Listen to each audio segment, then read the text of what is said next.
Happy birthday, Ben.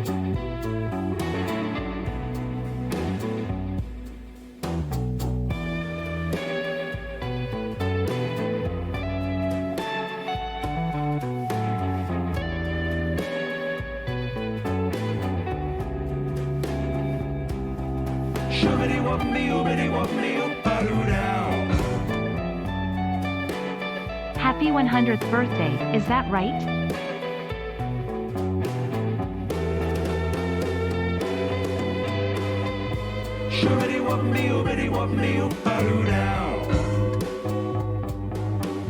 Happy birthday, hope you've had a great day so far.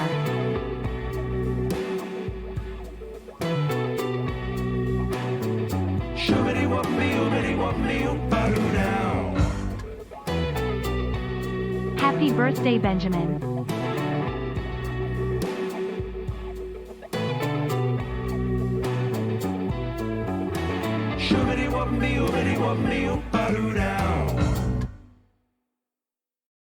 It's my 1.5th anniversary. Good thing there's nothing more important to celebrate. Holiday log.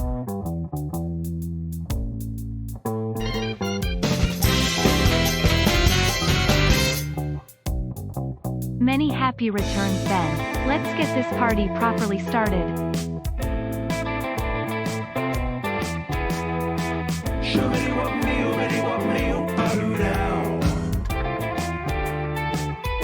Years old. No wait, that's not right.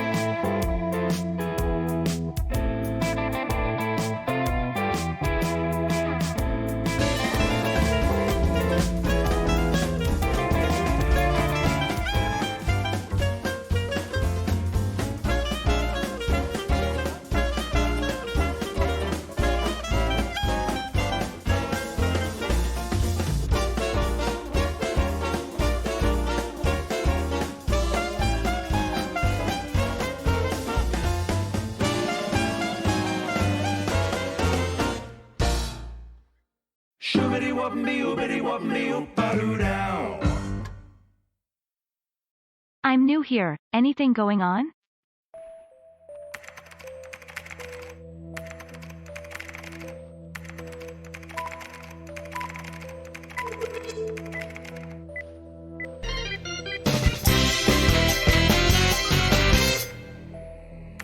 If I knew you were coming, I'd have bought you a cake.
Oh, a little bit of the bubbly. -5 stars. And it's lights out, and away we go. It's a chunky. What are birds? We get to learn. I was saying words. I'm Derek Livingston. Better to my friends. I'm Halsey. Good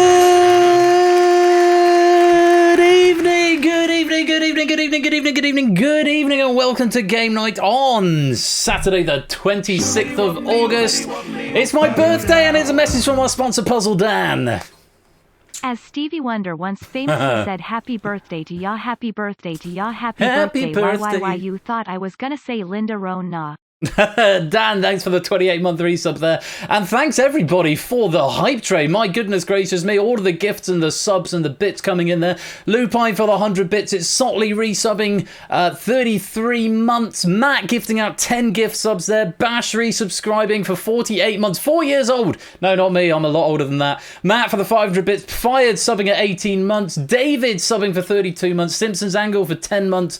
Colo for 36 months. Nando for 14 months. Thank you all so much for the start to that. And what a great game of hAx0R. It's nice to resurrect that for the first time in a little while. Say birthday treats. And I get to play it myself as well, because I didn't look at the pack. So I'm grateful to Ape for writing and to Lewis for proofing. Meant I could just jam the pack into the build, and it just went. So it's a bit of a bumper stream tonight, so I'm going to try and preamble as little as possible. I have got guests later on, hence my chair. But they're currently stuck in traffic. They will be with us shortly. And to start off this night, after post-hAx0R, let me say hello to everyone. Apodo, good evening. Prugs, Lupine, Mark, Clive, good evening. Fetz and Topper and BC. Hello, Nando and Shapes. And Mr. Vertigo, and it's Sotley. Good evening. Stimpson's Angler, Jerry and Samster and Jogging and Dan and Erin. Good evening, David and Matt and Fied and Stilgar and Poconuts and Mantissa. Good evening, Arun, and it's H Games and ABMe and Lingo and J-Dogs Kusa. That's a new name. Welcome to you, Zeus, David, Tadaru, Silent Lewis, Pyro Pygmy, Jisons, Claire, Raspberry Floof, Natter, and a message from our sponsor, BC. Once again, happy birthday. Thank you very much for the birthday wishes, BC, and thank you for the 9-month subscription. And anyone else who is lingering, loitering, and lurking in the chat, you are most welcome to be here. Thank you so much for joining us. We've got a lot of quiz to get through. We have got Buzz-Off semi-finals coming up. The second of the semi-final, the winner gets a place in the final against Jogging. The runner-up will go on to play, I think it was David Stravdy in the third place playoff. They'll be coming up over the course of the last couple of episodes of the season in the next 2, maybe 3 weeks if needs be. So this is, where we're going after hAx0R. We've got the Escape Artist coming up. We've got a top secret game coming up. And then we've got some risky business, semi-spontaneous risky business to finish the night. There's so much going to happen. I'm going to be getting some guests in over the course of the evening. It's going to be a huge amount of fun. I can't see the chat right now because I've got my controller window over the top of it. So thank you to, just at a quick glance, all the birthday messages. Hello, I've got a hair in my mouth. All of the birthday messages, all the birthday greetings. Thank you, everybody, very, very much for the support. All the gift subs and the bits. It's really very much appreciated. It's been quite a fun day. We just got back from Nando's. And the guys went out to Nando's. And I'm feeling very full. I'm a bit pissed. But we'll see how we go on over the rest of the night. I'm going to have to moderate it with some water as we go on. If you want to play along in the audience game of Buzz Off tonight, you'll need to go to hackbox.ca and join with the room code MZNM. I would suggest that you authorise your Twitch accounts first through the Hackbox authorization tool up in the top right-hand corner of the Hackbox page in order to save having to whisper to Persephone's Twitch bot. But if you don't, then you'll have to whisper a little one-time password to Persephone's Twitch bot. Come and join the game. Play along for pennies in the background game. And also it means you can recommend a title for this episode, which I thought got you 50 pennies. I looked at the code earlier on. It gives you 500 pennies. So that's a good enough reason to join it. So titles are all anonymised. And if I pick your title as my favourite, then you get a bonus 500 pennies, as well as pennies for just playing the game along the way. But it is a semi-final match, and it's a bit of a grudge match that we've got tonight. We'll say a few more words about that once we've met our contestants, which we'll do in a few minutes. I'll give you about 30 seconds to come and join here. That code will be up for the duration of the game, so do feel free to come and join. I know it's been a good day. Good birthday. A little bit of a lie-in this morning. Megs went to the gym, came back with a cinnamon tear and share bun, which was nice, which we had with coffee. Did some sort of nice sorted this pack out, made sure it was. I'm grateful to Colo who has proofed this one. This pack has been written by Toot, incidentally, proofed by Colo. I had to do some slight tweaking to the question model to make it accessible to the audience game, and that's just on me for not updating the template. But it should all be in hand for you to play along at home in the audience game. And then where did we go? Popped into town. I'm feeling slightly naked because it's also one of my birthday today. It's Meg's and my wedding anniversary tomorrow, and our wedding anniversary is a time when we get our rings replated. So it's our 6-year wedding anniversary tomorrow. But it does mean I'm not wearing a ring for this stream. We're not getting there back till next Friday. But it's all good. Meg's have gone back as well, so we're both naked hands at the moment, as it were. So that code will be up throughout if you do want to come and join us down there in the bottom left-hand corner. But we've got 2 semi-finalists eagerly awaiting the game. Let's meet them. It's Samster and it's Claire. Good evening, semi-finalists. Samster, let me come to you first of all. How are you doing? I'm good. How are you? I'm okay. Like I said, I'm a little bit pissed, but it's all good because it's his birthday and that's fine. So, here you are, semi-finals. Obviously, you got to buy into the tournament, but you played more games than anyone else in the last tournament. Yeah, so just pass it out, doesn't it, in the end? Apart from Claire, who we'll obviously come to in a minute because you two had to play the extra game at the front end. But how does it feel coming into this grudge match against Claire, who obviously you beat last year? I'm legitimately terrified. I feel like Claire was not on her best game then, whereas now she's ready to smash me up. So, I know yeah. Claire was, I think, and Claire will correct me in a minute if I'm wrong, she was well into at least the first bottle of bubbly when in the final last year, and I know she had some friends around. So, but of course, Claire, former Only Connect champion, Samster, certainly Only Connect contestant. I can't speak to any more than that because I don't know, because we've not seen them yet. But of course, you were fresh from your appearance on Only Connect a few weeks ago. Do you think that will help you in this match? I mean, it can't hurt, really. I hope. Hopefully. Yeah, why not? Hopefully. Yeah. Well, it's a grudge match of epic proportions, and the highest of stakes are placed in the final up for grabs. Samson's got a new buzzer tonight because apparently the 1 buzzer per tournament rule didn't apply to him. So he sent me another, but he can't even remember what it is, and I couldn't remember till this morning. But if Samson wants to get my attention, he sounds like this. Oh. Didn't get it. Oh, yeah, that one. I didn't get the reference there, but I'm sure there's someone's lolled somewhere. Samson, welcome to the game. Best of luck to you tonight. Yeah. Buzzing off against Claire. Good evening. Hello, good evening. How much Prosecco was it in the final last time? Oh, not very much. Very much. I quiz real bad on Happy booze. birthday, Claire. Oh, Zeus saying happy birthday, Claire, as well. Yeah, he likes saying that. Yeah, I spotted that because I didn't think your birthday was until October. I thought it was. I didn't realise it was a meme before. But thank you for the 100 bits there, Zeus. Very grateful to you. Claire, obviously coming in as Only Connect champion, but last time, Samster beating you in the final. How do you feel about this semi-final tonight? I'm looking forward to it. It's a really fun game to play, and Samson's a great person to play against. So, well, it should be a lot of fun. Of course, place in the final up against Jogging is up for grabs if you can win tonight, and the runner-up will be playing David Strathy in the 3rd place playoff match. So much at stake, and it's sure to be an epic match. We're going to crack on with it, like I say, because I know Samster's keen for me to get on with the quiz. Even though he would never say anything like that out loud. Never dream of it. Claire's got an attention-getting device, and if she wants to get my attention, she goes like this. Boom, boom, boom, boom. Of course she does. So, you both know the rules. I'll refresh the audience for the rules as we go along as well. But for now, let's go to round 1. It's a trivia section.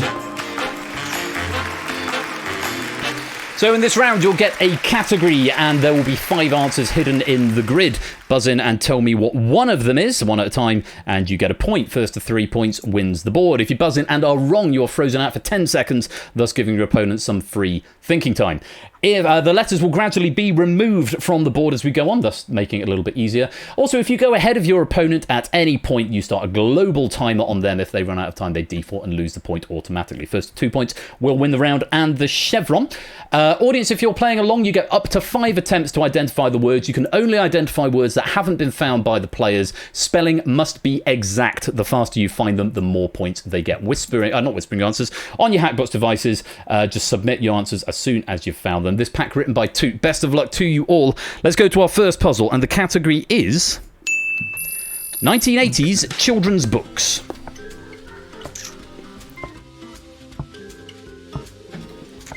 Audience finding some already. BC and Clive getting points on the board. I don't know what's from the 80s specifically. All I can see is gloves, which isn't right.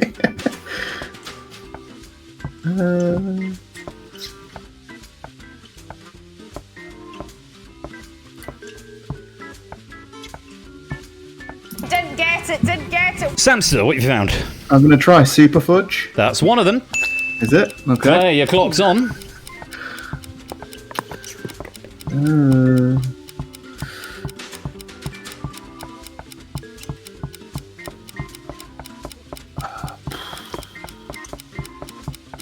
We're going fast. Boom, boom, boom, boom. Claire. Jumanji. Yes. Oh, no. Evened it up. One apiece. Clock has stopped. Boom, boom, boom, boom. Claire to take the lead. Glub slime. Here's an answer. Glub slime. Samster right behind. Red. Oh, no, Matilda. Matilda is there. Yes, I will take that. Boom, boom, boom, boom. Claire. Redwall. Is the final missing answer. Yeah. You've cleared it up. There are nothing left to reveal, and there are no letters left. It was a I thought it was actually going to be like Redwa or something. Yeah. Red. I nearly read it as Red Wally, and I was like, Yeah. Would not have been right. Samson, of course, almost going for Red Wall there, deciding to go for the safe Matilda. But it's Claire who's got 3 there, and Claire has taken a lead. Lots and lots of points going out to our audience game there. Let's go on to puzzle number 2. We're looking for golfing terms. Claire with the lead.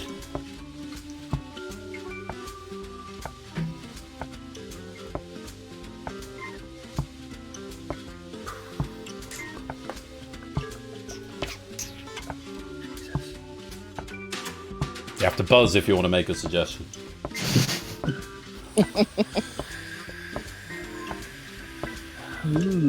So many things could be, but I'm not sure. Boom, boom, boom, boom. Claire. Stimp meter. That's what I was going to say. Say it one more time. Stimp meter. Can you spell it for me? Oh, it starts with an S. Stimp meter, yes. I missed the first letter, but stimp meter is. I wasn't sure if it's stimp or timp, but yes, it must be exact. But you're right, and Samson's clock is on. Didn't get it. But he's buzzing in. Stymie? Stymie is good. And not Clock specifically stopped. golfing, but cool. 3 to find. Boom, boom, boom, boom. Claire. Bogey. Bogey is there. Didn't get it. And Samson to tie it up.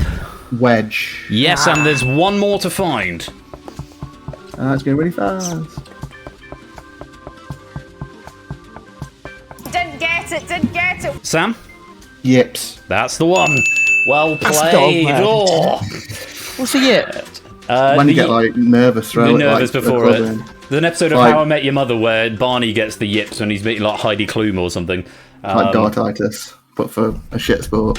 Okay, hashtag opinions.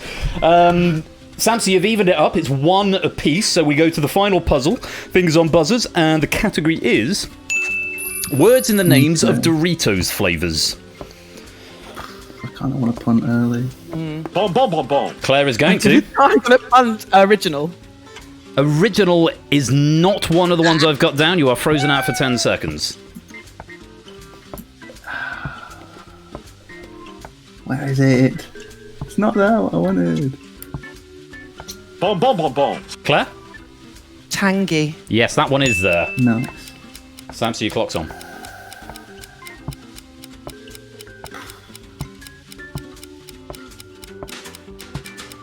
Boom, boom, boom, boom. And Claire for 2. Enchilada. Very good. Didn't get it. Yes, Samster. Explosion. Explosion is also there. Clock is still on because Claire's got 2, you've got 1, Sam. Didn't get it. Samster to tie it. Bollocks. No. Bollocks is not there, I'm afraid. Yeah. That's too long. You are frozen out for 10 seconds. I've got it as well. I've got one. Oh no! Oh, you bastard. Can he get in before the clock? Boom, boom, boom, boom. Claire is there. Shrimp. Ah, Yes, well shrimp done. is there. Well spotted. Oh, that was tense. Is the last one Quest? Yes, the last one is Quest. Just reveal the final answer up there in the top left. Quest on Doritos. Doritos Garlic Shrimp was a short-lived flop, and Doritos The Quest was a mystery flavour bag. And your books, incidentally, Red War by Brian Jacques, Super Fudge and Glub Slime by Judy Bloom, Matilda obviously by Roald Dahl, and Jumanji by Chris Van Allsburg. That is the end of the first round. Claire, you've got 2 points, and you've won that first chevron.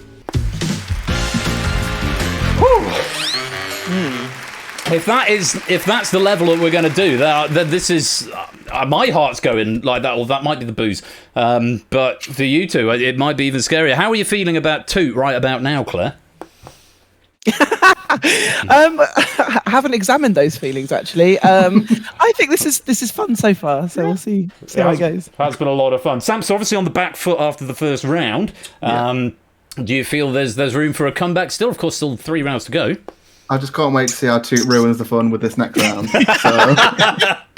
Well, we're all very much looking forward to seeing that. Audience game, if you're playing along in the audience game, now is the opportunity to recommend a title. You can only recommend one title per episode, so once you've recommended one, you won't be able to recommend another one at the subsequent intervals, so think of it wisely. Either something amusing or mimetic or something that sums up this episode. Suggest it as a title and type it into your Hackbox window. Try the Whopper flavoured Doritos yet, Ben? They're excellent. I have not, Lupin. I happen to think Doritos are, much like the Beatles, very overrated. And on that bombshell, we are going to move on to round number 2. Let's go to the auction house. Players, you will be shown a category. You'll have to bid back and forth, increasing the bid by 1, 2, or 3 each time. Eventually, one of you will challenge the other to name what they have bid. If you can name what you've bid, and you get 10 seconds to name each one out loud to me, then you win the point. If you fail to do so, then your opponent wins the point. Simple as that. It is a semi-final, so I might be a little bit more strict, although it's mainly round 4 where that comes into play, but... yeah, we'll see how we get on with this. If you're playing along in the audience game, slightly different rules for you. You have got to just give me one correct answer, and I will tell you, audience, it's a keyword marking system. And most of the answers in the first puzzle have got 2 keywords with them. So you'll need to give me 2 keywords for it to be a verified answer. However, you've only got to give me 1, and you must do it before a challenge is made. After a challenge has been made, you can't give any more. If it's a correct answer, you get points straight away, and then you get more points the longer it takes for the challenged player to find it. So type quickly, because the players could challenge at any time, and they may do it without warning because they have got it on their keypads themselves. So, fingers on buzzers in the audience, and Samster and Claire opening up for the first challenge, and the category is UK or US #1 songs with question marks in their titles. You might want to take just a second or two, just have a little ponder. #1 specifically. That's hard because you don't know the songs reach #1. Oh. It did mean the list was relatively concise. Claire is opening with a conservative bid of 1. Sam, so you will be forgiven for taking a little bit of time thinking about this. Going for 1 more or up to 2?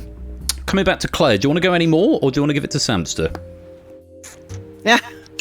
It's over to you, Sam. Just the 2.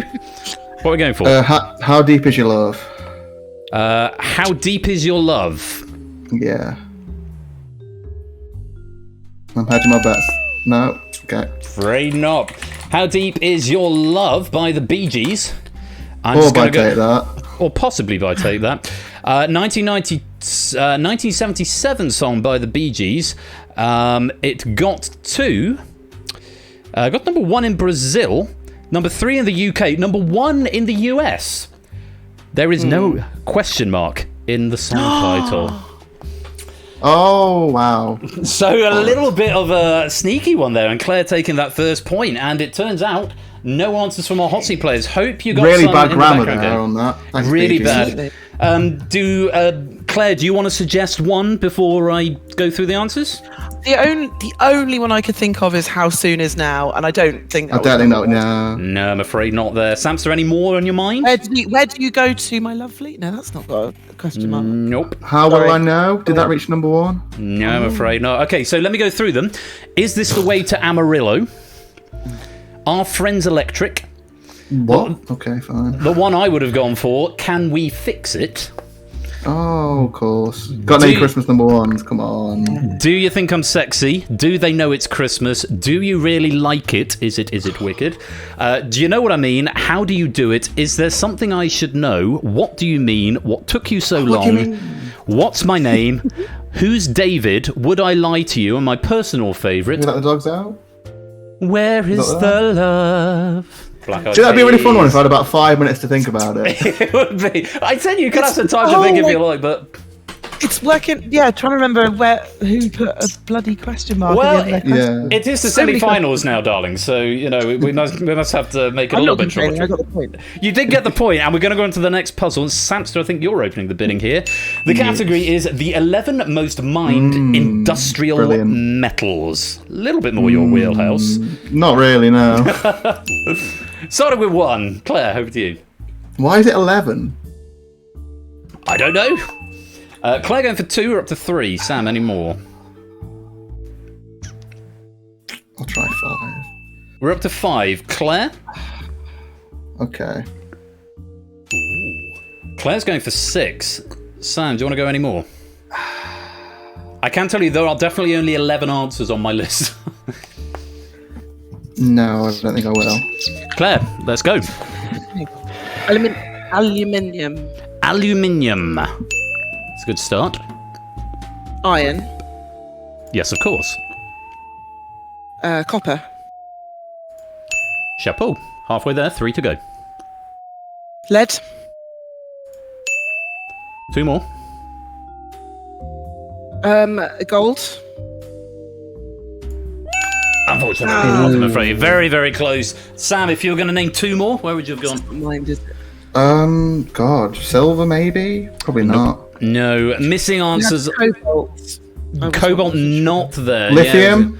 Lithium also not there. Missing answers, and there are 6 of them. Chromium, magnesium, manganese, nickel, zinc.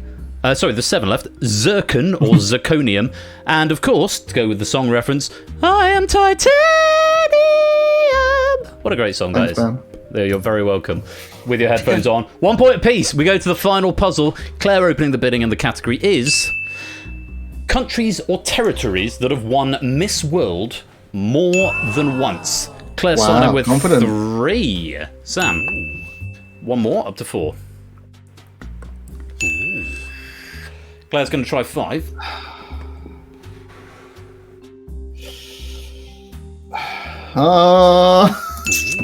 We're going for 6. Claire, any more? I didn't think so. Sam, let's have them. Right. Let's start with the United States. You'd hope so. The UK? Yes, indeed.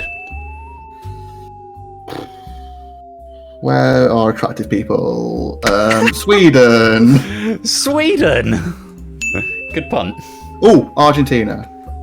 Argentina's probably. Argentina? Yeah, 2 to go. I don't know what to do. Quick. Name Germany. something. Germany. It came in before the time ran out. Is it right? Yes. Oh, good one. 1 more for the Brazil. round. Brazil. Yeah.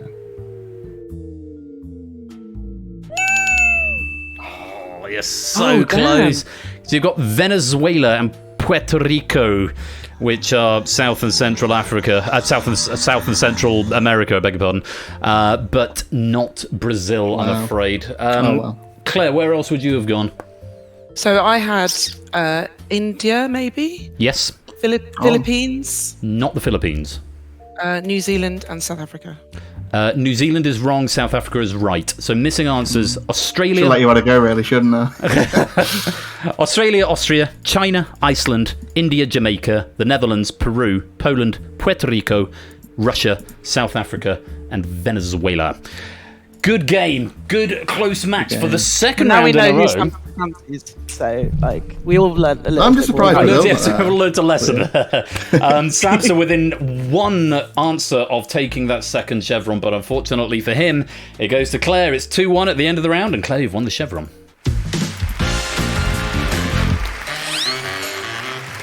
Six plays 3 as the game goes on. Claire with an advantage coming into the third round, but of course we've got round 3 and of course round 4 to go. Audience, an opportunity to suggest a title if you would like at this point. Sam, I mean, that's 2 rounds in a row where it has been remarkably close. Remarkably close, would you agree? It's almost like we're quite good at this. It's almost like you're quite good at this, and you've both previously been in a final. Also, Theoria Game and Jack, welcome to the stream. I've only just clocked your names coming in there. Welcome on in. Hope you're doing well. Yeah, it's. I mean, Claire with the advantage. I seemed in the final last year. I know that you did a bit of a stomping. I think you got pretty much all the way over the board, so reversal of fortune. But of course, that round 4 has got the opportunity to turn around points very, very quickly. Claire, I mean, you must be feeling quite comfortable at this point. Yeah, the nerves are kicking in now. So yeah, I'm quite rubbish at the next round. So well, let's go take a look and see what it brings as we go to round 3. It's the time warp. 2 halves of 2 puzzles, and even after 7 episodes, I've still not come up with a good way of concisely and off the top of my head explaining this round. But need to hit the slider when the arrow is pointing to the numeric answer that is the correct answer, basically. There's 2 halves to each puzzle, and if you can win both of them, or you can be ahead, i.e. if we have a tie on one of them but you're ahead on another, then you win that point. As ever, first to 2 points wins the round and the chevron. The distance between the first and the last will be the same in the first half and the second half of the puzzle. Audience, you are playing exactly the same game, except if you let the timer elapse after 100%, then you won't get anything, whereas the hot seat players are forced to buzz in. The closer you are in the audience, the more points you get, and with our hot seat players, whoever is closest to the correct answer will get that half of the puzzle. Just a visual note, just to remind you, Samson and Claire, when you press the buzzer, your arrow on screen won't stop, thus to not give your opponent any information about when you've buzzed. If you like, you may want to mute your microphones at this point so as not to give anything away audially. It's entirely up to you. Or you may want to try and banter them, because that's always fun as well. So hit the buzzer when you think the arrow is pointing to it, and it will take 15 seconds for the slider to get from the beginning to the end, no matter how big the range is. Hopefully that all makes sense. Let's go to the first half of the first puzzle, and we're looking for the Normorstorg robbery takes place, inspiring the name of the Stockholm Syndrome. This happened sometime between 1940 and 1978. Quite a narrow margin here, just 38 between the beginning and the end. The Normorstorg robbery takes place, inspiring the name of the Stockholm Syndrome. 15 seconds, slider starts now.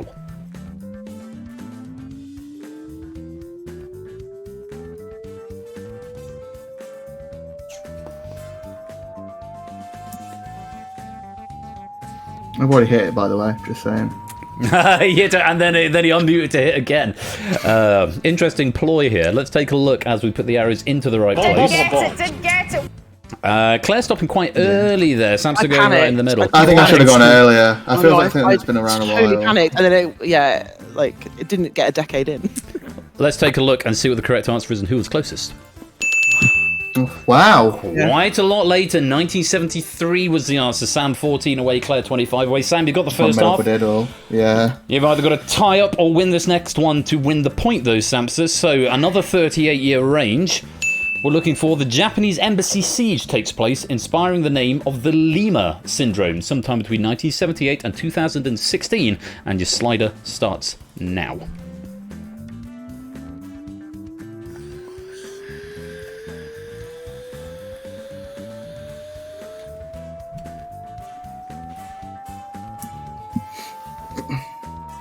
How is your recent history? The noise has stopped, which means both players have buzzed. Oh, that's close. Ooh. That's probably only a year, maybe 2 in it. Possibly. I mean, I'm just middling it because I've got no idea.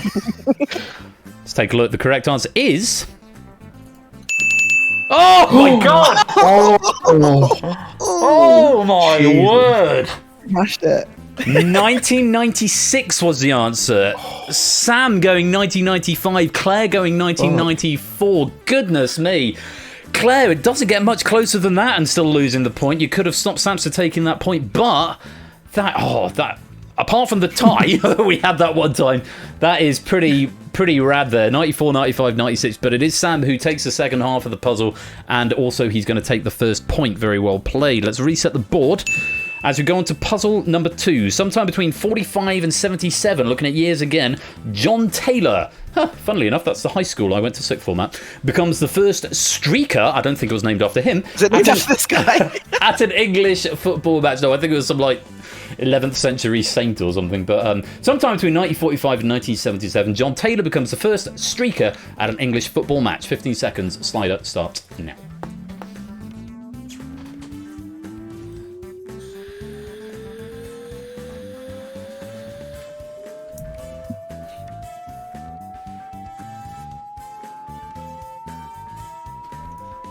The noise has stopped, which means both players have buzzed. Let's see where. Didn't get it. Ooh, quite a disparity here. Samson buzzing quite early, Claire buzzing quite late. I've no idea because I didn't proof this back. Let's take a look. Oh, I did have some factoids that I probably should have read out. Let's take a look. The correct answer is... Oh, nicely done. Quite late. 1974. Claire just 3 away and getting the first half of this puzzle. Nothing on... Would that have been in colour TV times? Colour I TV? think so. Yeah, would that I still think be so. black and white? Yeah, I think it that's was what I colour. was thinking. When does colour TV start? 'Cause that's what I was thinking. It was... good logic. Something just to add on, Lima syndrome is where the abductor has sympathy for the hostages. Stockholm syndrome is the other way around.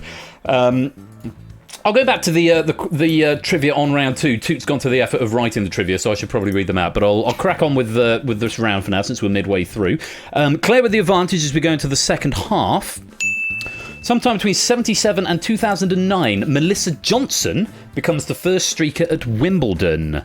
15 seconds. Sliders start now.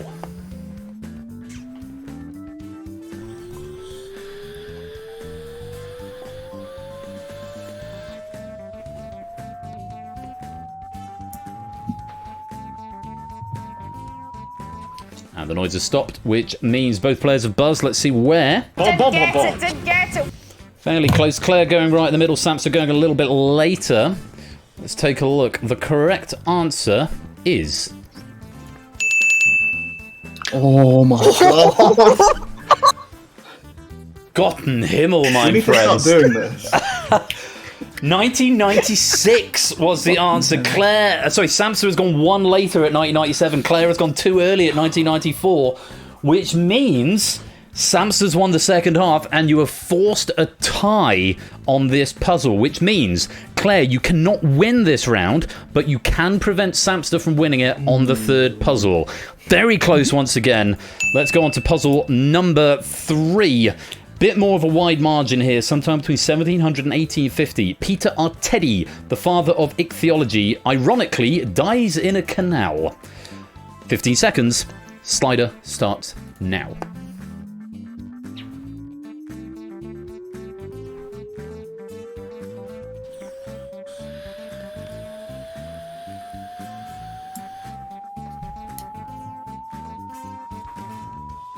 I'm assuming ichthyology is the study of canals or the study of water of some description. I thought it'd be fish. Fish, that makes sense, yeah. Ichthyosaurus would be Fishosaurus. Let's take a look and see where you stopped. Didn't get it. Oh, wow. Samster stopping almost as soon as it was allowing. Claire just a little bit later. The correct answer is... It's Claire who's got it. 1735 was the answer. Claire just 9 away. Samster a bit early there. Yeah, his epitaph plays up this irony. Here lies poor Artedi in foreign land Pixt. P-Y-X''D. Not a man nor a fish, but something betwixt. Not a man for his life among fishes he passed. Not a fish for he perished by water at last. That's beautiful. Like that a lot. Claire with an opportunity to deny Samster a chevron. Samster trying to take back a chevron. Let's go to the second half. Jim Fix, the father of running, ironically dies while running. Sometime between 1850 and 2000. And your sliders start now.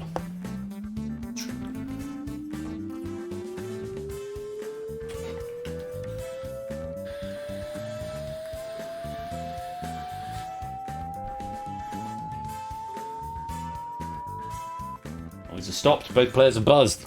Let's see where. Didn't get it. Samson going very late, Claire relatively early here. My logic is there was like lots of innovations with trainer technology, like in the 70s and 80s, was my like the waffle and everything. But I could be talking bullshit. I really don't know. This made me laugh because it reminded me of the meme where people like, who invented running, and it was like John Running who tried to walk twice at the same time. I would say Roger Bannister, where he was a 4-minute mile man, and I think running had been invented running was invented quite a long time ago, in terms of hunter-gatherers and so on. Let's see who was closest. Oh wow! Holy shit! Sam! Bruh. Nice. Bruh! We've had some close ones, but getting it absolutely... I mean, Claire, credit where it's due for getting it on 1900.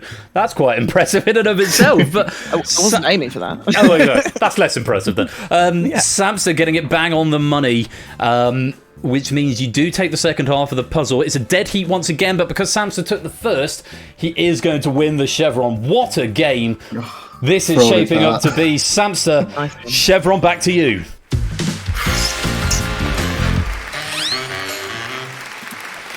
And we go into the final with a 5-4 advantage to Claire. Just to pass some time while the audience try and recommend a title. Fun fact on the UK-US number ones with a question mark. All of the US number ones that have questions in them were also UK number ones, but Took just wanted to be inclusive for our international audience, and I'm sure we're all very grateful. As for the next one, the science one, the 11 minerals, this is very dry, but I am aware I need some science content for balance. Hey, it proved a good question too. And the final one on the countries who've won Miss World more than once. India and Venezuela top the poll with 6 wins each. So... it's all comes down to this final round, and this is as close as it can be, because apart from the first round, we can't have tied scores. There must always be someone with an advantage. 5 plays 4. Former Only Connect champion and current Only Connect, at least in the second round. I think. Not yet. No. I've got to win one of the next 2 matches. I thought you won the first. It's weird. They don't technically call it round. I think it doesn't matter. Let's go with quiz. Yeah, the complicated diagram out. I was in the studio on that. It's like I'm in like round like 1B. I was in like 1B. That's sort of what I meant. It's technically still round 1, but yeah, it's very confusing. Full disclosure for our friends in the audience, I genuinely don't know how Samster has done. I was only there for the first sort of 4 or 5 episodes being recording. So just in case anyone thinks I've inadvertently let anything out of the bag there, I know Samster won his first game, and I know that is aired, so I can talk about it. Just in case anybody was getting worried. No, Samster is in round 2 or 1B or whatever nomenclature you want to use. Both my team and Claire's team both scored 29 in our first game, so ooh, spooky. Also, let's just draw attention to the fact that apart from the fact that this last round is an Only Connect sort of game, and you're both seasoned vets of Only Connect, it's also a grudge match from last year's final, which Samster won. We're just in the semis for now, but Claire's coming in with an advantage, something she didn't have last time. Score count, welcome to the stream. Whew, I'm excited for this. Let's take a look at round number 4 on the buzzer.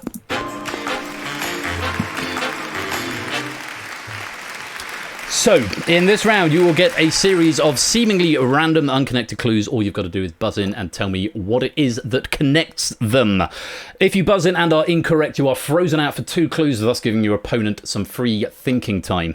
There's a variety of lengths of clues. And no, there's not. In fact, there's 13 clues in all of these, up to a potential maximum of 15 that the game can handle. If you're playing in the audience game, again, it uses a keyword method, and I think all of these have a single keyword One of them might have 2, not 100% sure.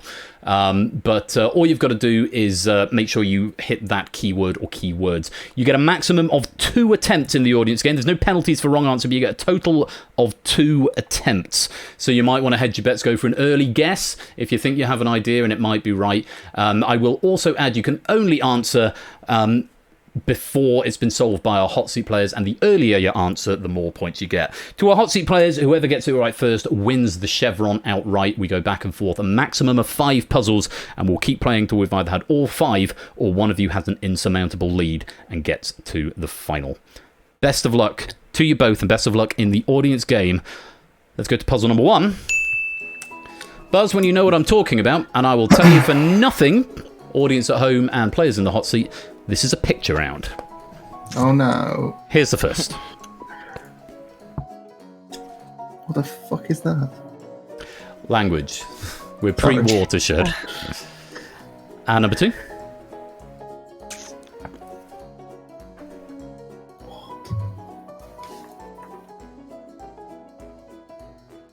Number 3. Boom, boom, boom, boom. Claire. Okay.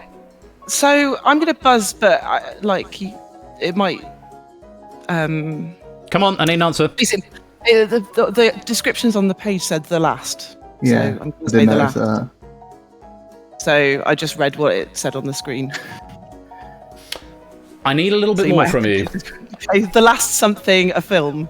That's enough for me. Film is the word I wanted. Very good. But it literally said it. So I didn't take it from the picture clues. I got it from my Hackbox screen, which said the last something, the last something. I mean, you still buzzed and said it faster than I did, so I'm fine with you getting a point there. No. I think the question should be ditched. That's a really good point. Yeah, Kolo, welcome to the stream, by the way. That's something that I'd forgotten about in the build, where if there is a picture around, what Toot has done, he's put the answers in the...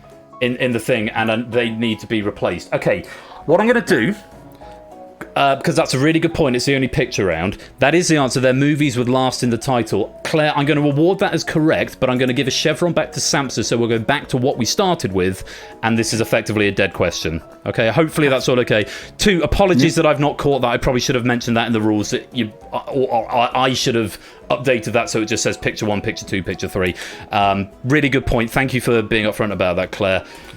They are movies with last in the title. The last one there being The Last Crusade. You've got The Last King of Scotland, X-Men The Last Stand, Last Samurai, Avatar The Last Airbender, and so on. Let's reset the board and show the chevrons. And I'm going to award chevron to red. Thank God that works. So, we're back where we were. We've abandoned that picture question. Let's get on to the next one. Buzz, when you know what I'm talking about. 13 clues here. Here's the first. New Hampshire. I wonder. He's going to buzz on 1. For 2. I am curiously yellow. And 3. Alex doesn't live here anymore. Didn't get it. Sam. Are they all the names of Simpsons episodes? They're not, I'm afraid. You're frozen out for 2 clues. Back in on clue 6. Claire, for 4. Here's the next. Simca's Monthlies.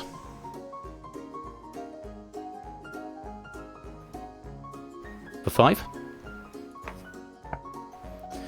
Chicago Shoe Exchange. Samson, you're back in on the next clue. For 6.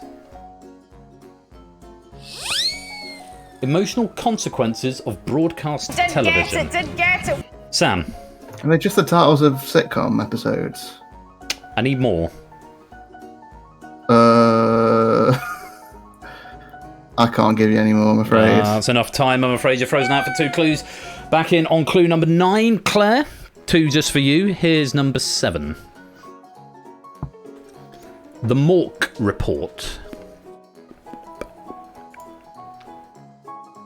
For 8. The Last Newart, or possibly Newhart. Stand back in on this clue. for 9. Didn't get it, didn't get it. 1 for the road, Samster.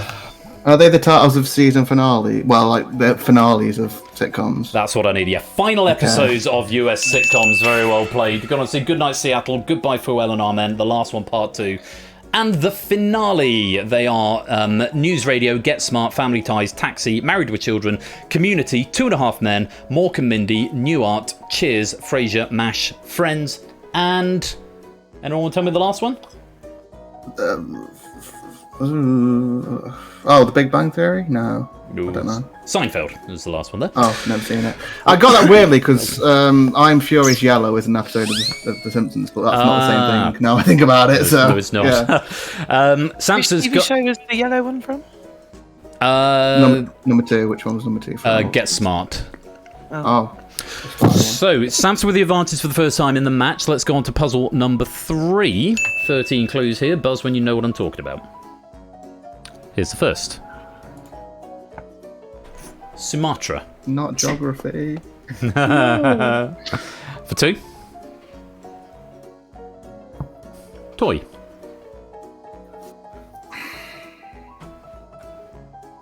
And for 3. Letter. 4. Stuck. And for 5. Tub.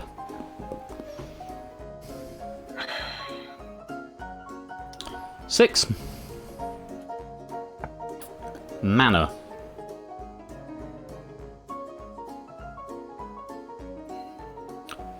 7. Come to the halfway point. Cub. And for 8. Rayon. What's going on here? 9. Vortic.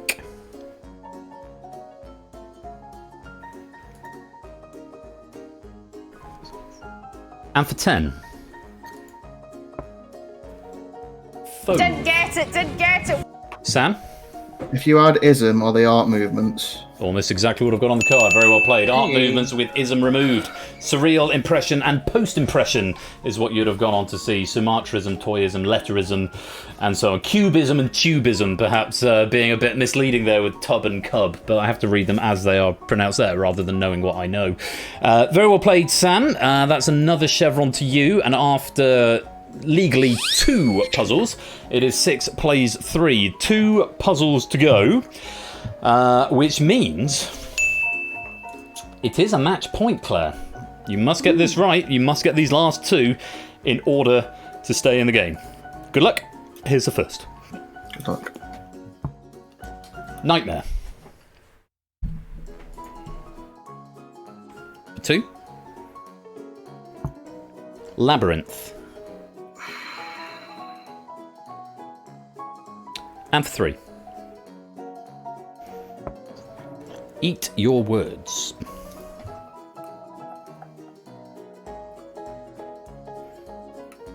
And 4. Big fat hairy deal.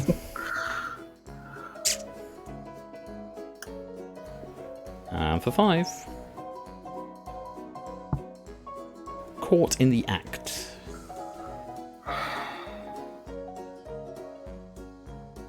6. Winter's Tale. Boom, boom, boom, boom. Claire. I'm just going to try something. Are they subtitles of film, the second version of the film? So, sequel. They're not, I'm afraid. You're frozen out for 2 clues. Back in on clue number 9. Sam, just for you, the next 2. Here's number 7. Saving Arlene. I don't know. And number 8. The Search for Pookie.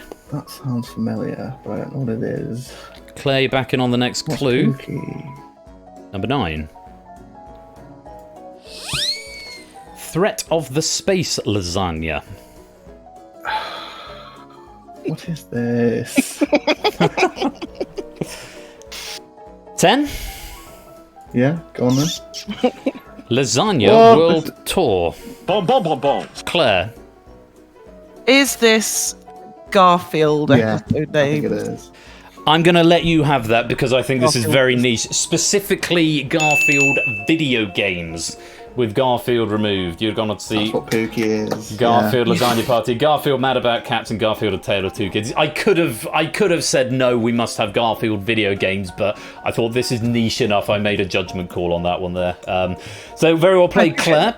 You do. You've got a chevron back, and not for the first time. We are coming down to this entire saga comes down to this question. Of course it does. My goodness gracious me. Best of luck to you both. 13 clues once again. Buzz when you know what I'm talking about. Yes, we know it's a match point. Here is the first. Fighters. They're all Garfield games.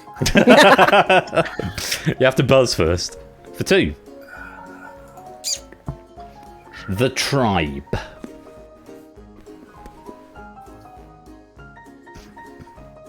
And for 3. Sexy Souls. What does it mean? 4.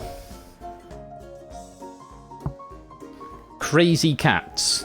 Your Garfield theory is looking more plausible. I don't know about sexy souls, but For 5. Ankle Biters.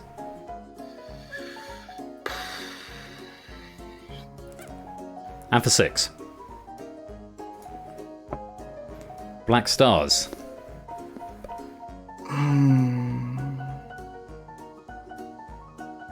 For the halfway point, number 7. Livies.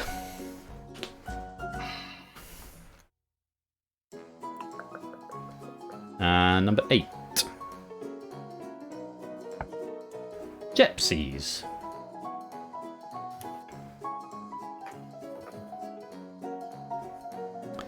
And 9. Boom, boom, boom, boom. Claire. Okay, so I think these are. I didn't even see what number 9 was. I haven't put it up yet. I haven't put number 9 up yet, so based on the 8. Yes, I think these are all groups of people who love a TV show. So Gypsies would be Jeopardy, Crazy Cats could be Tiger King. It's not the answer, I'm afraid. You're frozen out for 2 clues. Back in on clue 11 if we get there.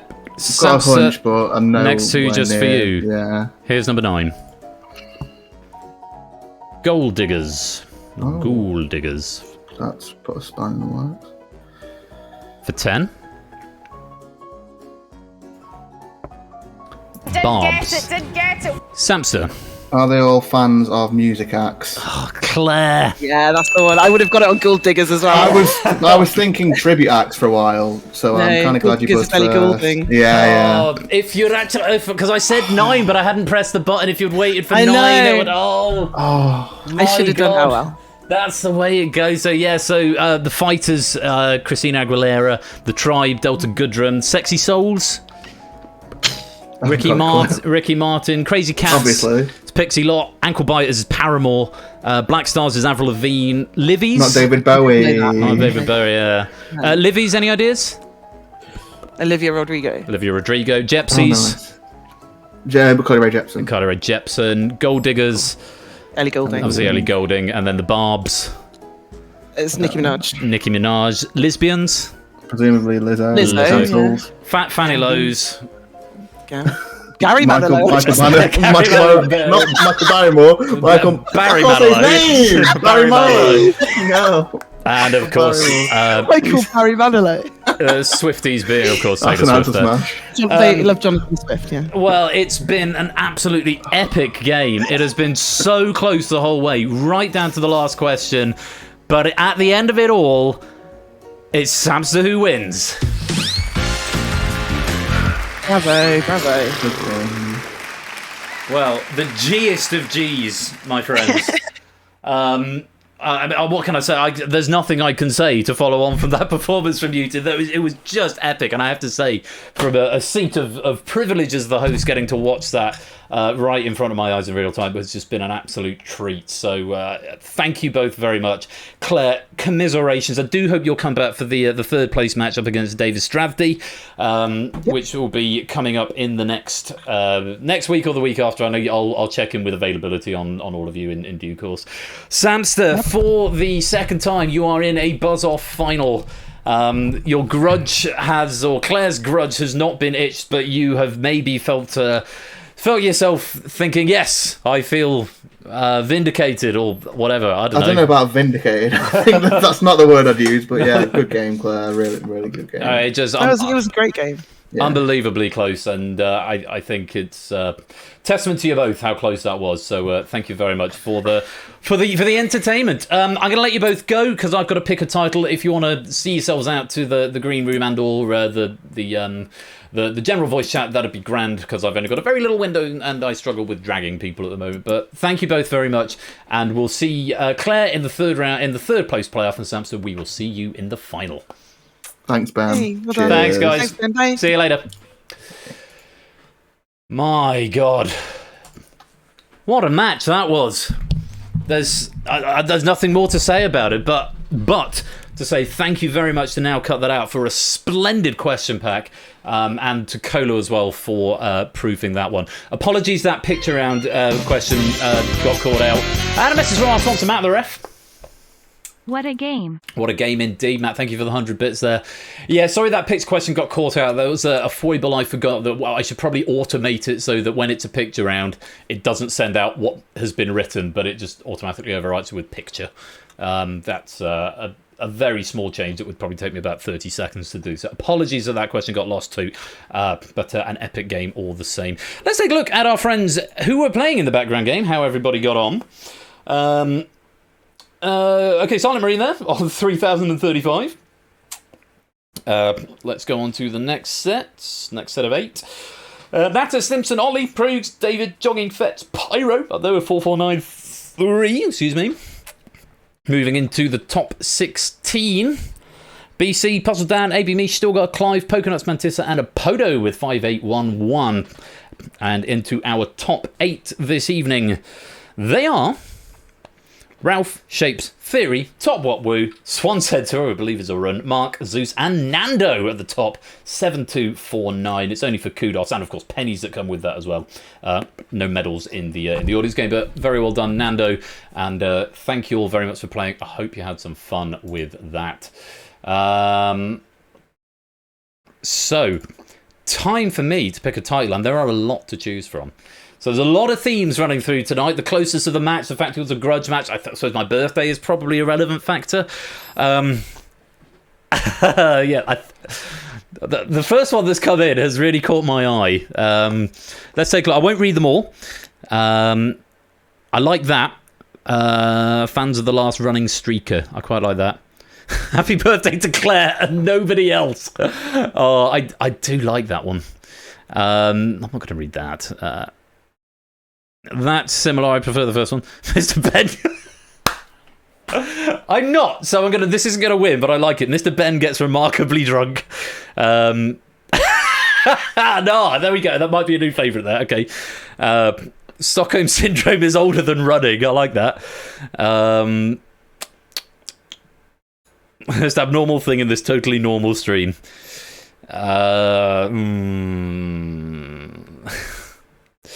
Where are pretty people from? Sweden. I'm going with that one. I'm going with the second one. So honourable mention to hashtag Michael Barry Manilow.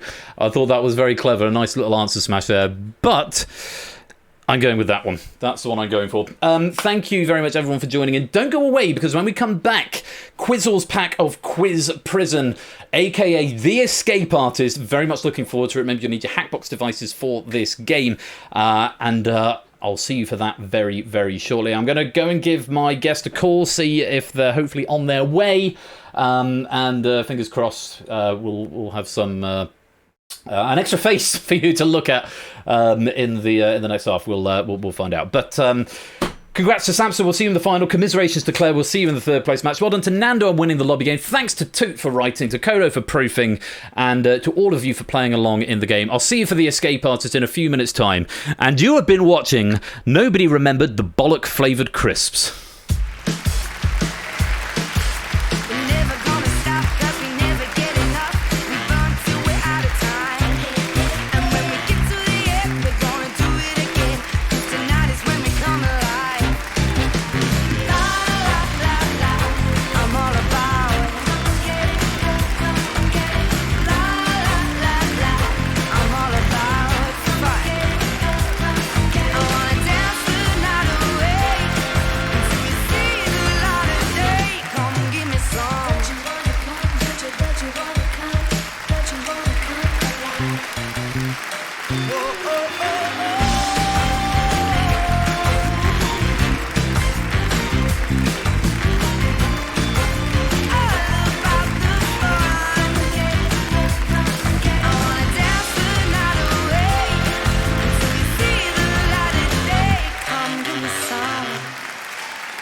And don't you dare go anywhere, because when we come back, it will be Quiz Prison, aka The Escape Artist. It's been written by Quizzle, and it's been proofed by 8Minky and followed up by Colo. I do hope that you will stick around for this. I'm very much looking forward to it. It's coming up after the break. I'm going to play some adverts, but don't worry if you aren't, if you're not subscribed, we won't start the next game without you. So go get yourself a drink, stretch your legs, and we'll be back in 3 or 4 minutes. Don't touch that dial. We'll be right back.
Welcome back to the second part of this evening's game night.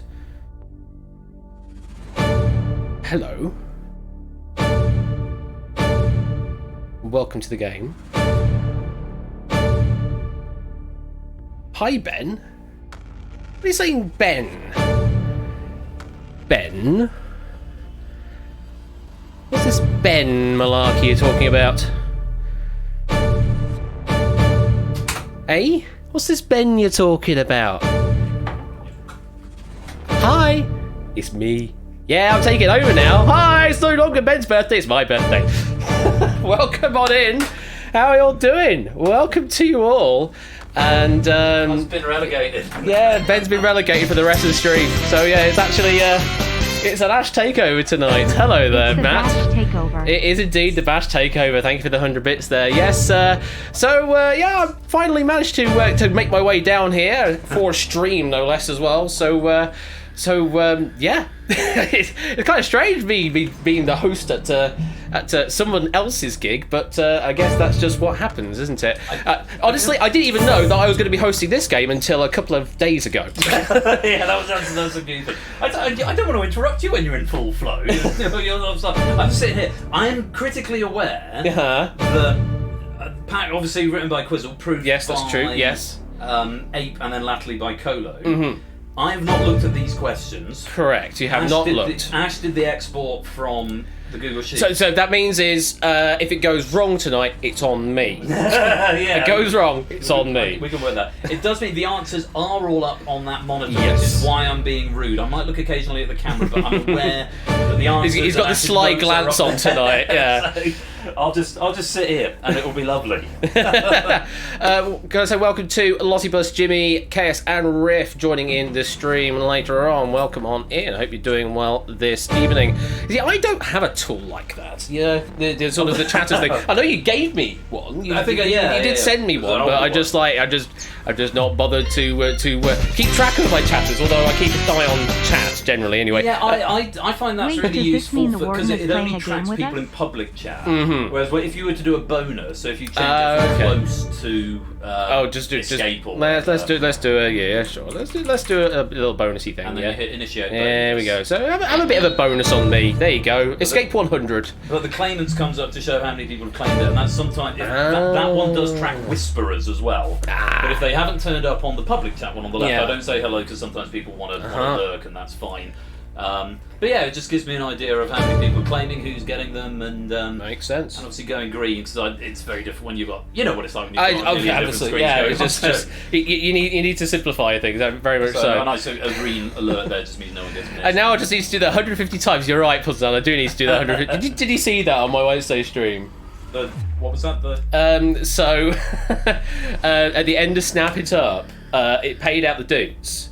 However, it only paid out equivalent to the score you had, not multiplied by the factor that I wanted. So, because I didn't want to have to redo it again and have to reload all the players in and all that kind of stuff, I decided I'm just going to do this procedure 149 more times to add up to the 150 multiplier it should be, and it worked. It absolutely worked. So you want to see this one if you go into main controls. In the hierarchy. Main controls. Sorry, I know there will be one inside. If you drill down. Inside, and yes. Then on game control, there should be a gameplay pennies component. Yes, there is. You will see that I have raised the multiply factor. Ooh, that's okay, right. Well, so there's times 5. Times 5, okay. It's effective. I think it's 10 points for every question you get right, or 5 points for every question, because it's a weird one with scoring. Right, okay. You lose them at the end. But the final leaderboard, it will show the points, and then I think it's that figure times by 5. I think. I'm going to stop that bonus there. Well, congratulations on those that were able to claim the Escape 100s there. I have no idea really what I'm doing with this game. I'm familiar with the Escape artists. I have hosted once before with the Doom voice before. And with the build. The oldie build. Yeah, this was a bit different. In fact, I actually need to switch to the other Stream Deck layout, which was that. Bottom left. Then bottom right, and the button there. Wherever you are, there we are. There we go. I have my buttons now. Though I'm assured it is much simpler to host this one than previously, where you had to send me like 2 pages of Stream Deck buttons last time. Yes, every single action in the game. Note, progress and click to condone. If you've never played this game, it is. We give you questions and you need to type the answers generally to Persephone's Twitch. No, sorry, it's Hackbox. Forgot, it's Hackbox now. Again, it's not my stuff, and I'm just trying to, I'm just winging it right now. Yeah, it's Hackbox, exclusively Hackbox this game. So yeah, go to hackbox.ca, enter the room code VZTN or VZTN if you're from the States. Make sure you verify with your Twitch account so that we know who we're paying the pennies out to at the end of the game. And it should be all good to go. We've got lots in play tonight, actually. So this is going to be a wonderful, amazing game. Though, it is Quiz Prison. We don't want to lock you up, but if you don't do well, we're going to have to lock you up. So you need to try and escape. That's the objective of the game, is to become the escape artist. It's a great name. It's a great Stolen name. body and soul from that drama series starring David Tennant. Ah, okay, that's where it's come from. Right. Is it Ewan Grufford? No, not Ewan Grufford. Who's the he's the guy in Black Mirror with the Z eyes. Played Toby. Oh, what's his name? Him. Anyway, it's got him in it. Okay. And David Tennant plays a lawyer. It's really good. So it's just 3 points. I'm assured it's very good. very good. Yeah, it's very good. Last chance to get in for the main game, though. There is a shadow game alongside this, or is it? Yes. So once you are eliminated, which is statistically likely, that's probably fair to say, you can continue answering the questions along, and they are still worth pennies. Yes. If the room code Ash will put up at certain intervals, so yes. often when yes. I don't know what happens if you press it now. Maybe don't, just in case. Okay, I won't press the top right button on the stream deck right now. But yeah, keep on. If you join late, you can't get a cell, but you can still play along on Hackbox. All right. Well, I think we've chin-wagged for long enough there, Prue, because we do actually have to do some quiz, and we've got other games later on as well, including Top Secret after this. Thank you for all the 100 bits that have been coming in, by the way, from Matt and also from G. Isons, while we've just been having a bit of a chat. But I think, can't hear, by the way. Yeah, so he can't hear anything, but I can. So I think we should just get straight in and lock you all in and get on with the escape artist. So if you're all ready, let's play. If I focus on the right window, let's play. If you have to do that, A, don't click the podiums as it burns it. Oh, and yes. B, don't let the mouse hover ever stop streaming. I've done. It's fine. Okay, so round 1 is called Initiate. So you're going to be given a total of 10 questions in this round. You need to answer 5 of them correctly to escape. Once you have done so, you're through to the next round. You can't answer any more questions to earn additional points. The harder the question is, the more points that they are worth on a scale from 1 for the easiest all the way up to 10 for the hardest difficulty question available in the round. The point values will be displayed prior to each question being shown up, and accumulated points will be carried forward from this round into the next round. We will also give you the progression in the round as well, so you've got an idea of what kind of skew the game is going to play for you. It's going to be completely random. I could have set it manually myself, but decided not to, so it is purely up to RNG as to what kind of distribution is going to come up tonight. If you give a wrong answer, you're going to lose one of your 3 lives. Yes, we give you some lives in this game here. If you used all your 3 lives in this round, then you will be eliminated from the game. You will be locked up, and you cannot escape tonight. You will get a bonus point for any lives you still have at the end, so it could be a maximum of 3 if you keep all your lives intact by the end of this round. There is no penalty for abstention, but of course, if you don't answer 5 questions by the end of the round, then we will also have to lock you in and you'll be eliminated from the game. But as a reminder, if you do get eliminated or if you join late, there is a play-along game that you can still earn some pennies from that. So always worth continuing the game on, even if you do get eliminated. Okay, I think it's time to start then. Round 1 is Initiate. That's a horrid.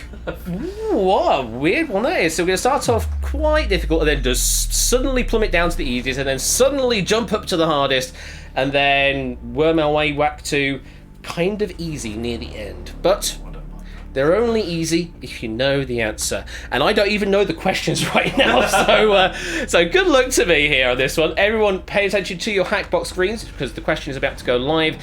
Here comes your first question. If you can get it right, it's worth 6 points to you. Take a look at this. The nicknames of which American singer include Queen of Jazz and First Lady of Song? Of course, if you don't know, you don't have to answer. If you've got an idea, may want to reckon the point. Entirely up to you how you want to play this. Is also showing the answer, so that's something else in my peripheral. Oh, okay. All of the information coming up here that normally would be very good for Ben, but he's trying to play this game straight here. So 6 points on offer if you can get me a right answer here. And you may have also noticed there that we've had some answers coming in after the theoretical timer elapsed. We allow a bit of grace time just to make sure that any internet issues on your end don't hinder your gameplay. Okay, let's see. Correct answer we're looking for was Ella Pog! Fitzgerald. I'm done. Right, I'm done. He's done. Done. No, you're not. You've got 1 of 5. Right. You're not done there. Ella Fitzgerald was the correct answer there. Just looking at some other answers we've got here. Aretha Franklin is a good guess, but not the one. Franklin the same. James, Diana Ross, Billie Holiday, Aretha Franklin, Tina Turner, all wrong answers. Let me have a quick look at my notes here. So yes, she was also less imaginatively nicknamed Lady Ella. Ella, under my umbrella. No, I don't think that's how it goes in this case. So that was question number 1. Now we're moving on to an 8-point question. So a bit harder than the previous one, but let's see how you do. Take a look at this. Originally referring to the leading sheep in a flock, what name is given to an indicator of a voting or economic trend? Last few seconds. Not many go for this one at all. A total of 8 players answering this question. Correct answer we're looking for was Bellwether. Every single player that answered did answer correctly. Wow. Well done. So yes, the term derives from a castrated male sheep, or wether, that's the name there, having a bell placed around its neck, which the rest of the flock would then follow. So yes, Bellwether. The correct answers. It doesn't debug what the correct says that they are right. They just said they're right, yeah. Answers, only the wrong answers are going to give the wrong answer, but it could be could be technically wrong, but also will be right if I deem it acceptable later. Yeah, that's true. So that's something to watch out there. I'll just try not to look. I do also really want to watch the game on the light, the pretty lights. Well, you're currently on 6. You just need to get another 4. Another 4 of 8 out of 8 questions. Really useful information. Yeah, it is. It's almost like he planned it. Okay, question number 3 should be theoretically the easiest question of this round, with just a single point on offer if you want to take it. Now, of course, remember you've got to get 5 questions right in this round, so you may want to go for it just so you can get 1 of 5 on the way. But it's your game. I'm not going to tell you how to play it. Here is question number 3, worth 1 point. Invented in 2013, the cronut is a pastry that is a cross between a croissant and what other baked good? Croissant. It's a good word, isn't it? Croissant.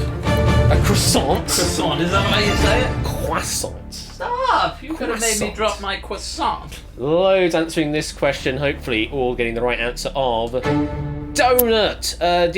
Natter. Yeah, I could take that. I'll click your podium to accept that. So everybody that answered gave me a right answer. That's what we like to see. Croissant says fired in chat there, or I dropped my croissant from Puzzle Danny in chat there. Yes, the cronut was created and trademarked in 2013 by the French pastry chef known as Dominique Ancel. Well, there you go. Ancel, related to or Dominic, Ansel. Related to Dominic Ensemble. Ensemble. No, I don't think that's quite right. But everyone that went for that, well done. Point on the board for you. And also critically, 1 more step on your way. So if you can't see it on the screen here, the number of lights by the side of your cell indicates the number of questions that you have got right so far. So Ben's got 2, Toot's got 2, Baby Me's got 2, Clive's just got their first one. No, actually got their 6-pointer earlier on one there. So still much progress to be made in this game, but we're doing okay. This is going to be the hardest question of this round, though. But if you can get it right, it's worth 10 big points. So good luck if you can work this one out. Let's have a look at it. Which country's appearance in the 2023 FIFA Women's World Cup was the nation's first ever FIFA World Cup tournament qualification for any gender or level? Wow.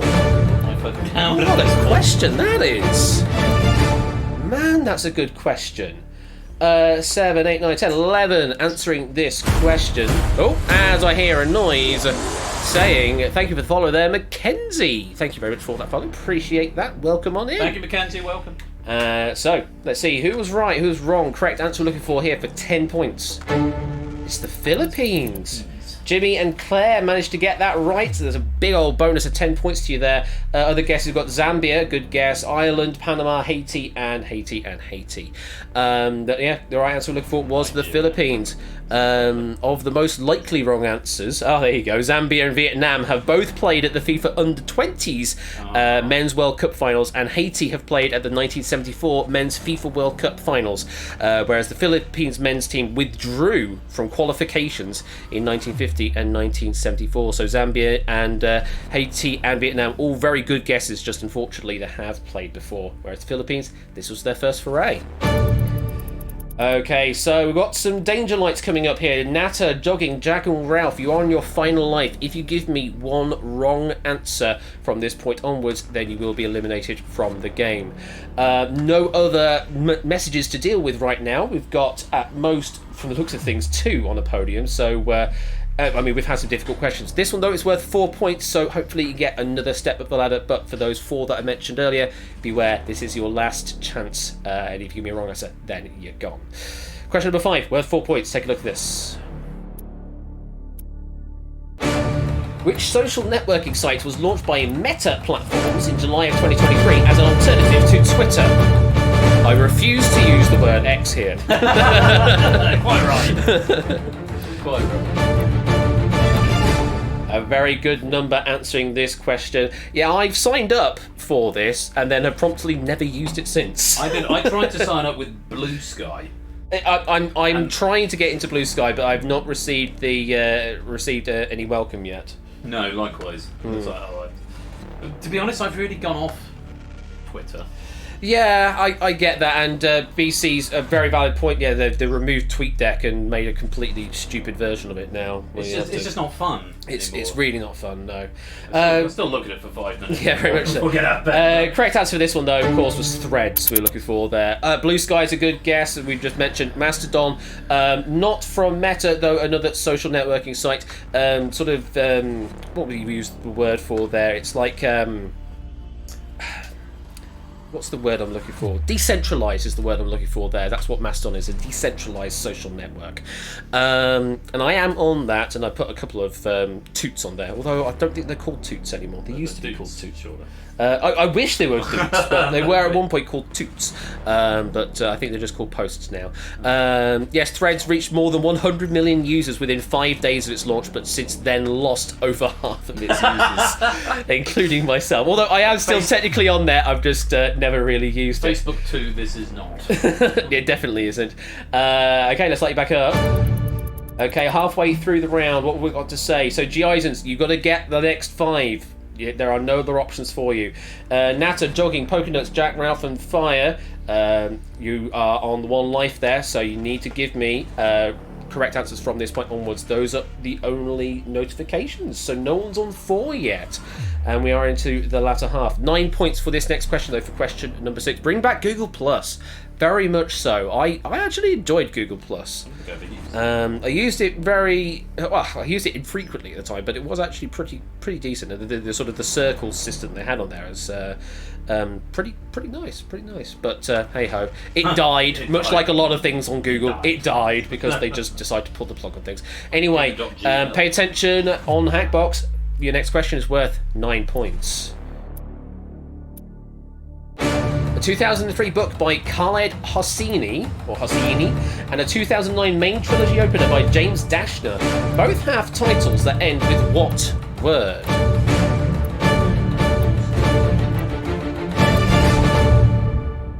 And that is time. A few players go for this here, about half I would say. Correct answer looking for here, if you got this, 9 points. Runner, the answer there. So let me find my information on this one. Yes, the books being The Kite Runner and The Maze Runner. Now, Jimmy, you've given me one of them. You've said The Maze Runner. Now, we were asking for what word, and you've given me the full title, I'm afraid. So I'm afraid I'm not going to be able to accept that. Back to the cell when Warden says you guys had no idea I did need all 5. So we'll be saying goodbye to you in a moment. God says Mantissa, can't accept that, neither Suburbia. But everybody else did give me Runner. So I'm afraid, G-Isons, you are going to be... oh, what? What? Hello? Was what? Oh, God, no. Seriously? Yes, it was, Priest. I don't know how to do that, but we're going to try it in a moment. So yes, unfortunately, G-Isons, it's the end of the road, and for you, oh God, I can't even remember the catchphrase now. For you, it's lights out. There we go. Slammed back in the slammer. Back into the cell you go. So, Mark and Toot, you are now only one question away. There are 4 questions left in this round. You need one of those to survive the round. And Pyro, Pokenuts, Mantissa, Lottie Burst, Stilgar, Fied, you require all the remaining questions in this round, so you've got to answer all of the 4 remaining questions. Oh, this is going to be a tough one for you. And it's going to be a 7-pointer for you, and I'm now apparently going to have to try and do some voice work here. Don't, yeah, I know. Very paranoid. Yeah, I'm just trying to think of how I'm going to do this voice right now. You have to talk without your teeth. So it's halfway between a yawn and right. Okay. That's not bad. I don't know what I'm going to do right now, folks, but we shall see how it all goes. For 7 points, if you can understand what I'm about to say in a moment, take a look at this. Also, the day of her birth, other day of the week is the middle name of the title character in the recent Netflix series Wednesday. I moved my mouth a lot. I did move my mouth a lot there, but I hope that was at least intelligible.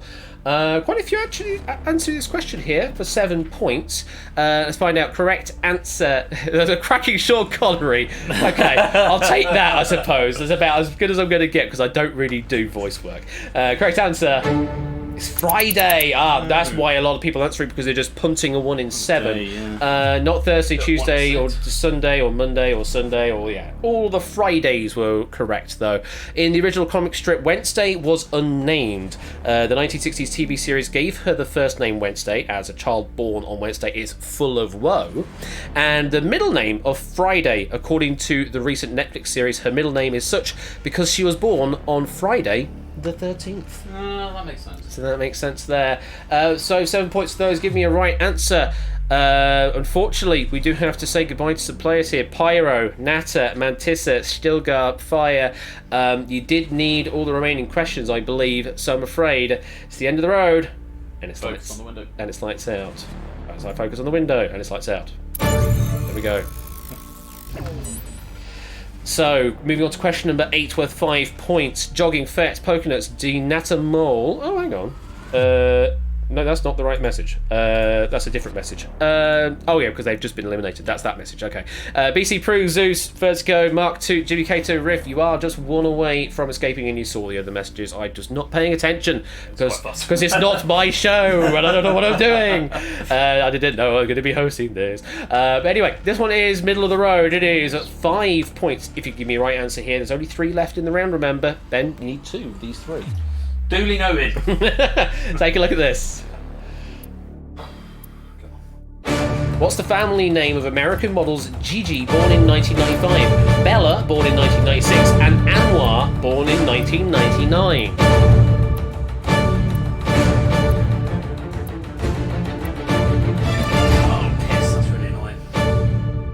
Is on the tip of your tongue? It's like Surratt or something. He's saying Surratt. Well, I didn't try it because I didn't think I'd be able to spell it. Okay, correct answer is Hadid. No, it wasn't. Hadid we're looking for there. Toot, Vertigo, Zeus, Jimmy, and Mark escaping on that question. Well done. Here are the answers we've got. Good news, the sun is up now. Happy birthday, Princess Poker. That's from Aussie land.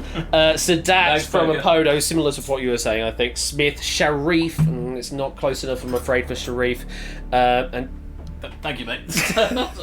as he tries to get to the vape stuff. Where is my information there? The siblings also have 2 half-sisters named Marielle and Alana, who are, according to Google, internet personalities. That's about as broad as it gets, isn't it? I mean, I'm an internet personality. Yeah. So, unfortunately, Fets, Pokenuts, Energia and Silent Marine, you are now due for elimination because you cannot advance through to the next round. So for you, it is the end of the road, and it's lights out. Okay, question number 9, Ben. You do need this and the next one, but it is the easy ones, as you say, 3 and then 2. So theoretically, the third and second easiest questions in this round here. Fernando, Toppy, and all those other names that just flew by, you are on your last life, so be careful on this next question, because, well, if you get it wrong, then you will be eliminated. But for a lot of you, you do need to get these final 2. Okay, we have a redemption for Show Me the Pupper, by the way, so you may have to go and... In between games. In between games. We'll sort that out in between games and score. Right, question number 9, worth 3 points. Take a look at this. One of the first 12 UNESCO World Heritage Sites, which Pacific Island group was selected as a showcase of evolution?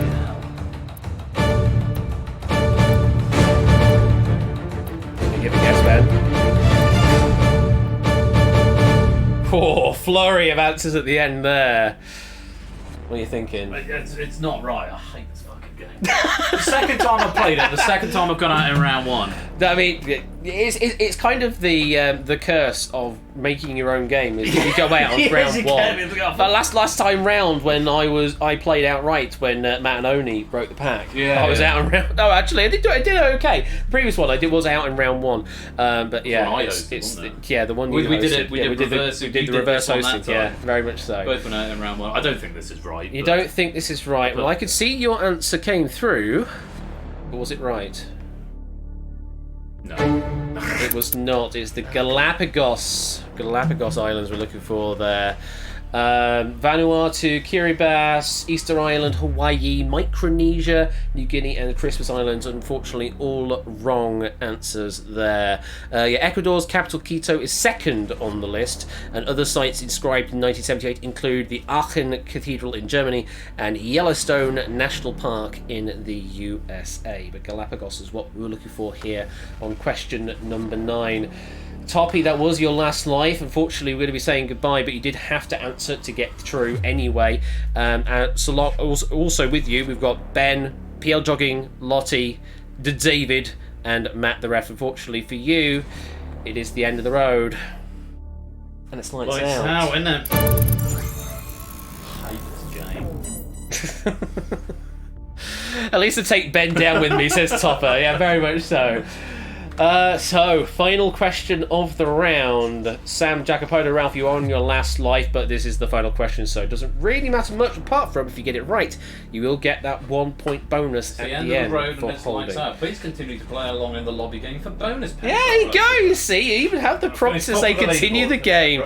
So yes, even if you have been eliminated, don't forget you can continue to play along for some extra pennies, and if you're joining late, then if I focus on the right window, then you get this little room code thing here. Yes, VZTN. If you go to hackbox.ca, you can join in late and get some pennies from that. Answer every question. No, that's the meme over on Topper's side. I have no idea what you're on about here. As many questions as you can. You could actually. Well, unless you want to play for pennies. That's off my own pen, my own currency. I am the bank of the pennies. I just print That's more. True. I mean, okay, if you're going to be out of the game, do you want to do pointless... Can I be the pointless friend? Yeah, you do pointless friend. I'll be a pointless friend. Oh, we'll do that then. All right then. This round's called Ret-Ot. No, it isn't. It's worth 2 points for this final question. Everyone's still in. Good luck. You need this. Here's the question. Still playing. Still playing. Keirin, Madison, and Omnium are the names of events in what Olympic sport that is contested in a velodrome? Yeah, I know that one.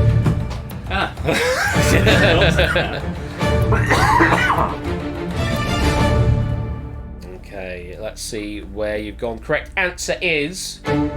It is cycling, yes. You mean track cycling? Yeah, I'll give you that. That's close enough for me. Canoeing, it is not canoeing, I'm afraid. Yeah, very much is cycling. Yes, the Keirin and Madison events were both introduced in 2000. Although the Madison was dropped for the 2012 and 2016 games, the Omnium was introduced in 2012 to replace the individual points race, which it incorporated. Well, there you go. So, unfortunately, Raspberry Fox, that was going to be your last chance in. Unfortunately, you will be eliminated, and it is just yourself that's going to be eliminated at the end of this round. So, for you... Raspberry Fox. Oh, sorry, and AB me. No, because you can do them. Of course, yes. You see, I'm catching myself without even realising it. No, unfortunately, Raspberry Fox, it's the end of the road, and for you, it's lights out. And 22 players have escaped the round. They're all really good at quiz. They are incredibly good, aren't they? In the lead, we have got, from looks of things, Toot and Mark tied on 32 points, though very close behind is Zeus, just one behind on 31. Jimmy as well. And Jimmy also on 31. Well, that's the end of round number 1. Let's move on to round number 2. Of course, there's some bonus live points for you there as well. Round number 2 is sustain. So you can answer as many of these 10 questions as you can. You need to hit the target of 50 points, which is equivalent to the highest scoring player plus 15 that you need to escape. So 50 is your target to meet to be able to get through this round. So those obviously qualifying with a lower score, you need to answer more questions correctly to get through the round. Each question is just worth a flat 5 points in this round, meaning everybody must answer at least 3 questions correctly to escape. And accumulated points from this round will be carried forward to the next round, where it all goes backwards. If you give an incorrect answer, then you're going to lose one of your 3 refreshed lives. Yes, we have just refreshed your lives, so you're all back up to 3 if you're in the game. If you exhaust your lives as before in the previous round, though, you will be eliminated from the game. In this round, though, at the end, for any life you still have in play, we'll give you 2 points bonus for any at the end of the round. Players who've escaped may choose to continue answering questions if they like, so even if you get to 50, you can continue answering questions to get yourself potentially more and more points. But you're still at risk of elimination if you give me the wrong answer, and if you lose all your lives, then you're out. There's no penalty for abstention, but if you don't hit the target, then you will be eliminated from the game. Or if at any point, if it's mathematically impossible for you to continue on, then we will eliminate you from the game. Okay, good luck. This is round number 2. It's called Sustain. As I say, the target is worth 50. If you're all ready, here comes question number 1 for 5 points. They're all worth 5 points in this round. According to both the International Bartenders Association and Brazilian law, the cocktail caipirinha contains cachaça, sugar, and what citrus fruits? Cachaça. See, this is what happens when I get questions for the first time. Caipirinha? Caipirinha? It's got an I there, rather than A. Caipirinha. Caipirinha. What are words? Caipirinha. It's just the other word I've got no clue with that cedilla in it. Anyway, correct answer. It's a lime. Put the lime in the coconut. No, not quite. Brazilian law, introduced in 2003, states that a caipirinha should be made with lime sugar and and have an alcohol content of 15 to 36%. It outlaws the addition of any substance that alters the natural sensorial characteristics of the caipirinha, though it is unclear if the legislation has ever been enforced. They're really good, says Artifact, and we just don't know, says David. So completely different perspectives on life there. We can't take orange, we can't take lemon, though they are citrus. Just the wrong citrus in this case. Let's light you back up. Target still 50. Question number 2. Take a look at this. Featuring the singles Juicy and Moo, Amala is a 2018 debut studio album, real first name of which American singer and rapper? Somehow I don't think it's been expressed as Moo, but there's an exclamation mark on the end. So that's how I decided to interpret it. Correct answer is Doja Cat. Doja Cat we're looking for there. Real name is Amala Ratna Zandil Dlamini. Well, there you go. Dlamini. Oh, an absolute... That's a collection of vowels and a half, isn't it? Doja Cat trips off the tongue a bit. Wrong answer's got Lizzo, Amala, Cardi B. Amala? Well... The real name of which artist was she known Real as? first name. Amala is technically the real first name. The question's asking for which American of course, singer and rapper. I can't read the question. I've had a bit to drink already. So Doja Cat was the correct answer. Fortunately, can't take Amala in this case. Let's let you back up. Toots needs 6 points to get through. Apodo, you are on your last life. You had a go on those first 2. Unfortunately, it's not gone out for you. But you do need to be careful. Any more wrong answers, you will be eliminated. Question number 3 for another 5 points. Here we go. A statue in the centre of Birmingham's main shopping area in the UK, and one that stands outside the New York Stock Exchange, both depict which animal? I like the touch of the UK and US cod in the same question there. So we're aware that that we have an international audience here for this stream. Okay, let's see. Correct answer is bull. Absolutely, the bull. Nothing else really to say on that one. Yeah, it's like It's the bull ring, isn't it, in Birmingham, I believe. So, so yeah, that's all you need to say. It's bull. And everybody that answered gave me a right answer. That's what we like to see. Let's light you back up. Everyone was on the ball, very much top of there. So Toot and Claire and Mark, you only need one more question to meet the target. Apparently still on your final life, and that's going to be all of the notices. Okay, moving on to question number 4. Have a look at this one. In folklore, what eye is the male equivalent of the female demon called a succubus? Just wanted to make sure, because sometimes that's an L and sometimes that's an I, and I wanted to make sure that it was a capital I. Though if I read to the end of the question, I would have known it was an I. Correct answer is an incubus. Incubus we're looking for there. I don't think we can take imp, I'm afraid. I fear not. No, an incubus is a good lord. An incubus is a demon that takes on a male form that seeks to have sex with sleeping women. A succubus is a demon that takes on a female form that seeks to have sex with sleeping men. Well, there you go. How very homophobic of them. Well, quite. Bastards. Yes, incubus was the correct answer looking for there. No other notices there, so let's light you back up. Though, to Claire and Mark, you are now through. You can continue answering questions for some more points, but of course, if you exhaust all your lives, you will be out. Proogs, J-Dog, Scouser, and also some other names that flew by at a rapid pace there. I believe you're on your final life there, so be careful on the following questions. If you give me a wrong answer, you will be eliminated. Depends what you're praying for, says Clive. Okay, fair enough, yes. Whereas Incubus is Innis's public transport... Inca Bus is Innis's public transportation company. Inca Bus. That deserves a... Oh, what, a honk you want? There you go, you can have a honk, apparently. just I'm allowed to dole out a singular honk. Okay, question number 5, also worth 5 points. Have a look at this. Also welcome to the stream. Welcome to the stream there, Mackenzie, Oni, and Innis. Which real-life chemist, sometimes known as the Dark Lady of DNA, was played by Nicole Kidman in the 2015 West End play Photograph 51? Marie Curie. It is not Marie Curie, because those are coming through as wrong answers, though it's a plausible guess. Correct answer is Rosalind Franklin we're looking for there, or just Franklin would also have been accepted. Yes, apparently Rosalind Franklin, the play, takes its start from Photo 51, an X-ray based image composed of DNA fibre that was critical in identifying the structure of DNA, taken by Raymond Gosling under the supervision of Rosalind Franklin in 1952. There you go. You don't know any famous chemists, says Puzzle. Well, worth a guess or worth an exception? But you know some, yeah. Is he famous? Is this famous in certain circles? Yeah, very, very so. Let me mark that one off there. Go back to there, and let's continue on. Let's light you back up. Oh, of course, J-Dog. Unfortunately, that was your last life. It was the end of the road and it's lights out. I completely missed that.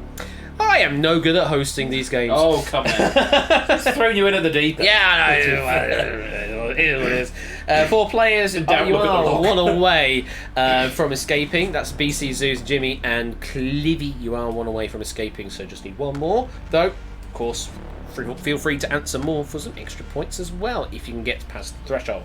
Podo proves J-Dog, you did require all the remaining questions there, but J-Dog got eliminated on the lives.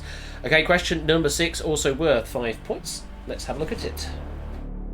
Oh, it's warm in here. It's really hot.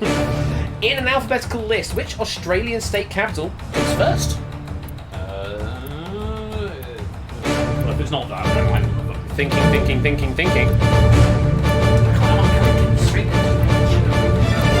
Is what, sorry? Can I take my shirt off? Is that allowed? I don't know what the current 2023 rules on extreme attire is. I think it's possibly allowed, but I don't want to. Let's not. Yeah, let's just not. Yeah. You were correct though in your submission. I did see your name fly by. Yes, the correct answer was Adelaide. Simpsons. Yeah, I'll take that as a phonetically plausible. And the others there: Cairns, NSW, New South Wales, Hobart, Brisbane, Queensland, Hobart, Darwin, Brisbane, Queensland. All wrong answers there. It's the capital of South Australia is Adelaide. Brisbane is the capital of Queensland, which would be next. Had we asked for just states, all of which have names starting in the second half of the alphabet, New South Wales would be alphabetically first. So that's where you may have been going there, Jimmy, I'm afraid. But no, we were looking for Adelaide this time round. Unfortunately, Proogs, Puzzle Dan, it's now impossible for you to continue on with this adventure in the Escape Artist. So for you two, it's the end of the road, and it's lights out. Moving on to question number 7 of 10 in this round. Podo, you do need all of the remaining questions to survive. Fernando, Zeus, Jimmy, BC and Clive, you just need one more to get through. And Vertigo, Jimmy, Shapes of Podo, you are on your last life. So if you give me an answer, it must be right. Okay, question number 7, another 5 points. Take a look. Premiering on HBO Max in 2021, and just like that, is a revival and sequel to which earlier HBO series that also inspired a prequel and 2 feature films.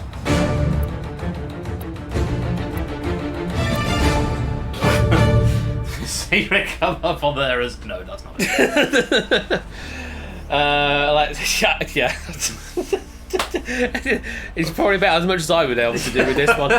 Correct answer was Sex and the City. You're looking for there. It's not Frasier, though. Frasier has now he picked up again. Yes, there was a Nicholas Lyndhurst. Yes, very much so. Yeah, that was very. I was kind of surprised to see that actually. Fun fact: I met him. Oh, really? Yeah, he lives about 10 minutes from here, if that. Down in the Witterings, in the next village over. Yeah. So, because I used to work back in my MA year, I used to work in Bottoms Up, which was a branch of Threshers. Okay. Which is an off license for those abroad, a booze shop.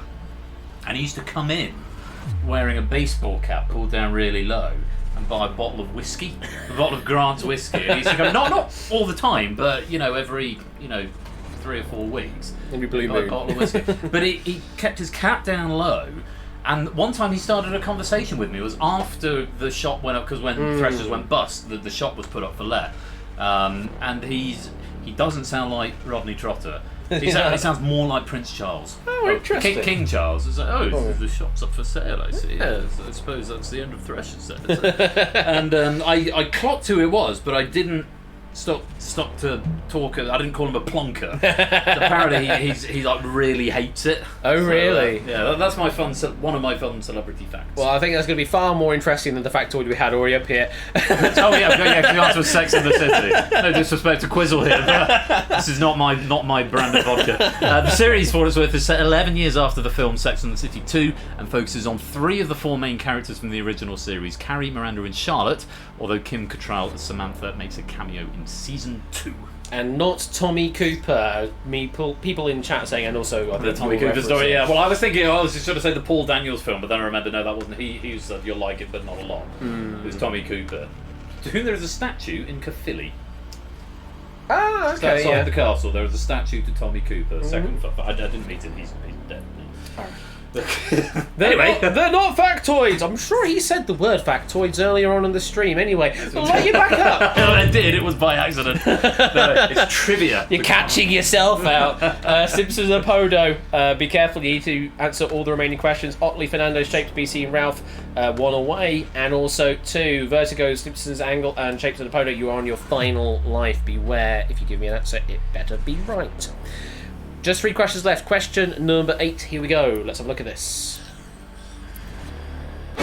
Which prolific US thriller writer collaborated with Bill Clinton on The President is Missing and with Dolly Parton on Run, Rose, Run? I've got this downstairs. I read the first. I read quite a few chapters and then got distracted by probably a new game or something. Well, I can see from the swathe of colours here that not many getting this one right from the looks of things, but let's reveal all. Correct answer is James Patterson. James Patterson we're looking for there. Also just accepted the surname Patterson as well. Yeah, he teamed up with Clinton again on the 2021 novel The President's Daughter. The president is missing. I was quite enjoying it, aside from the fact that Trump was the president at the time. So just trying to imagine it with Trump as the sort of eponymous president. Got the word in, self-5. Yeah, it didn't quite make the same story, but yeah, anyway.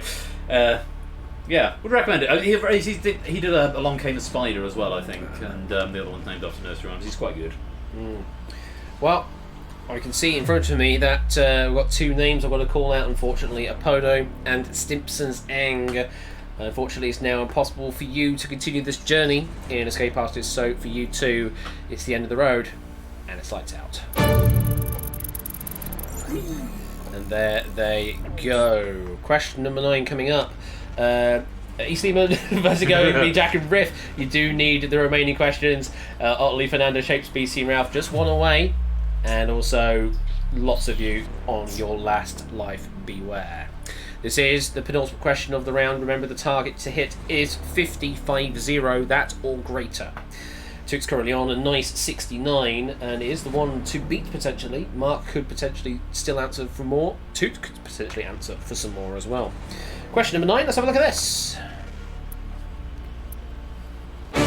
The island nation of Trinidad and Tobago is situated about 11 kilometres off the north coast of which South American country?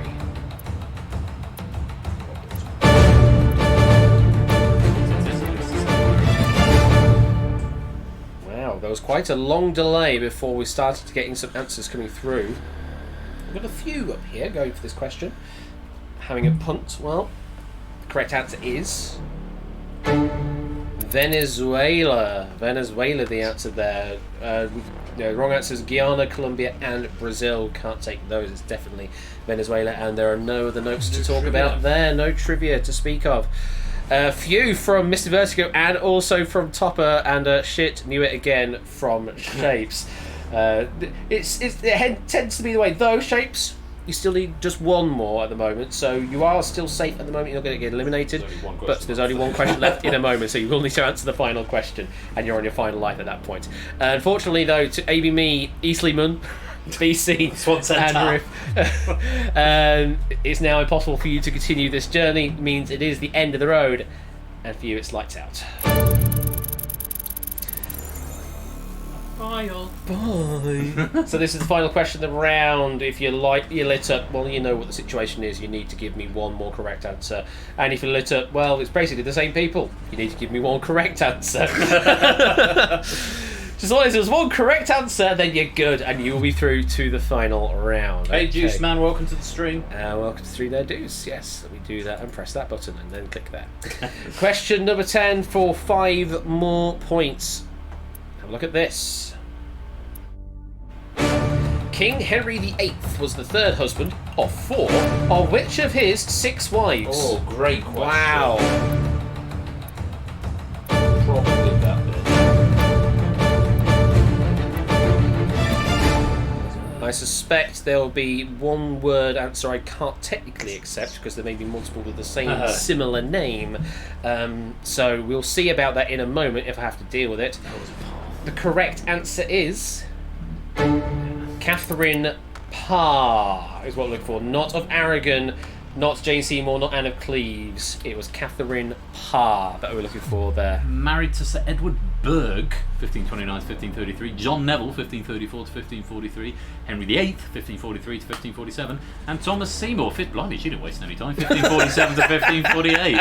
I know, right? Yeah. Good Lord, yeah. Those are some innings. Somebody's starting to wonder that actually that there may be a link between the deaths of these noble... maybe. So that is the final question of the round. Ralph, Otley, and Shapes, you did need that one critically to get through. Unfortunately, that was a wrong answer, a critical wrong answer, and for you 3, it is the end of the road, and at the end of round number 2, it's lights out. Just 10 players surviving the round. with Mark in the bottom right corner with a 1 point lead on 70 versus Toots Nice 69. Both of them have 3 lives intact, so will get a bonus 6 points on top of what they currently have as we go on into round number 3.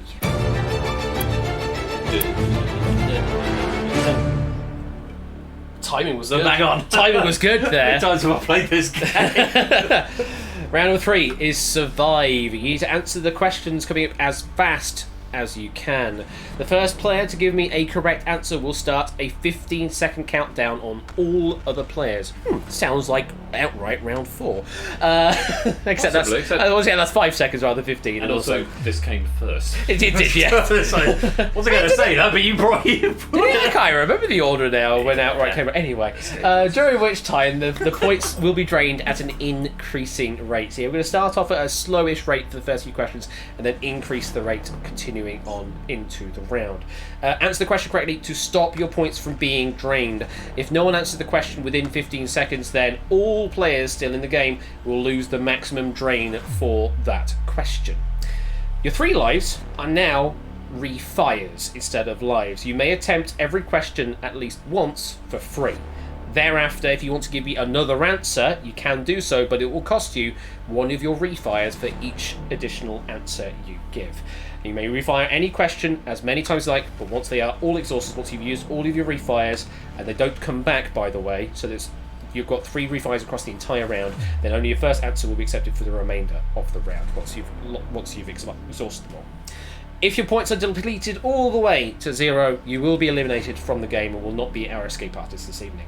When only 1 player remains, then that player will be declared the winner.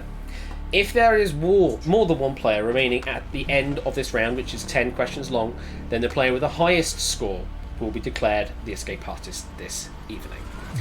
And as Matt says in chat, do answer every question, even if you have been eliminated, although I've just pressed the button and it's come up at least over the top of the thing. So that's good. So if you're joining in late, you can still join in on Hackbox VZTN, the room code to enter in. You can still get yourself some free pennies for giving me some correct answers, even if you are eliminated.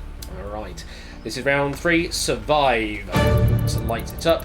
So for question number 1, the drain rate is set at 1 point every 1.5 seconds, meaning a maximum loss of 10 if you don't give me an answer on a full drain's worth of question. Everybody, get ready.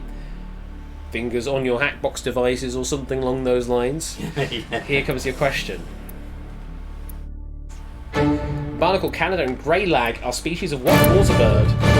Fernando has set the time. Clocks are on. Oh, got it. Nicely done. Still got Zeus and Jack not with an answer. And not electing to refire either. Vertigo did refire though, and was good on the second bounce. Swan and Seagull not correct. The correct answer for was a goose. That warrants a honk. Yeah, I just did. Literally did. One of these lads.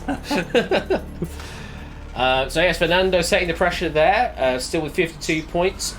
Mark still in the lead on 75. Toot in second on 74. Let's light you back up. Nothing else to add on that one. It's still 1 point per 1.5 seconds. Get ready. Here's question number 2. Now we get to the stuff I know. So which imperial unit of length is equivalent to 63,360 inches? Clive, not wasting any time, setting the pressure. Let's go, still ticking.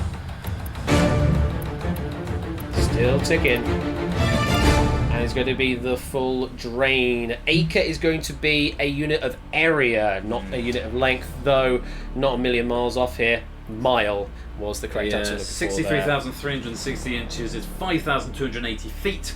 1,760 yards or 1 mile, because apparently numbers ending in 0 are far too complicated. Yeah, who cares about the metric system these days? Just do everything in imperial. I mean, we're such a weird nation still that we've got litres that we fill in our cars, but we express in miles per gallon. Oh, honestly, that drives me batty. It really does. So, oh yeah, the car it'll do 40 miles to the gallon. I don't know what that means. Even if the measurements were the same and we put gallons of fuel into the car when we fueled it up, rather than measuring it in 50 litres, I still wouldn't know what that means, because I'm not very good at maths. But yeah, miles per hour. Sorry, I didn't realise it would go into a diatribe like this, but anyway, let's let you back up. Kilometres per litre. Yeah, that's an. This just sounds weird, actually. That doesn't sound right. Toot and Mark currently tying the lead at the moment on 73. It was Clive setting the pressure on that one. David, so you were maths. No, I was a performing arts teacher who occasionally taught some maths to do. I didn't teach imperial to metric. Imperial. Yeah, to metric conversion. And yeah, no, it's stupid. No. Anyway, we will continue on. Question number 3, still 1 point per 1.5 seconds. Take a look at this. The 3 children of Adam and Eve, who are mentioned by name in the book of Genesis, are Cain, Abel, and which other? Fernando setting the pressure. That one. Is it that one? Is it that one? It is that one. Sam, Jimmy, Claire, still looking for an answer. I'm still looking for an answer. Jimmy and Claire have got it right. It's Seth. Seth, the answer we're looking for there. Ham is the next village. A village called Ham. It's not Ham, it's not Solomon, I'm afraid. Ham, I think, just knowledge off the top of my head, was a child of Noah. Okay, interesting. Sounds to just FYI. Yeah, according to the book of Genesis, chapter 5, the couple had other children too. Then the days of Adam after he became the father of Seth were 800 years, and he had other sons and daughters, and according to the Roman historian Flavius Josephus, from whom we get the Josephus problem, which of course everyone is intimately familiar with, the number of Adam's children as the old tradition was 33 sons and 23 daughters, because of course it was. The Josephus problem, incidentally, since it's been mentioned in the trivia there, you get me an opportunity to discuss. Well, today, just a few minutes before I carry on with the quiz, to talk to you all about the Joseph. No, I did. Remember that first game I made on the island game with all the islands? I can't remember what it was called now. Anyway, I reused that puzzle when I did my 12 games in 12 months project. The Josephus problem comes from Flavius Josephus, who was captured by the Romans, and him and his troop were captured, and they said, or they were cornered, and said, rather than submit to capture and torture and all the rest of the lovely things they did in BC, not BC, the player BC, as in not AD. Let's just say BCE. They said, well, let's all just cap each other. So we'll sit in a circle, and I will cap the person to my left, and then that person will cap the person to their left. And I've seen a number 5 video about that actually. Yeah, number 5. That's where I forgot the idea. Yeah. And Josephus resolved to. I think he actually said, no, actually, let's just surrender, and they were fine in the end. Had a happy ending. But he resolved to say, what is the position? And this is the Josephus problem for n number of people in that scenario. What is the position that you sit in? And there is a formula which I have written in code twice in 2 different ways. Yeah, and I can't remember it, but I know there's a number 5 video about it. Very interesting. Right, let's light you all back up. Okay, we now increase the drain rate, so it's going to be 1 point per second now rather than 1.5 seconds, meaning maximum drainage of 15 per question right now. It is question number 4. Have a look at this. What 4-letter word is commonly used to refer to the spoken dialogue of a stage musical? Two's got it right, setting the clock. Shit, what is it? Well, that's not 4 letters, so it's obviously not that. Clive and Mark have also got it right. It's just those 3 getting it right. No, it isn't. It's book. No, it's not. It's book. Similar to a script, apparently. Similar to a script, it's book. Well, Toot got it right, and Clive and Mark got it right, so must be right. Sam's not come in. We might need to do a clever condoning from Sam here. Oh. Because book is correct. Book is correct, yes. It's alright, Sam, don't panic. Now, I don't know how to deal with this, so I'm just going to... I'm not 100% sure I do. You have a roll back to answer option, don't you? Maybe. Where are you, Sam? Sam was incorrect. Book 30 points, 3 refis. So you should be up to 30. So you should be 30. So if we condone that, it might do it automatically, or it might not. Can you? No, I'm gonna have to do this the hard way. Okay. Talk amongst yourselves. Oh, it's in operator control, host control. Player editor. That looks about right. Select a player. Sam. What I'm going to suggest you do first of all, because he's not been eliminated, is resolve the question, and then I'll edit it after the fact. Okay, so just mark it as... So if we mark it, if there's no one else to condone, it's just Sam needs to go back up to 30 that's just and the only thing. So we will light you back up. Yeah, okay. Okay, Sam has still got 3 really fast, so I just need to give him his points back. This is much better on the new system. Sam, refresh data page. Go. Lives remaining 3. Countdown is the one. Set that to 30. Update player. Hey! Almost like he knows what you're doing. Almost, but not quite. So you have been bumped back up to your rightful 30 there, Sam. Currently, Toot holding the lead on 72. Mark on 71. It's tight at the top still. Then next highest is going to be Claire on 40. They've got a massive lead, those 2 players there. It's my favourite expression. It's like 2 great snags. 2 great snags. Though, all it takes is just one question to swing this entire round. Really swing. So yeah. let's continue on. The next question again. 1 point per second. Have a look at this. At the 2021 Golden Joystick Awards, the winner of the Ultimate Game of the Year was Resident Evil what? 2 to set the pressure. 2 got a video game question. Jack and Clive and Jimmy, Fernando, Sam, Zeus also getting it right. Verse goes on 10 points.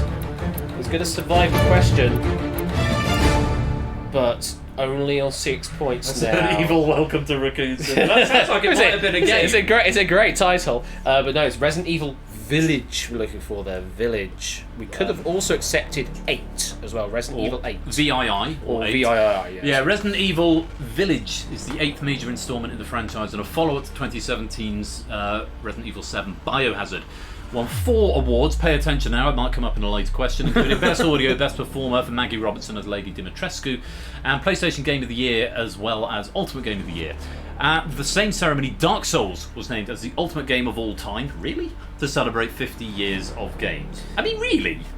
I mean, it's good, but is it the best game of all time? I've never played any of the Souls series. I played Souls 3 briefly, and it was hard, and I got frustrated, and then went and did something that I could do. It's the best game in the last 50 years. Really? Bruh, says Jimmy in chat. No, says Fernando. I mean, where's Half-Life? Where's Deus Ex? And System Shock? Bioshock, for God's sake. Whoever, I demand a recount. Anyway, we'll light you back up. Grumbling with the So, Mr. Vertigo, you are in danger. If you do not give me a right answer in time on this question, then you will be eliminated. Everybody else, you are somewhat safe, though you still need to answer pretty timely. Yeah, indeed, that question did swing everything, because Mark is now all the way down at 56, though is still quite a way different from everybody else in the pack, so could still afford 1 failed question entirely and still be somewhat in with a shout. But Toot with a 72-point current lead at the moment. That's impressive. Moving on to 1, 2, 3, 4. Question number 6 of the round. Goodness me. It is. Question number 6. Still 1 point per second. Have a look at this. British cavalry officer Samuel Brown created and gave his name to a type of what military accessory? Toot, set the pressure again. Mark and Claire getting it right. Vertigo timing out. Jimmy's got it right. Fernando's got it right. Belt. Belt looking for, or a sash. We could have also accepted that as Sam Brown belt is a leather belt with a supporting strap that passes over the right shoulder, worn by army and police officers. There you go. It's a buy from Mr. Vertigo, boots from Sam, medal from Zeus, browns from Jack, and a jacket from Clive. Well, unfortunately, Mr. Vertigo, you did manage to get all the way to question number 6, but for you, it is the end of the road, and it is lights out. As we now bump the difficulty up 1 more on the scale, it's now 1 point per 0.75 seconds, so a maximum drain of 20 now on the next question. And continuing on, Sam, Zeus and Jack, you are in danger here of draining out on this next question, so get the answer in timely. Toot still with the lead on 72, followed by Mark on 54, and then it is Claire in 3rd place on 28. Okay, moving on to question number 7. Have a look at this. In the 1986 musical fantasy film Labyrinth, David Bowie plays Jared, the king of which type of mythical creature? You remind me of the babe. The babe Two with the setting the pressure once again. power of voodoo. Jimmy stopping. Fernando, can you get in? Or are you going to survive? You're going to survive, I think, just. I want my baby cry as hard as babe could cry. How good is that film? Oh, you must have seen it. I have seen it, yeah. You must have. Oh. I have seen it. My aunt absolutely adores it, actually. I watched it so much as a kid. Someone ruined my childhood by describing it. So the internet is oh fuck, what's it? Give me a minute. Hang on. Oh, the answer's Goblin.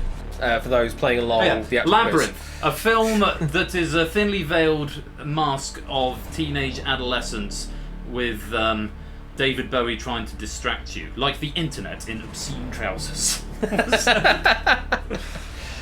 So yeah, we can't take Leprechaun, Elf, or Pan. Unfortunately, those are wrong answers. Oh, and the trivia is just I love music, David Bowie. Well, there you go. That's I think we had that pretty much quoted verbatim from Ralph earlier on. So did it need the trivia being read out there? David Bowie. Anyway, Fernando didn't get it right.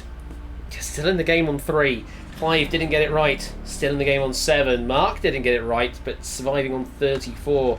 Toot with immense pressure, still holding on 72 right now, but there's still 3 questions in this game. Who knows what could happen? You're all still in play, but a few more now in red. If you've got fewer than 20 points, or 20 points and fewer actually, should I say, then you are at risk of being eliminated on this question. Yes, indeed.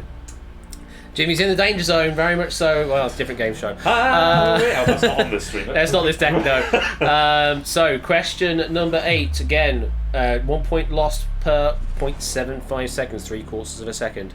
Have a look at this. The pollex is the specific medical name for which part of the human body? Fernando setting pressure. What we love to see. Clive hanging on a 1 point. Jack timing out. Claire? I think it's going to survive using a refire. Got it right on the refire. And it's a good night from Jack. The correct answer we're looking for was the thumb. Yeah, the Latin pollux is the thumb or the big toe, also more specifically called the hallux. Hallux, okay. Well, Fernando doing absolutely what was necessary to stay in the game, setting the pressure for everybody else. Toot has ticked down 1. It's now on 71. So it's all changed. It's all changed at the top. Mark's on 31. Next, oh my goodness me, everybody else is on single digits then below that, still in the game. Claire and Zeus on 9, Sam on 6, Jimmy on 5, Fernando on 3, and unfortunately for Jack, it is good night. And for you, it's lights out. Cat reaction is appropriate on his effort. Question number 9. And all but 2 players are at risk of draining out on this question. Wow, what a situation to be in here. Question 9, you could lose a maximum of 20 points here. Have a look at this. Of the US state capitals named after presidents, which one is named after the president who served most recently? Clive saying the pressure staying in, Fernando saying it on 1 point! Sam and Jimmy timing out. Claire staying in at 1 point. Woohoo! Toot is ticking down though. Didn't get it right. On a refire. Didn't get it right on a refire. Sitting on 53. What did he say originally? Answer there was Lincoln.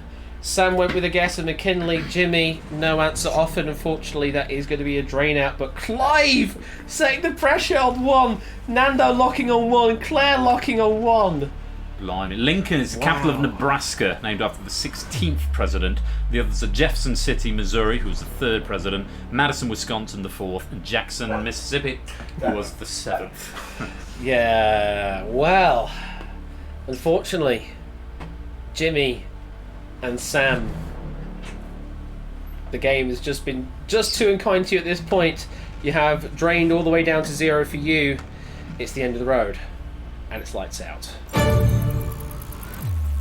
And although Toot has a 30-point lead, it almost means absolutely nothing because, well, you see that infinity sign there. we will continue draining until there's nothing left to drain or everyone is locked in with the correct answer. This is question number 10. You will lose 1 point per half second, and we just keep ticking until everything is resolved. We have 3 players sitting on their final point. It's entirely possible that we could have those 3 be our escape artists if they all lock in super fast. Simultaneously. Pretty much simultaneously. If you all lock in simultaneously together on the right answer, you could potentially be our escape artist, and everybody else times out. Yes. So anyone could still win here. Obviously, Toot has extra time in hand with those extra 30 points is equates to 15 seconds of time almost.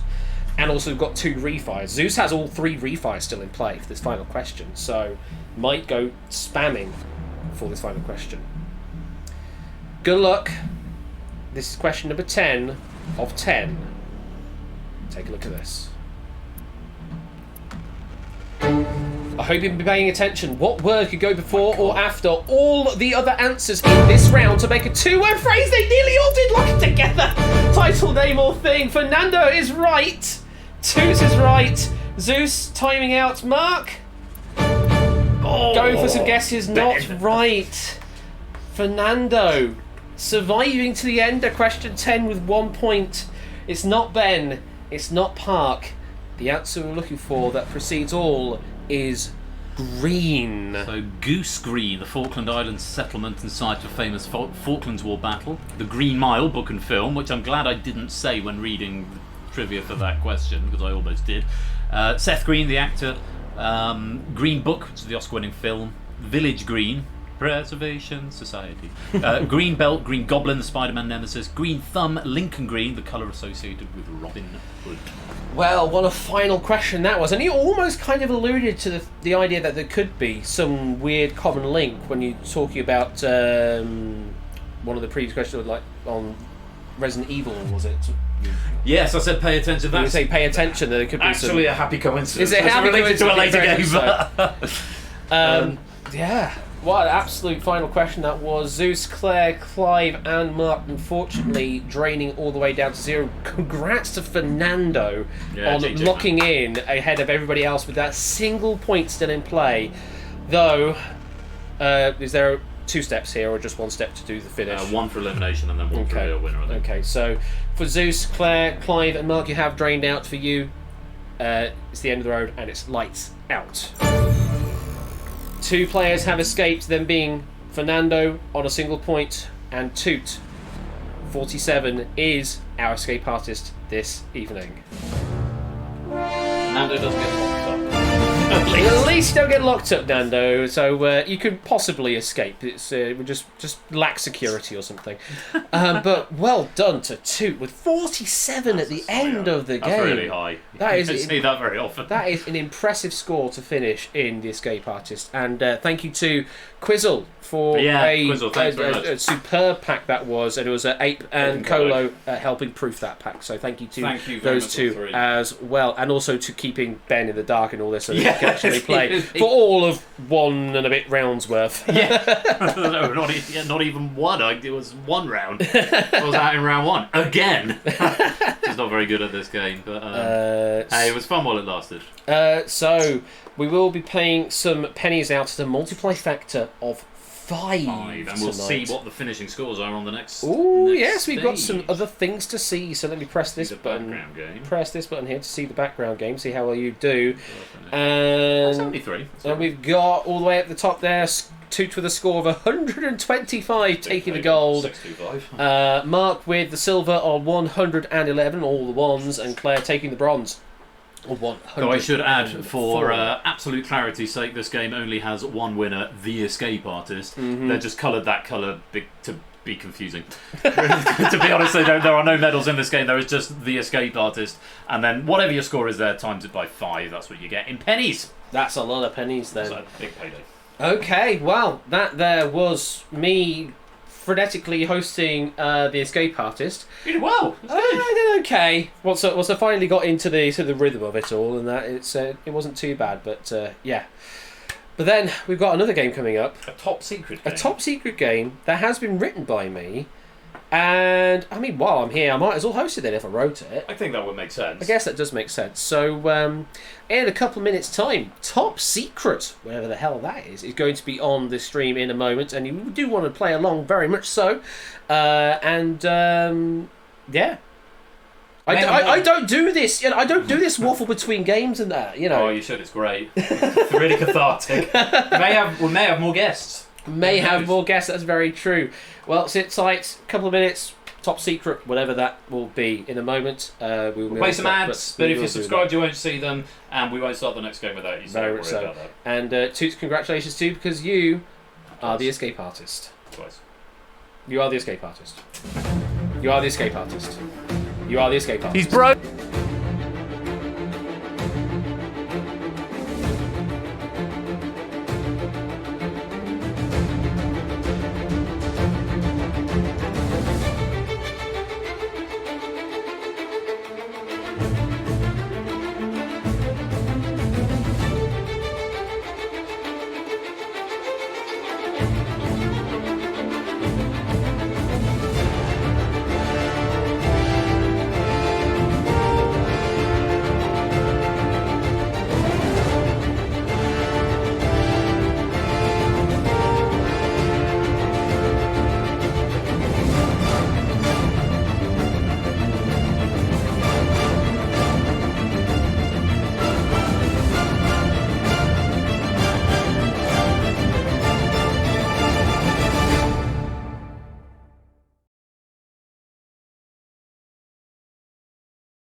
And don't go away, because after the break, our top secret game is finally revealed. You're not going to want to miss it. There may be more guest stars. Some adverts going to be coming your way, but if you're subscribed, you won't see them, and we won't start the next game without you. So sit tight, give us 3 or 4 minutes. We're going to get another drink. I suggest you do the same. Stretch your legs, nip to the loo, and we'll be back very shortly. Don't touch that dial. We'll be right back.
Welcome back to the third part of tonight's game night as we go back to the Hive. How you missed this? Have you all been missing the Hive here? As we get a subscription going to the bot. Actually, someone's gifting the bot a sub there. Well, thank you very much, anonymous gifter. Appreciate that. The Hive is back. It is indeed. And hi, Huds. Hello. Hey, Huds. It's me now over here. Although over here you were over there only a couple of weeks ago. Hope you're doing well. Welcome on in. Ash has done so well. He's actually got into Persephone's chair. Yeah, literally, I've consumed and all. Also, say hi to Not a Cat and 666, and also to Ryan. Welcome to this channel. And also, there, G. Eisen's being very generous, gifting out a sub to Huds as well. That's very generous of you there, G. Eisen's. Thank you very much for that. Yes, it is time for the Hive, folks. I have question cards tonight. I've actually gone to the effort of printing question cards out because I knew I was going to need some trivia information necessary for certain parts of this evening, and I couldn't be bothered to go with Google Sheet stuff, so I decided I'm going to spend some money and get some question cards, and also means Ben has a memento of this game as well. I'm very grateful for. So he'll have the question cards after all of this has played out. So can I jump in? You can jump in. Yes. I expressed back when I was doing the season 11 scheduling. I expressed a certain amount of sadness that the Hive wasn't as popular amongst players as perhaps I felt it was or should be, but I think it's not a huge secret that it's probably one of my favourites, if not my favourite game in my repertoire. And I expressed some sadness that I never got to play it, at which point Ash messaged me and said, well, if you want to play it at some point, I could write you a pack and host for you. And I thought, well, that would tie in very nicely with my birthday stream. So that is what we had planned. And so I am going to be in the Hive, and I won't be there alone, because apart from Ash guiding the way, I had another idea a couple of days ago that thought this could really make the dynamic a bit more interesting, possibly influenced by Secret Fortune a little bit. Mm-hmm. I'm going to be joined in the Hive this evening, working as a duo, and I'm going to be joined by my lovely wife, Mrs. Flush, who is coming to the stream now, I hope. It's Megs! Mrs. Flush is here, it's Megs. Hello. So we are going to be a team, and I'm very grateful to Ash, who has authored this pack, and it's been proofed by Colo. Mm-hmm. No, they've been working in cahoots. I'm very grateful to both of them for giving me and us, I suppose, this opportunity to play the game that I've wanted to play since I first invented it and I've never had the opportunity to. So thank you very much. We're going to enjoy it. So do please join the Hive. There is a very, very central, important part that the audience game has to play. Yes. So it's really important that as many of you as possible join. And of course, there are still gold, silver, and bronze, and medals and pennies available for you as well. Mm-hmm. But it's me and Mrs. Flush who are going to be in the hot seat. So if we open this up with the magic button. Oh, no, it's not even done on the magic button. It's all done on pissing hack boxes. I remade it, didn't I? I've got a magic button on Hackbox here, if you want to see. I've got this magic button here, where I open up the lobby. Oh, hang on, we've got a message from our sponsor, My money Huds. is on Mrs. Flush Royal F10 Red Wine. Money on Mrs. Flush? We'll be a team, Huds. Playing together. Yeah, we don't do like a cruel split and steel thing at the end, like golden balls or anything. He knows where the power lies, though. Let's open up the lobby. If you want to join in, you need the room code being FCQV. Oh, thank you to the person saying happy birthday to me. It's not my birthday today. Oh shit, I need to wish you I forgot that was a thing. Yes, you realise it. Stay together. Those who play together stay together, says Matt. Thank you for the 100 bits there. And also there was another 100 bits, the Lord and Lady Flush from Matt earlier on as well. So yeah, please do join in the lobby because as Ben says, you do have an important part to play. If you've ever seen Secret Fortune, the questions are structured in a similar way. It's going to be a question with multiple answers that are sort of stacked in a certain order, relative order. You need to give me the one that the question is asking for. So if the question is asking for the greatest, you need to select which is the greatest thing. You just answer the questions as truthfully and as honestly as you can. And then for our hot seat players, it's a slightly different game they have to play. Yes, they could answer the question themselves, but they can't do that all the time. It's impossible to do so by design. Instead, they may have to, or have to at some point, either trust how you play the game or mistrust how you play the game, depending on how the question has landed, what kind of answers have come up, and what they reckon. The better they do, the more points they can get, with lots of pennies on offer at the end. Absolutely. Because all the pennies definitely matter. As well, that's and there's a leaderboard as well. Of course, you're playing to try and score as many points as you can. Yeah, just answer the questions as best you can to the best of your knowledge, and get as many points and pennies as you can. Thanks, Huds. Have a good sleep. Best of luck with the moves tomorrow, mate. Yeah, take care, Huds. Take care. Good to see you. Well, kind of virtually. Yeah. I'm not actually seeing you, but you know what I mean. It's one of those things that Twitch people say. Good to see you. On this, if you're joining the lobby now, it should force me into the Hive, my avatar there. But anyone else who wants to join, you can join at any point during the game, and you will get to take part in the Hive Mind. So even if you're not joining now. Right, I think we should get on with this game, get on with the quiz, one might say. Hashtag get on with the quiz. Yeah, so let's see if it does the right thing and picks our correct player for the hot seat. Let's find out.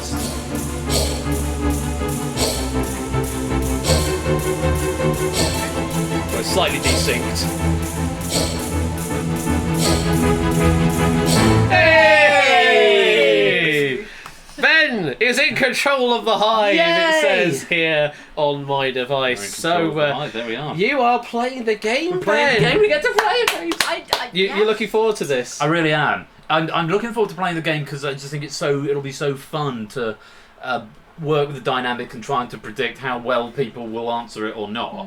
And I'm particularly interested in the questions that you've concocted for me. I'm wondering if there might be some meta questions in here. And it's also lovely to be able to do it with Megs here as well, as you can watch us have a domestic on stream. So actually that's fun for the whole family. So if you joined late, I am the one that has written this pack here for them, and it's been proved wonderfully by Colo. Thank you again, Colo, for giving the pack a check. Though there was one question he couldn't proof and had to just trust implicitly in my ability. Okay, that was a programming question. Well, we'll see. We shall see. And there may be some personal influences for yourself in this quiz, but we'll see how it all plays out. All right. So, are you ready to see phase 1? Yes. This is actually starting to sound like quite a brutal version of Mr. and Mrs. It's basically going to be about Ben, and it's going to be like, how much do I know about him? So, phase 1, we're going to be seeing 4 questions sort of leading in, and you will be playing 3 of them at this time, leaving the last one to the final phase. Okay.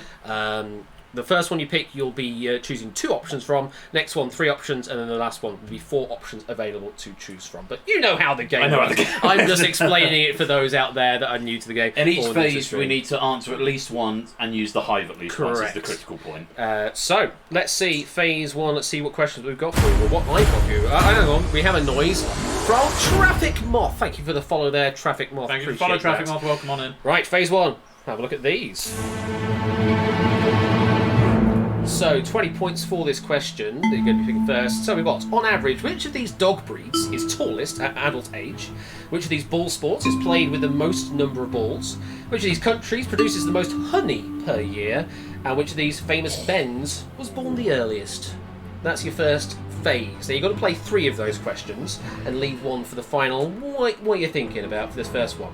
I think the dog one would probably be okay on, so we could maybe... Oh, I don't know, there's a hell of a lot of breeds of dog out there. I would put that with the 3 or the 4 options, yeah, personally. So would I. We've got to use the Hive. The ball one, it depends what comes up. I might have an inkling, but that might be one to rely on the Hive.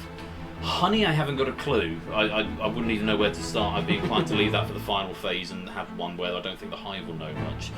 Do you want to take Bens? Famous Bens? Famous Bens born the earliest?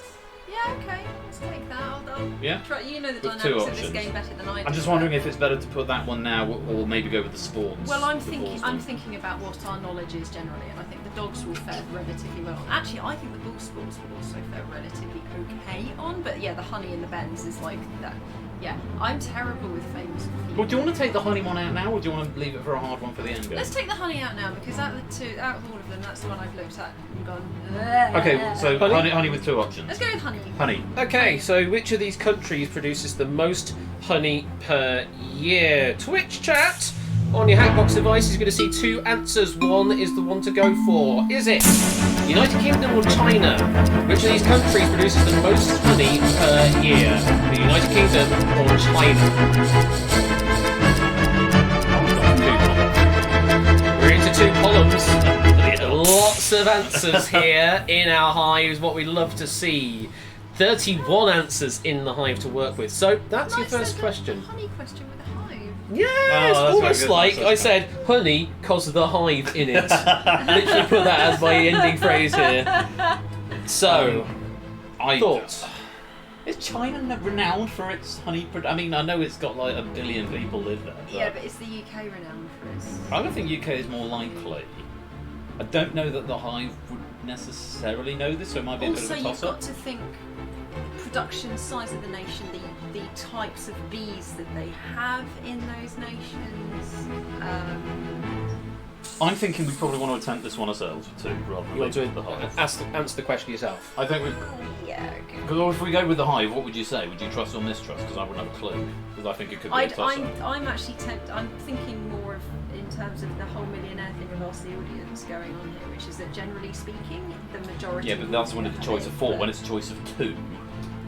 It's a 50-50. It's a 50-50, and if everyone is just going for a coin toss, then it's. I would rather, if we're going to take a toss-up, I'd rather we make that decision, and then we've got our hive options available. Okay, how about this? I'll count to 3. We'll say what one we each think it is, and then if we agree, then we'll go with what we think. And if we don't agree, we'll go with what you think.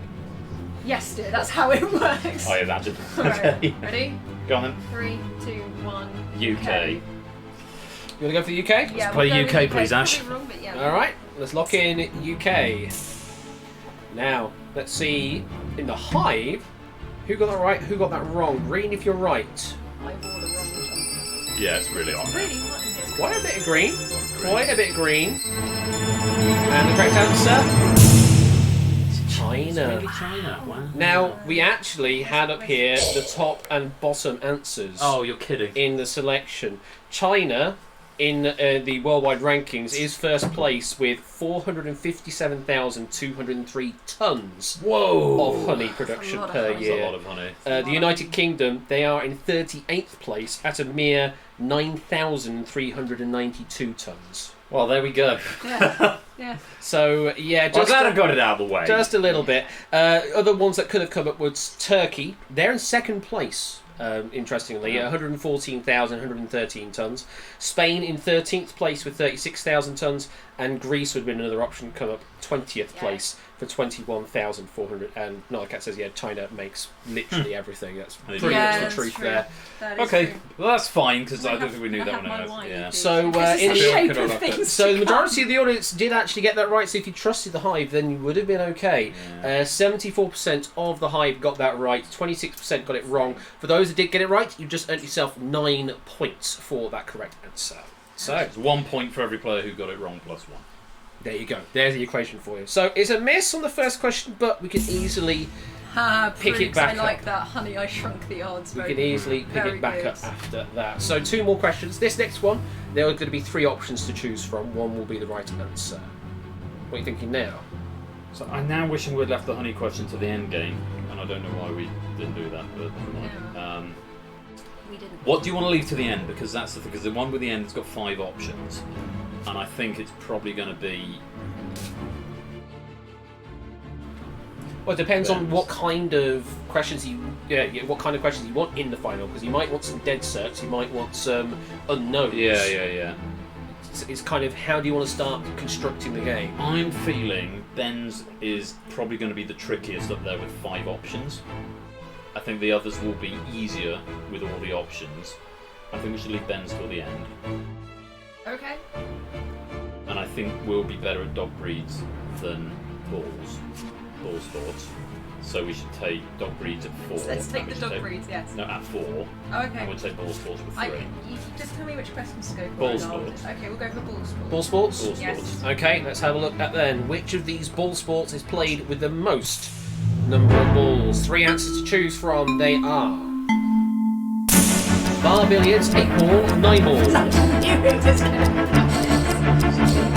Get those answers in. Which of these ball sports is played with the most number of balls? I'll repeat that once more. Close in like balls. 30 answering this question. Now, you can only answer one more question in this phase, and you'll have to do something with the Hive, either trust or mistrust. What are you thinking on this question? You know the answer. As in I do. Do you know it? I think you I know it because I got it on the card. Well, no, you know it. I think I know the answer. Okay, well, it's definitely not 9. So. No. 9 ball is 10, 8 ball is 16. I don't think bar billiards has as many as that. Bar billiards has got the little stalks and stuff. I literally have no idea what you're talking about. Yeah, I'm willing to trust you on this. The thing is, if we answer it ourselves, then we've got to use the Hive next time. I don't trust on this. Trust it. How much do you trust the Hive on this? Well, how much do you want to be an arrogant swine and go, I know this? Okay, can we not do that all the way through the game and on my birthday? It took until phase 1, question 2, folks. Cheers. I think it's probably. I think the Hive will be thrown by 9 ball. Okay. More so, I think, and I think it's a toss up between 8 ball and bar billiards, and I'm more inclined by 8 ball. I think the Hive. They may edge this one, but I don't think it'll be a majority. I don't think it'll be more than 50%, which obviously doesn't matter either. Or plurality. Plurality, not majority. Can you go for it? I think we save the Hive till next time. I think it's 8 ball. So you want to answer the question? Yeah, please. And you want to answer with? B, 8 ball. 8 ball. You happy with that, Megs? I'm happy with that. Okay, going with 8 ball. That's locked in. Not going with the obviously higher number on C with 9. In the mob, how do you do? In the mob? Sorry, the Hive. Beg your pardon. Lots of red, actually. Yeah. You are absolutely right. 8 ball was correct, but all the green came in at the end, so in plurality they were correct. Yeah, they were correct. 50% of the audience went the right way with 8 ball correctly, as you say. There's 16, yes, 15 object balls and 1 cue ball. In 9 ball, absolutely right, there's 9 object balls and 1 cue ball. In bar billiards, there's a total of 7 white and 1 red. 7 white, 1 red. So it's a total of 8. The other ones that would have come up was Carom billiards or Carom billiards. Snooker? The other one was snooker that would have shown up as well. Any ideas on the numbers for those two? Snooker is 15 plus 7, so 22. Yeah, that's correct. Including the cue ball. Carom billiards. Carom, yeah. C-A-R-O-M. That's a new one to me. That's new to me. I've never heard of it. 3. So there's a white cue ball and a typically yellow second cue ball, and then a typically red object ball. It's 2 players face off, and they have to try and hit the object ball via either bouncing off the cushions. It's just various rules sets out there. Okay. That's how it works. We could do that. We have 2 cue balls. Though there are no pockets on a Carom table. Those we do have. As far as I'm aware. Cover them up. Put some socks. Yeah. So we got some points. You got some points. That's Yes. what we like to see. 20 points for you, and also 16 points for anyone in the Hive. Oh, props that gave Carom. Oh, Carom. Okay, fair enough. Thanks, thank you very much for that. So yes, points on the board, and 50% getting that one right. Let's go to the final selection of this phase between the dog breeds and the bends. Now we've got to use that, so we can't answer either of these. Whichever one goes, if we whether now we can't play now, and at the end we can't I've play. got that. Why are you're adamant that we've got to leave these bends for last? Why have we got to I wasn't adamant about it. I just think that No, will be easier than dog breeds. But now we can't answer this question. It changes. You will it have to. slightly. You will have We've to got to trust use the or Hive mistrust, either way. yes. So I think we want to. You're going to stack the cards in your favour or stack them against their favour, as it were. Depending on the options, I think dog breeds is. If we play dog breeds, we're going to be wanting to trust them because I think that's easier. With famous bends, it's a bit more of a crapshoot, and they might or might not. So I think dog breeds. On the assumption that the Hive will probably know it. Clearly have more faith in the Hive than you do. What do you think they'll know both? It's not that. I just think dog breeds is one of those odd things that if you're a nerd who is into dogs like I am, you're going to see a whole lineup of breeds and probably trust yourself. Whereas Ben's is like, who is it going to be? Musicians? Is it going to be artists? Is it going to be I get that. But I'm just saying we can't answer this question. We have to use the Hive. Yes, I know. That's why I'm saying I would. Hello. All right, That's why guest number 3 is Minnie Flush. Are you off to bed, sweetheart? Oui. Okay. Have a good sleep. Bonne nuit, monsieur. How Venus say. All right, well, you choose then. You choose. Well, no, I just. Okay, what do you want to go with? I chose the last two. I So if you want to choose one, then yeah.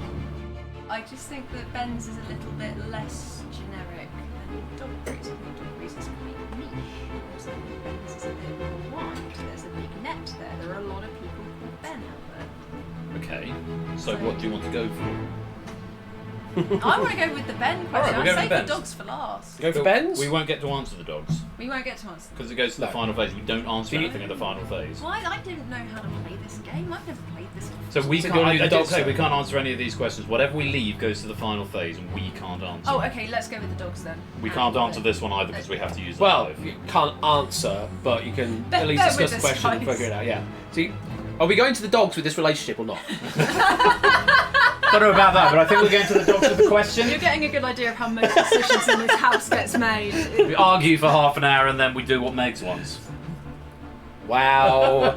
Shall we go for the dogs then? So how long have you wanted to be a marriage counsellor? Until 20 minutes ago. Dogs? Dogs? Let's go for the dogs. Dogs. And just for clarifying, when I say tallest, I mean height of dog measured while standing from the ground to their shoulders. That is what we mean by their height, or their tallestness. So on average, which of these dog breeds is tallest at adult age? 4 options to pick from. And you want to pick from Cocker Spaniel, St. Bernard, Pomeranian, and a Border Collie.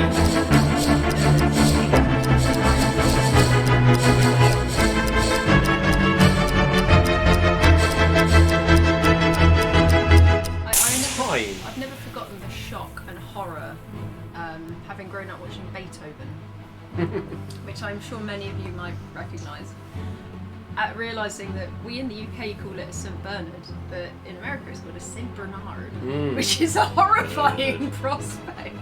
Pomeranian is shortest, then Cocker Spaniel, then Border Collie, then St Bernard, isn't it? Yes. So St Bernard is definitely the Pomeranian, tallest. Cocker, Collie, St Bernard is definitely the biggest one there.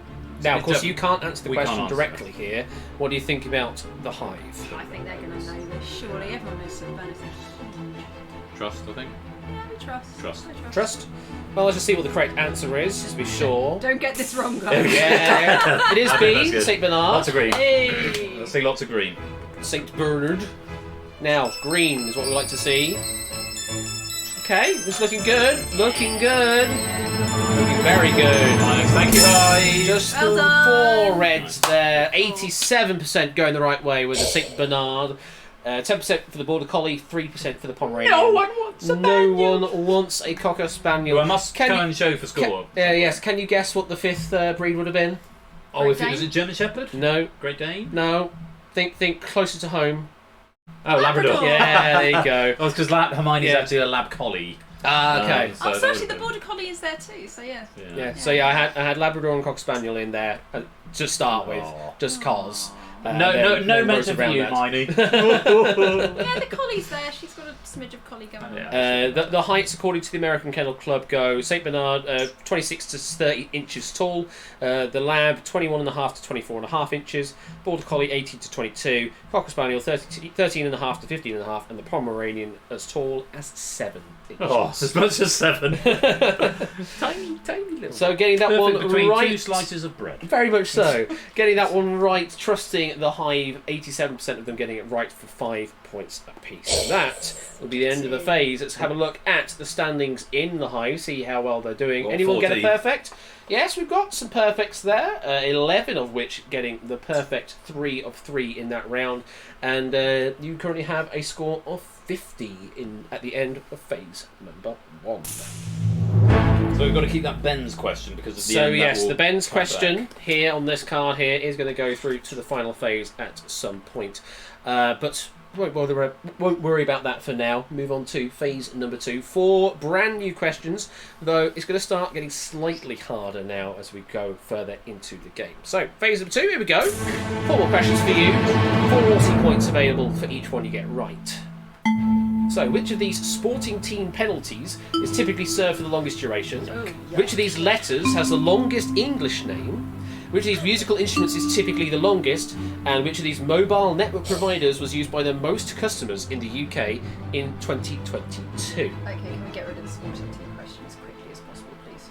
On the one hand, yes. On the other hand, which ones do we definitely want to answer? Well, as in we want to answer. I would quite like the musical instruments. Yeah, I would like that. That's the only one I'm hankering for, really. Yeah, same. And actually, I think if we get that out of the way quickly, we'll be really. Well, do you want to answer it for 2 options, or do you want to answer it for 4? Thing is that this is the strategy with it, because if we answer for 4, then it's a question that it's harder because it's got more options, but it's our specialist area.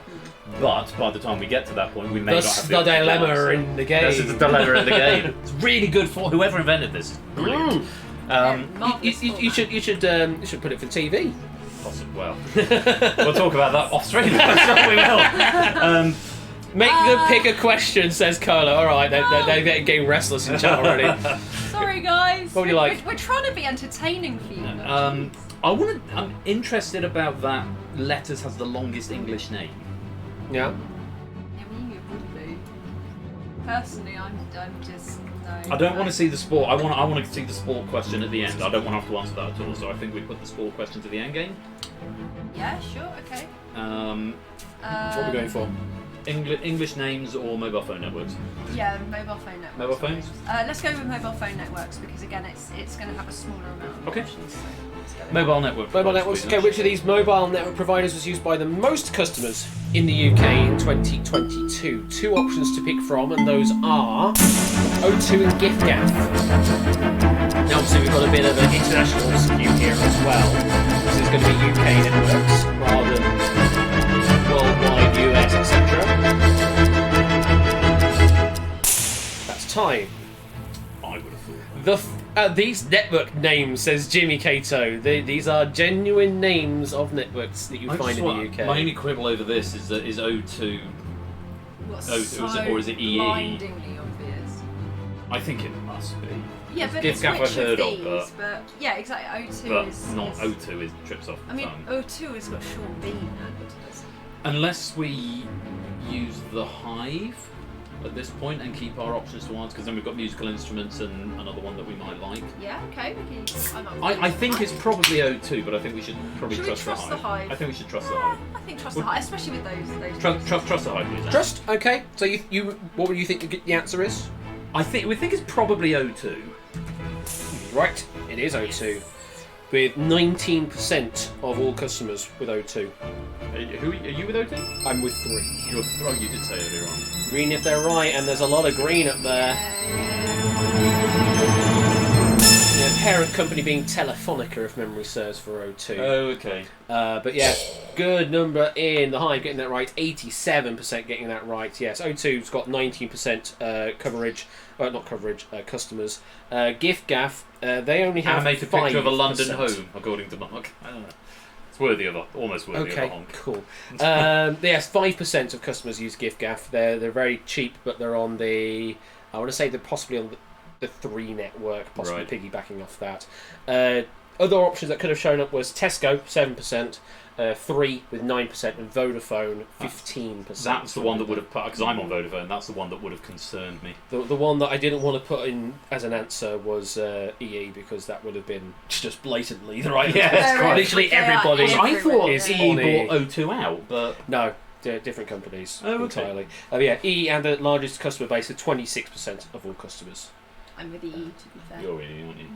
Cool. And just to add an extra point that I found interesting when reading this Statista site, 2% of the 4,003 respondents to this query were not sure of their mobile network provider. Wow. Seems legit. Oh, that's. Well, I suppose if they got gifted it or something, or company your phone, yeah, then maybe sure, that's fine. I'd have to ask why you're in Also, surveys, but also, dare I say it, like directors of companies have a tendency to just kind of be like mobile phone networks. What's that? What are those? I suppose so. Well, 5 points for those in the Hive getting that right, and another question for you then. So we've got to answer at least one of these. Do you want to do the longest English name and then say the musical instruments when we've got 4 options? Because I think we'll do better on that one. So we need Okay. Longest English name, please, Ash. Longest English name. Which of these letters has the longest English name? Okay. 3 possible answers, and they are. I'm not reading them. Lovely. Which of these letters has the longest English name? I'm not reading them. This is why you needed to check the font, wasn't it? Actually, no. These came up. They were Did already they? in the font. So I didn't have to do any special stuff with this. But that was one of the things I suspected could have gone wrong when writing this, is that they may not have been in the font, but they were. So I didn't have to tweak that.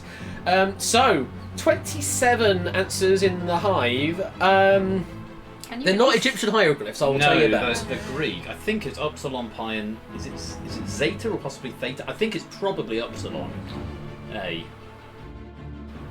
I trust you implicitly. You trust me on this one? Yes. I think we're going to go with A. Go with A. That funny U symbol, which I think is Upsilon. You're answering? Yeah. Yes, dear. Answering A. Okay. Let's see, in the Hive, who got it right, who got it wrong? Who remembers back to the old days of Only Connect? Although, 2 of these don't actually feature on Only Connect anyway. It's only letter C that does. But, whoa, very interesting. Tied plurality there on A and C, 44% apiece. And then 11% on B. So the letters you see before you on A is Upsilon, for a total of 7 letters. On B, you would see Rho. Oh, it's Rho. That is 3 letters long. Right, and on option C there, you would see a Zeta. It is Z-E-T-A for 4 letters. In the right letters ballpark, then. You did very well. You did very well. Well I mean, you done. picked out Upsilon, which was the critical one, because that was top from Yeah, the yeah. entire set. Oh, really? Other ones that could have come up was one that looks like a W, lowercase W. Wagamunners. No, it would be Omega. Omega, okay. Yes, for 5 letters long. And then the other one you would see would be a U with an extra leg on its left. That alpha. No. Okay. A U with a sort of leg on the left. Sort of like an unfinished P. Yeah. Kind of. Tau? No, that would be Mu. Oh, classic Mu, yeah, MJU. So, there you go. And yeah, bit difficult trying to do this in Egyptian hieroglyphs, but we'll revert to the old alphabet that Only Connect's very used nice, instead. Mark. Yeah. Omega. There we go. Omega. There we go. That thought didn't even cross my mind right this. It was more a case of Only Connect, but because he's done it, innit? 16 points for everyone in the Hive that got that right, and you know your Greek letters, well done. One more question to play in this phase. Instruments. Musical instruments. You want to play the musical instruments? Yes, please. Okay, so which of these musical instruments is typically the longest? I don't like that one typically. 4 options to pick from. As long as trombone comes. Here we go. Cornflake, alto flute, B-flat clarinet, and a descant recorder. Which of these musical instruments is typically the longest? Don't say, because it's not.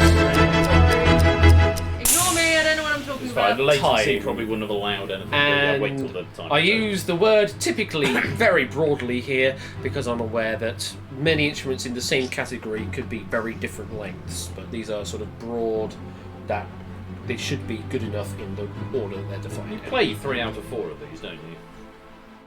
No, Got I play 2 out of 2 out of 4. them. We've got 1 in the house. I've played 2 of them before. 3 of them before. I think. Do you have a hunch on this? It's the core. Yeah, that's what I thought. It was a core on Core is a big oboe. The alto flute is just the normal flute, which is about yay big. The B-flat clarinet is about yay big. Descant recorder is probably that one. The cornglay loops, doesn't it? It's got a... Is that the one with the bell on? No. The cornglay's got a big Is that the bell bowl at the at end? the bottom. But it's quite. I remember playing them, and you have to sort of have your legs apart because it's quite. I think Cornglay is a good shout there. I think bassoon would probably have been the other option to come up, which would have made us Or sad. would it have been a piccolo? The other option, I won't say anything until... We'll go Cor Anglais. We'll lock in, play Cor Anglais, yeah? Yes, please. Okay. That has been done. Now let's have a look at the Hive, see how well they've done. See Tatari says cries in C-clap. Ooh. Lot of red. Early red. Lots of red. Only a room marking right here. And a Podo. Oh, wow. Oh, it's the alto flute. It's the alto flute. You're mixing this regular C flute as a treble flute. That's the name of it. Oh. Alto flute is longer than a treble or C flute. That's embarrassing for two musicians, including a wind player. I wasn't a flautist. I would have gotten tripped up on this as Well, well, you got because I would have thought alto flute is your standard flute, but it isn't. It is a slightly larger version. It's 34 inches in length in total for the alto flute. There we go. Massive. Then, if that wasn't up there, then Cor Anglais was indeed the longest, 32 inches, which you say is a sort of bigger oboe with a bulbous bell. Then we've had the B flat clarinet, that's around 26 inches in length, and then the other one we had, the Descant recorder, was the shortest on offer, was 13 inches. The other one we had that could have shown up was the oboe. It's 24 to 25 inches. You definitely play that. I definitely played that, and I played, then I really would have played 3 of the 5 options. Should have mistrusted. Should have mistrusted here quite substantially, because I saw only 2 players indicated in the Hive get that right. Arun and Lepodo, I believe it was. So 7% of the audience getting 28 points for that one question. That's a big, big bank for that question there. And yeah, not much else to say. That's the end of that phase. Let's have a look in the audience to see how well they did. Did anybody get all 3? It's going to be a far shout for Arun and Lepodo, potentially. Wow. Oh, well Look at done Arun. there, Arun there with a maximum on 79 points. Very well played there. On for a perfect game so far, and for yourselves, you currently have 140 points in the bank at the end of phase number 2. I also just think in the comments. Mark, yes, Cor Anglais does literally mean English horn. It does, and then there's the French horn, which is in English. Which we say. It's so backwards. Music instruments full of it. Well, the oboe is actually the shortened version of the original instrument, which is the hautbois. Oh, what a lovely title. Played one of those. HAUTBOIS. Do you know they're bizarre because with an oboe you've got the sorry I'm gonna wax lyrical for a minute. But with the oboe you've got the reed which is exposed and that's what you play. Yes. But with the hautbois it's inside a tiny little wooden chamber and you have to.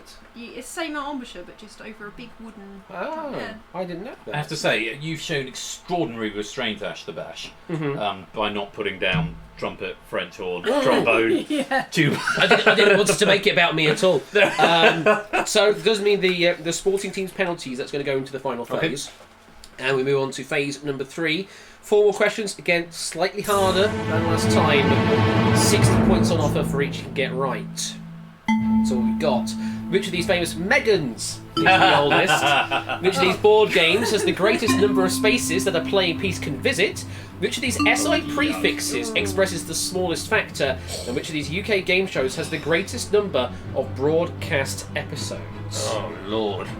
So, interesting questions to go for here. And yeah, I did have to put a Meg question in there at some point, along with the before we knew that she was going to be playing. This was a very late edition. This was serendipitous, very serendipitous. Do you know, I can only think of one famous Megan spelling like that. Yeah, if Megan there'll be Trainor Megan, any sort of variation of spelling of Megan. So there's going to be Markle, there'll be Trainer, there'll be... But they are Megans. There'll be probably. They don't count. And there might even be a Meg as well. Just put that out there. Well, get away from me for a minute. Okay. I think let's get rid of the prefix. Yeah, I don't want to look at that at all. I think that can go to the end, okay. Probably. Board games, I think I've got a reasonable shot at. UK game shows, I think the Hive has a very good shot at. I'd be quite curious about that Megan question early on, if you want to play that for 2. Hey, I'm as narcissistic as you are. Let's go for it. Megans, please, Ash. Which of these famous Megans is the oldest? 2 options to pick from. Those are Megan Thee Stallion and Meg White.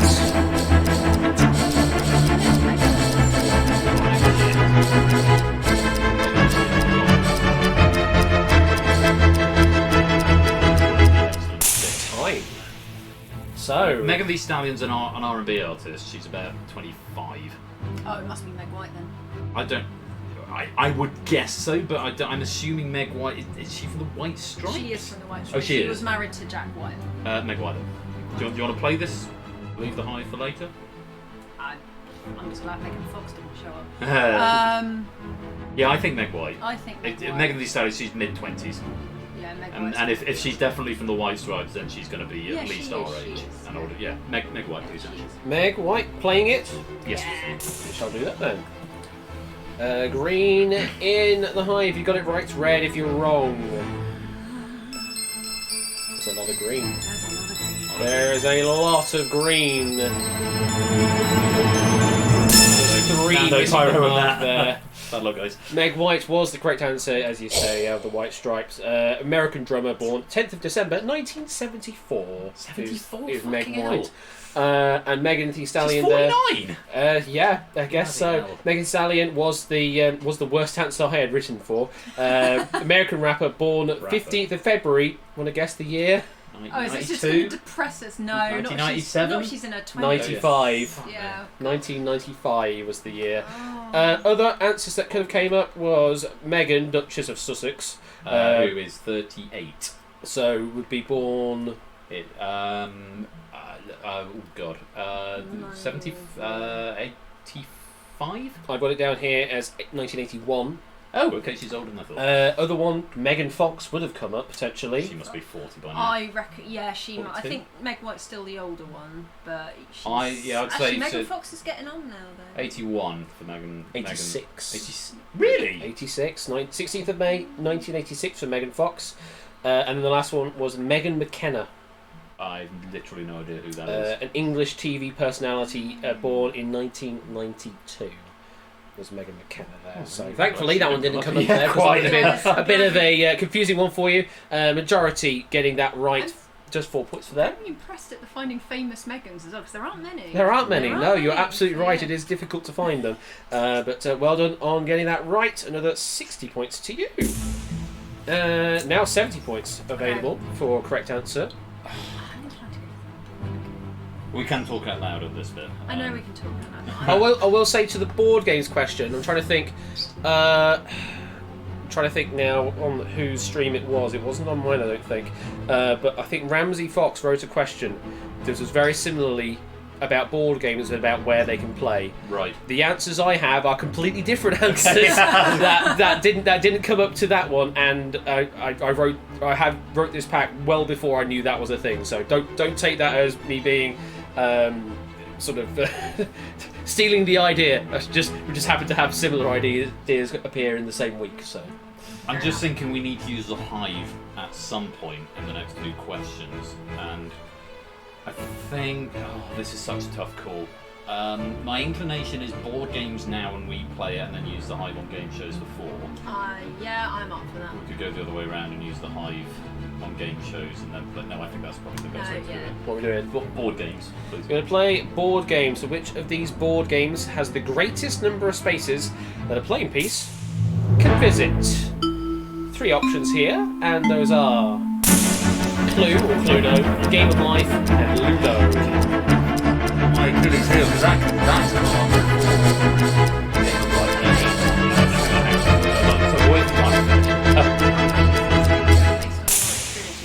time. And then we'll puzzle it out from there. Okay, so Ludo is basically frustration, and it's visually counting out now. 14. I think it's about 40. Cluedo. Yeah, but you've also got the ones going into the middle. Okay, so add So you've 5 got on about it, 4, so 5, so I don't know, 20, so 60-ish. Cluedo's massive. I mean, you've got 9 from the rooms alone, and then you've got a lot of space in between. I don't know what the size is. 15 by 15? Something like that. 15 little squares by 15? It's big, but Game of Life has come up again and again and again. That goes like this, though, doesn't it? It's a big spirally thing. It's like Jumanji, isn't it? Yeah. It's a great way of describing that. Jumanji, yes. Yeah. I know exactly what you mean by that. It's very good. Second Jumanji reference tonight. This is a really tough call. I don't think it's Ludo. It's whether or not the Hive would. I think they probably would. I think the Hive would. I'm going to be tossing up between Cluedo and Game of Life, though. What are we going to do? I mean, based on what you said, I'd say Cluedo, but I think that should we go with the Hive on this one? Because If we you trust and them, I then, are just... if we go with the Hive, I would say we probably would trust them. But then we can't trust them on the game show one. We can either mistrust or answer ourselves. I'm aware that's a strong question for them. Yeah. I think if we think it's Clue, I think we play this now and you save the Hive for the game shows. Alright, okay. Do you want to go Cluedo? Let's go Cluedo. I think Cluedo. We'll play Cluedo. Yeah, we'll play. Alright. Now let's go to the Hive. 28 answers came in. Green if you're right. Yeah, but just because it's saying they're right doesn't mean they gave the same answer. So trust would have been the right option. Yes! Would have been the right choice, Great and shout, is the well done. correct answer. Would have been able to trust as well. Clue/Cluedo, the correct answer. So yes, there are 9 rooms, 4 secret passages. Oh, they count as well. Okay. Those count separately. 6 starting positions count separately, and then a total of 167 corridor spaces for a total of 186.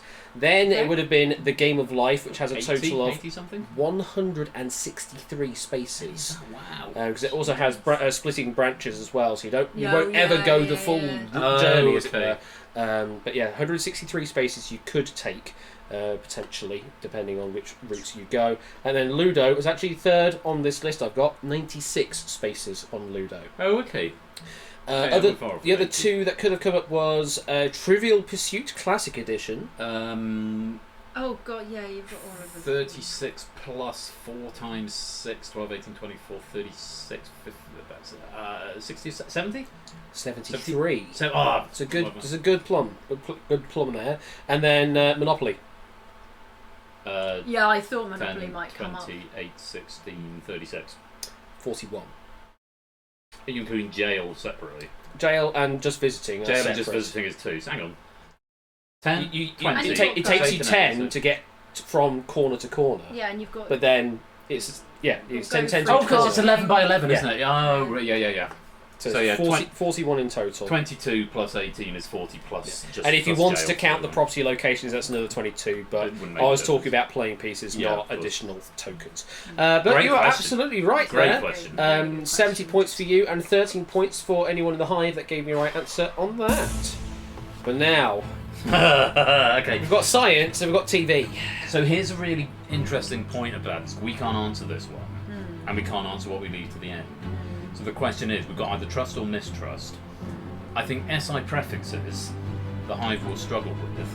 I think game shows they'll do quite well at. But we've already got 2 fairly tricky questions at the end game anyway. Do we want to give them an easier one at the end?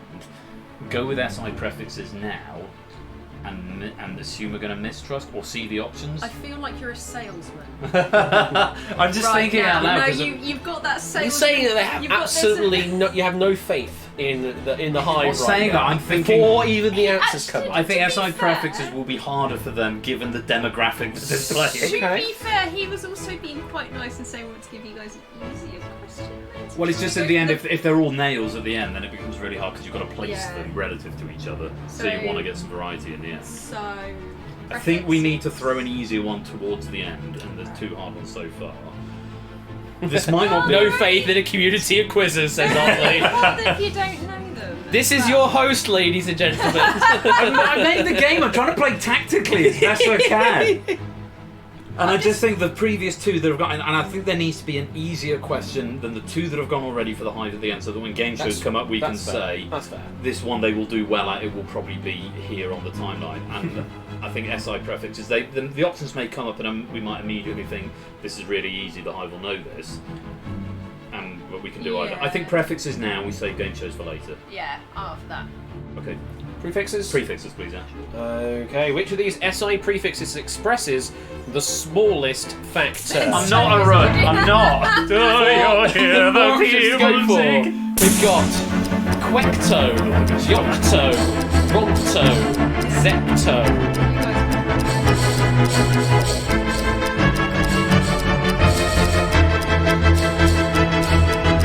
Tomorrow comes. We got 27 answers in on the Hive. Now, what are you thinking here? The only one I've heard of is Yocto. So if you have a meter or a millimeter, I'm with you. or a yoctometer, Yeah, I'm with you. which one is the I've got you. smallest? Yeah. You had. I got that. Okay. Yeah. No, Yocto I have heard of. The other ones I haven't, so I have no idea. None of them. I think our best bet here is to mistrust, because I feel I would have heard of more of these if this was common enough knowledge. Not that, because we haven't mistrusted the Hive yet. That's correct. You haven't. They're your audience. Yeah. What do you think? Reluctantly, friends. Sorry, guy. I think we're going to mistrust. His idea, not mine. Okay. I just want this on record. So if you're going to mistrust, what do you think the answer is, just out of curiosity? I know Yocto is very small, but given I haven't heard of the others, Zepto, because it's further on in the alphabet. Okay. Would be my logic. Zappa So mistrusting. Mistrust the Hive. The correct answer was Quecto. Quecto was the answer. Now let's see. We're looking for lots of red here on a mistrust. Oh, it's a good start. More red, please. There's more red coming. I think that's plurality, yeah. Oh, bit of an interesting one here. 30%, 37% did give the correct answer of Quecto. Then 26% on Yocto, 22% on Ronto, and 15% on Zepto. So Mark in chat saying absolutely right. Quecto is 10 to the negative 30. Whoa. That's how small it is. Then Ronto, 10 to the negative 27. Yocto, 10 to the negative 24. And Zepto, 10 to the negative 21. And now I'm thinking about it, I don't think I have heard of Yocto. I've heard of Yotta. You've heard of Yotta Bite, yes. but that's the other way, isn't it? It's That's the big. other way, yes. And though the similar prefix ends here, of like Quecto and Ronto, they have sort of variation spellings for really big numbers. So as well. in converse to terabyte, is there a Tonto Bite? Is it tetra? Tetrabyte, presumably. I can't remember exactly, but yes. I think we should make a Tonto Ronna Bite and thing. Quecta. No, sorry, Ronna and Quetta. Those are the big ones. Okay. At the other end of the scale. The last one that would have come up was Femto. 10 to the negative 15. Femtometer, femto whatever. Femtosecond. More typically, you would use that for. You just put plank time up there. We could have gone with that. I don't know that one. Well, that's not SI prefix. No, that's very fair. So No, I it's couldn't not. Sorry not to trust you on that one, Hive. I thought that. So you should have trusted them. 18 points for those in the Hive that gave a right answer. And it's the end of the phase. Now, Arun, are you still on for a perfect game? Let's have a look, shall we? I'm rooting for you, Arun. It's not a perfect game, Still got the but lead. he is in the lead on 83 at the moment. There's a few there. Nata, Mark, Ralph and Raspberry Fox, they're getting all three of those right as we slid up the leaderboard. But yeah, Arun's still in the lead on 83, and you currently have 270 in the bank after phase 3. 6 out of 9. And that means that that TV question will be going through to the final phase. I think that's good for us. Okay. Random Zombie, welcome to the stream, by the way. Oh It's yes, just- there's just lurking on that there, so that we just clear that away. So, one final phase for you to do the direct answering, and then it'll be the final phase after that, where you have to purely judge how the Hive do. So, last 4 questions for you to consider for phase 4. 80 points for each here. Which of these royal societies was founded the earliest? Which of these popular songs contains the most key changes or modulations? Which of these speedruns was completed fastest at ESA Summer 2023?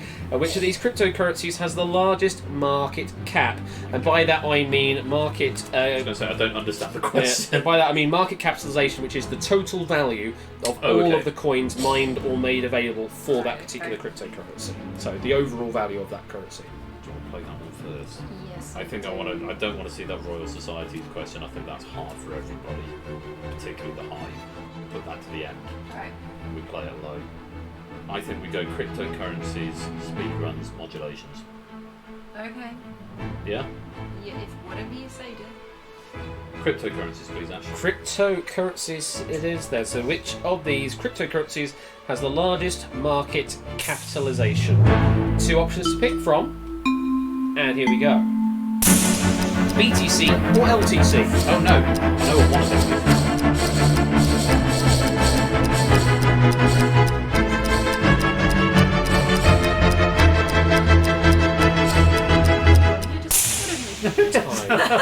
Not quite that natter, because the number of coins doesn't necessarily dictate the overall value. This is the total value held in all of the coins of that currency.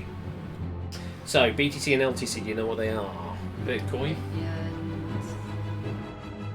And I only know the other one because I saw it mentioned in chat. Spoilers in chat, please. Was it Ethereum? Is that what Nata said? It's not Ethereum, no. Then no, I don't know what LTC is. Ethereum would have come up as an option, I will say that, but LTC is not Ethereum. I mean, I was hoping Bitcoin was going to come up with a view to playing Bitcoin. I was saying we should be trusting the line so we'll save this for later if you think what is LTC? I don't know. I'm not going to say. You can't tell us at the moment. Because part of the question is working out what that is. Okay. Well, Bitcoin's the most.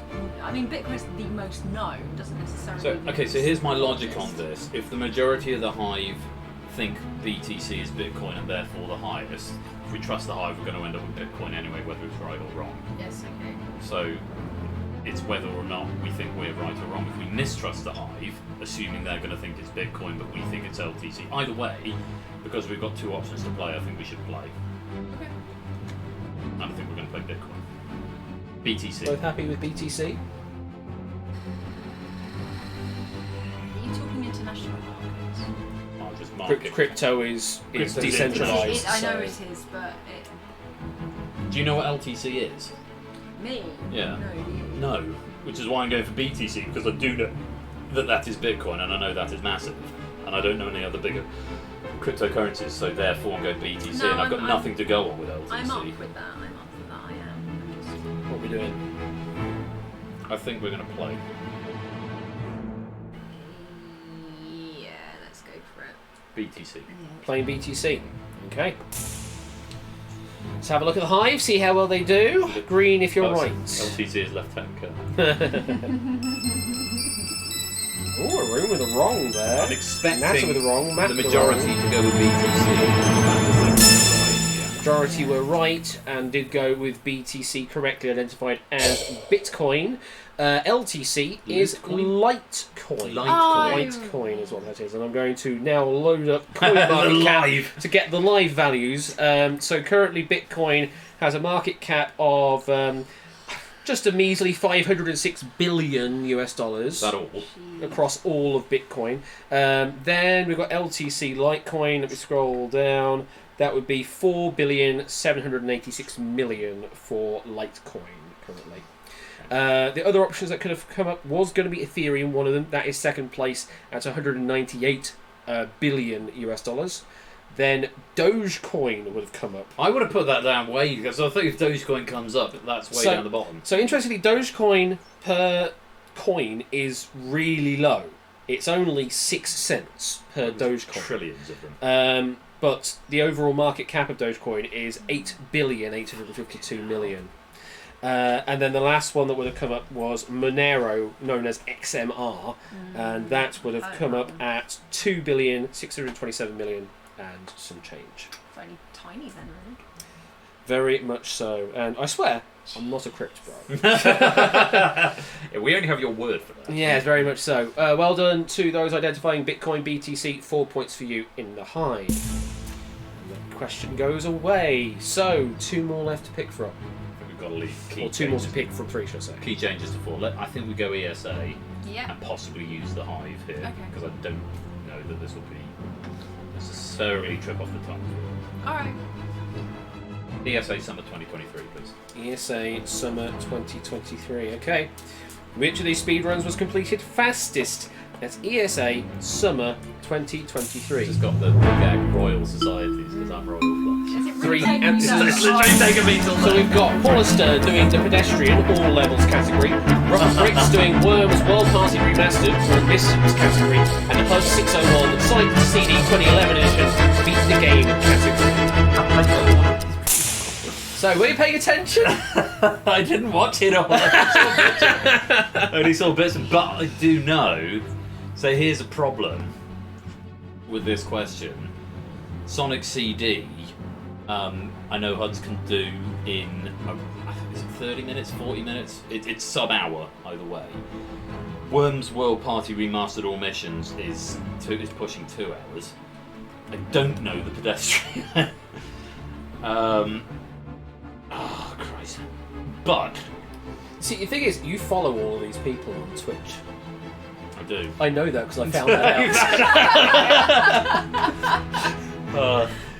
Yeah, all the answers that would have come up, you follow on Twitch. I subbed to 2 of them.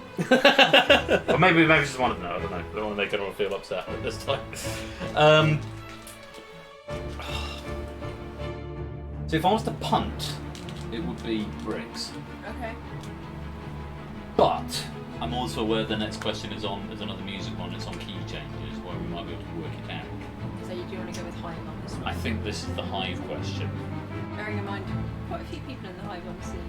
Well, quite a few people in chat. So who are these people? Nata, not just Paul Lister. There were 51 different people doing that particular run. That was one of the final runs they did. It's the sort of the crazy game where they just get as many people involved as possible. They did it with like Mario 120 star before, and just got 120 people doing each a star. The music is our wheelhouse anyway. Yeah, I think it's probably HUDs because I just realised it's after fastest. I think it's probably Sonic CD, but I think we'll go Hive. Yeah. And I think they will probably go with Sonic. I think they'll go with HUDs. I think they'll recognise that Sonic is faster than Worms. I forgot I can do this. And if they get a straight up choice, if they don't know if they're thinking like me, they don't know the pedestrian, and they've got a straight up choice between Sonic and the pedestrian, they'll go with Sonic. And I think Sonic is the correct answer, which means we're better to trust. Okay. If the pedestrian is the correct answer, then we would have been better to mistrust. You're not helping me here. Trust? What are we doing? Trust? Yeah, okay, we'll trust. We're going to trust and hope that the correct answer is C. Yes. Okay, that's good. It is. HUD's Sonic CD 2011 Beat the Game was the fastest of all. And I want to Now, how much green are we getting? Yes! It's a good amount of green. Yes! Good amount of green. Good trust. 66%, so majority rules even the I don't know why you're so. high-fiving me, I've just agreed with you. Then it was Porster, then Ruffled Bricks. So, and in fact, they went in order there with the popularity. So 40 minutes? So HUD's no, much faster than that. Really? This is just beat the game, just the beat game category on Sonic CD 2011. 25. 21 minutes and 26 seconds. He's gone good. He completed that ahead of estimate by 3 minutes and 34, and it was actually a race between himself as Dr. Hoodsman 601. Oh yes, indeed. And Son Arg the Hedgehog, as in Argic. Yes, as in Argic. Next, then would have been Paul Lister. So that's a game I've heard of it. I've heard it mentioned, but now, I've not played this it. is quite an impressive one because he was ahead of estimate by 12 minutes and 4 seconds and set a new personal best. Wow. With 32 minutes 56 seconds in the pedestrian. And then Ruffled Bricks Worms World Party Remastered. An hour and 40? There was 1 hour and 9 minutes and 15 9. seconds, and he was actually behind estimate by 4 minutes and 15 seconds. He just had a lot of rotten luck. I don't know, all the tech issues and stuff going on. Oh yeah, well. no, I think he played it on Hudson's computer in the end. Yeah. What were the other two? So the other ones that will come up. So we will have Argic come up as well, with Sonic Robo Blast 2 All Emeralds edition. That was 37 minutes 19 seconds. Right. That was ahead of estimate by 2 minutes 41. And the last one, Nico Hart, who played Jazz Punk. With the Any% camera controller category. Yeah, he does. Yes, he does modded his thing, a camera to control the game and completed that in 25 minutes 30 seconds ahead by 4 minutes 30 on the estimate. By the way, go and give all these guys a follow. Absolutely, by the way. do give them all a follow. HUDs and ARG are Sonic speedrunners. Nico's a variety streamer, he's a Twitch partner. Last Friday, we post Bash stream. I clicked over to Nico and he was doing his DJ stream on Friday night. Honestly, most chill thing. It was brilliant. Bricks is a Worms speedrunner, also Twitch partner. He's currently learning Baba Is You blindfolded because he's a madman. Oh my god, what? So go give him a follow. Paul Lister, who's a regular member of this community as well. I know he's a Sonic speedrunner, apparently a pedestrian speedrunner too. So do go and give all of them a follow because they're great guys and they do some really good stuff. They absolutely are. And a good number of them sort of lurk around There he is. Both of our there he is. There's Nico. there's Nico's head appearing there. Yeah, Huge Beebler. He is a massive Beebler. So 11 points to those in the Hive getting that right on C. Well done. You've got one question left to play between the Royal Societies and key changes. There's got to be key changes, and we've got to play it. Key changes, please, Ash. So this is the one that Kylo had to trust me implicitly on getting the answers right. So let's hope that I have done my music theory correctly here. Short of just listening to every single one individually. So unfortunately, I couldn't choose Westlife for any of them, although there are lots of key changes in all of the Westlife songs. But you'll see some other options here. So which of these popular songs contains the most key changes or modulations? 4 answers to pick from. Love on Top by Beyonce, My Generation by The Who, Man in the Mirror by Michael Jackson, The Show Must Go On by Queen.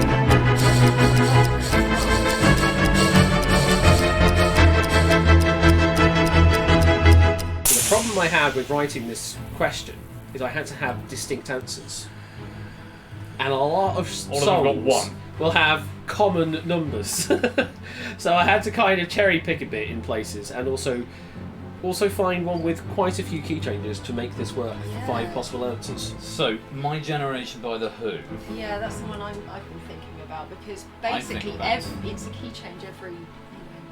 No, I don't think it changes key at all. Do you not think so? Talking about my generation.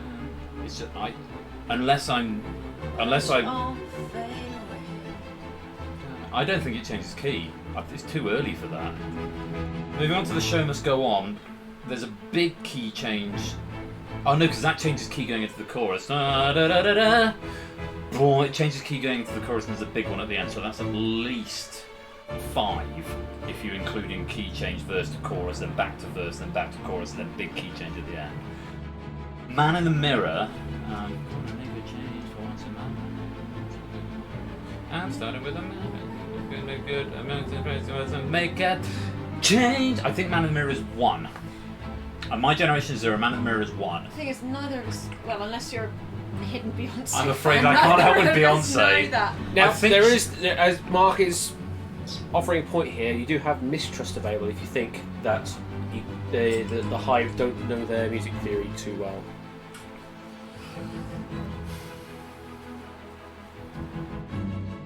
I think it's probably Queen. My Generation does have a key change in it, actually.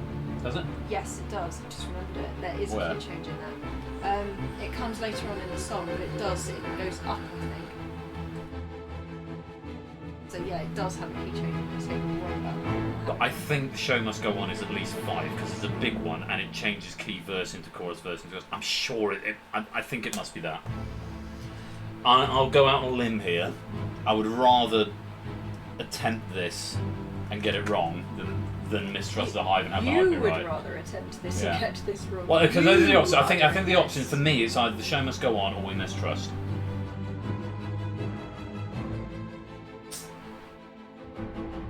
I think mistrust because you and I don't know, and we're musicians, right. and we listen to quite a lot of these artists. Where are we going? I think it's The Show Must Go On, but we'll mistrust. Well, I just think, sorry. Mistrust? I don't think either of us have listened to any of these songs enough. It's the Beyonce one has given me enough reason to be on. I think the Beyonce one is probably not more than 2. I think it's probably 1. I think the answer is Queen, but we are going to mistrust. Going to mistrust? Okay. Well, I'm going to surprise you. It's Beyonce. Okay. Good check. Well, I'll give you some information in a moment about that. We're looking for red. It's a good start. That was good. Good shout, baby. Good. Yes. Come on. NASA got it right. Hey! Pirate got it yes. right. Well, the majority did go the same way that you did with The Show Must Go On. Is it by 5? Queen.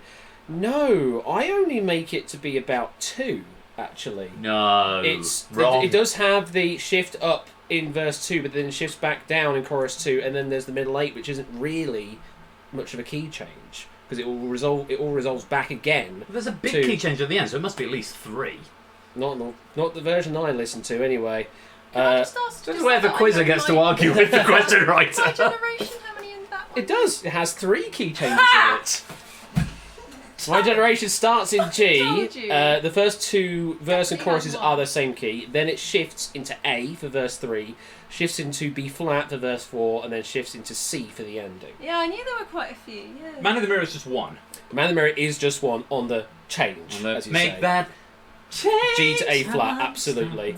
Then Love on Top. So that one pretty much is in C throughout the majority of the song until the end, where it keeps So going just go round. up It keeps like- going around the chorus. It goes up a semitone Oh, 4 okay. times. Ooh.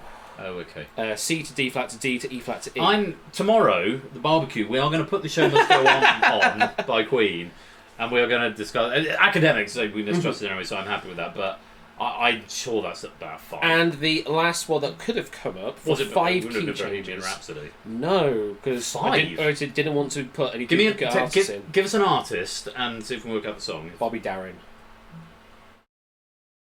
Oh, what he did the Oh, the shark. Oh, Mac the Knife. Yeah, that would have been a. Because that changes key every verse. Pretty much, yeah. B my flat to karaoke B one. to C to D flat to D to E flat. 5 key changes in all in Mac the Knife by Bobby Darin. So yeah, and that would have changed the dynamic. That of would that have changed question it a lot, massively. yeah, if that was there. But yeah, the correct answer was Love on Top, Beyonce, by my reckoning, but of course. You're the one with what's the perfect- modulation? You're the one with perfect pitch. What's the modulation between friends, eh? Apparently it's worth 25 points to those in the Hive, and nothing for you, I'm afraid. No, because well, you got it right. You mistrusted. mistrusted. You did mistrust. Sorry, you mistrusted. So you do get points. I apologise, but the logic you had was wrong. The logic was wrong. Ryan getting all 3. The logic he had was wrong. Wow. Pyro getting all 3. Wow, what change at the Arun top? has been dethroned down to 4th place. Apodo now in the lead on 109, with Natter in 2nd place, tied with Pyro on 95. And that is the end of phase 4. 5-4. We're not going to knock it softly off the top spot. 540 to play with. Plus If we can beat Wilson. Hunts, I'll be happy. And we will give you some free points in a moment as well. So how are you feeling with the final questions that you've got? I think can't even remember. There's one about. So you've got football. Ben's, you've got sporting penalties, Ben's you've got sporting. broadcast episodes of TV, game shows, and Royal Societies. Royal Societies, I think, is the hardest. Game shows, I think they'll do quite well on. Ben's, depending on the options, I think they'll do fairly well on. Sporting penalties, I think, might be a bit of a wild card. I don't know why I'm agreeing with you, because I think I've played this with you once before. Have you? And yeah, you see, you don't even remember it. I've never And played I this game still- before. Well, no, you weren't playing it. You Oh, I were see. just Oh. running it. It was Dylan and Oh, I so- were actually playing Oh, yeah, it, and yeah, we yeah, were yeah. being the Hive, as it were. You were just sort of talking us through it, but I've never really properly played it. So I have Done no jolly idea well. what's going on. I've just muddled through this, happily grinning at the camera. Well, it's time to go to the final phase. And all that bank that you've earned so far has been split up into 4 piles there. 54, 81, 135 and 270. You can earn that back for correct identification of where the Hive is going to guess on these final questions. Do we get to see the option? You will see the options, yes, and they all have 5 options to them, but there's also a guaranteed pot for you, I believe. If I press the button first, we're going to guarantee you a total of 90 points, regardless of what happens. Pretty good. So, pretty good score there, but let's see if we can get you a bit more. So, first of all, we need to get a baseline reading of the Hive and put that on the slide, as it were, somewhere. So, Hive, just for you, here is a question for you with 5 possible answers. In the C# programming language, which of these types can express the largest finite number? God, watch me get this completely Here we go. Float, long, decimal, int, double. In the C# programming language, which of these types can express the largest finite number? I mean, I should know, really. Time. Well, I suppose we may as well ask you the question here then, Ben. How well do you know C#? Just for a little bit of fun. In order, I think it goes long, double, float, decimal, int. Long double float decimal inch. Possibly long. Oh, hello. We got a subscription from Dragon. Birthday cake.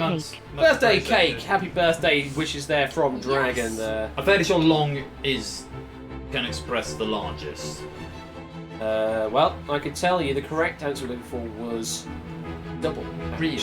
Yes, a double precision floating point number can express a number of 1.797 times 10 to the power of 308. Whoa.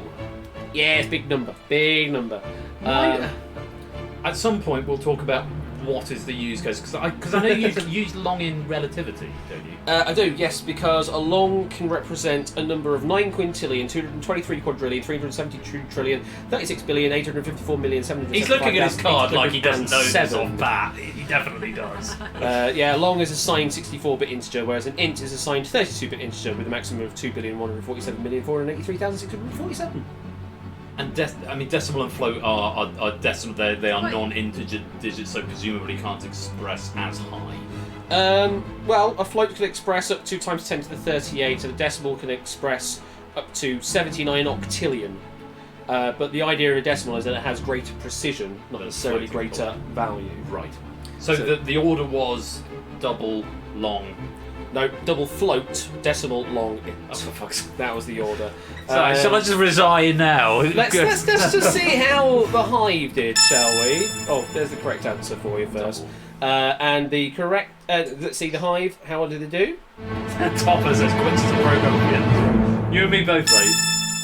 22.2%. Okay, given the answer you have just given me, I would have thought that might have even been a bit lower. Wow, okay. So, yeah, it's slightly better than random 1 in 5 picks. It's just slightly better than 1 in 5. So that's the baseline that you've got to work with, is 22.2%. I'm assuming you did know that before you researched it. I did, yes. I did know that double was the largest out of all of these. But I wasn't actually certain on how good the decimal number is, because the thing is, with decimal, is it has 128 bits to it. It's just, yeah, it's greater precision rather than greater value. Right. Is what that does. Okay, so we've qualified with that. Now your next job will be to identify whether the Hive have answered less than or greater than that value for the next question. Okay. So let's see the next question. 5 answers Hive, here we go. We are going to sporting team penalties in phase 2. Didn't want to see now. Which of these sporting team penalties is typically served for the longest duration? Brutality foul in water polo, fighting in ice hockey, suspension in handball, professional foul in rugby league, technical foul in lacrosse.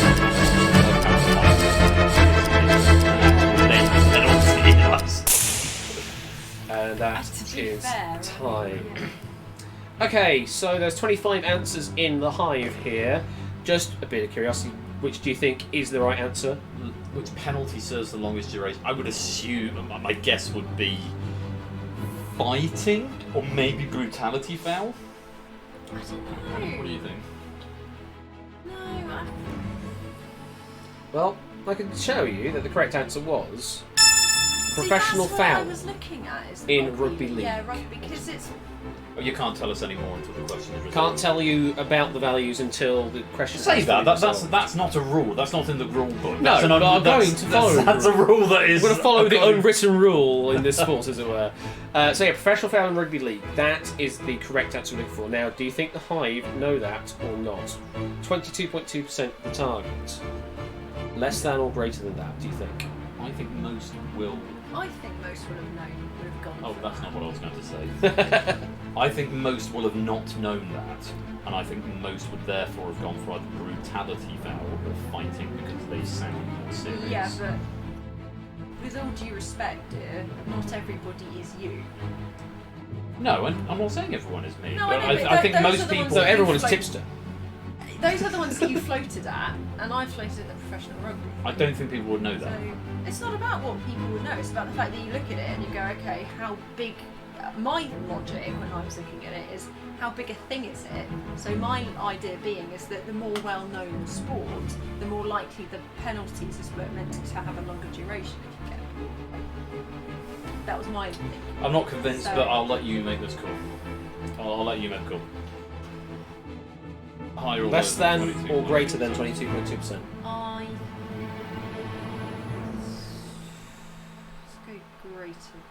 Greater than? Happy with that? No. But I'm going to go for it. If you're wrong, you're wrong, yeah. Alright, let's see. I have Did faith the in Hive this do guy. better than 22.2%? It did. 28%. Well, I thought Got saw it right. that as High a. five You got a high for five. I me. didn't think I deserved a high five for doubting you on the Hive. I thought that's a win-win for me. If you're right, we get the points. If you're wrong, I can gloat. He's metaing this relationship here. So yeah, professional foul in rugby league. That is that's worth 10 minutes. I can in the quail sin you with a bin. single look now. It's got to. Ash has become a bystander at this now. I'm sorry. Yeah, professional foul is worth 10 minutes in the sin bin in rugby league. Fighting is worth 5 minutes. Okay. In the penalty box. Brutality foul, that's worth 4 minutes in water polo. A suspension in handball is just 2 minutes, and a technical foul in lacrosse is worth a measly 30 seconds. What is a professional foul? Have you been furnished with that data? I don't know what the technical definition of professional foul is. I didn't put that information up on here. Okay. Just know that it is worth 10 minutes. Most yellow card offences in the rugby sports are 10 minutes. Okay. I will say that because that's They pretty much had- the case. I didn't even know they had suspensions. Yeah, they have 10 minute suspensions for a yellow card, and then red card is for sending off entirely. Right. So yeah. Nice. High Okay. tackles and that kind of thing indeed matter. So 144. Up to 144 in the bank. That's what we like to see. We're going to have another question, and you're going to have to identify whether it's less than 22.2%, between that and 28%, or greater than 20. margin, It isn't is a it? quite narrow margin. Here comes your next question. From Phase 3, this one I believe. Yes, which of these UK game shows has the greatest number of broadcast episodes? The question of sports, Richard Osborne's House of Games, Tenable, Only Connect, Who Wants to Be a Millionaire?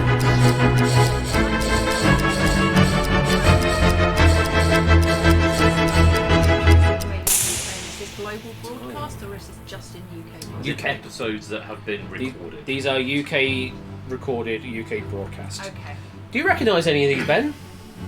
Worked on 3 of them. I hope so, because they're all from Kinetic Pixel. Oh, they were KPX. I went on their website and looked on their splash screen and checked all the game shows that they had in that list. And then found some episode counts for those. I have added code. I beg your pardon, not 3. I've added code to 2 of these games. I won't say which. Do you have a guess on the answer?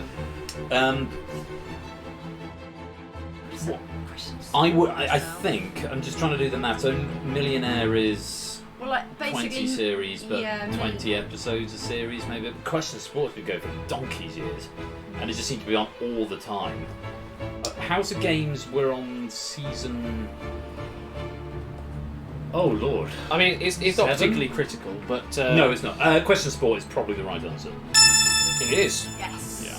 Question of Sport is indeed the right answer. But how do you think the Hive did? I don't think the Hive will. No, I think be they willing will. to suspect. This is their area, remember? They're all game show, quiz show enthusiasts. Yes, quiz show. Also extends to game show as well. Yeah.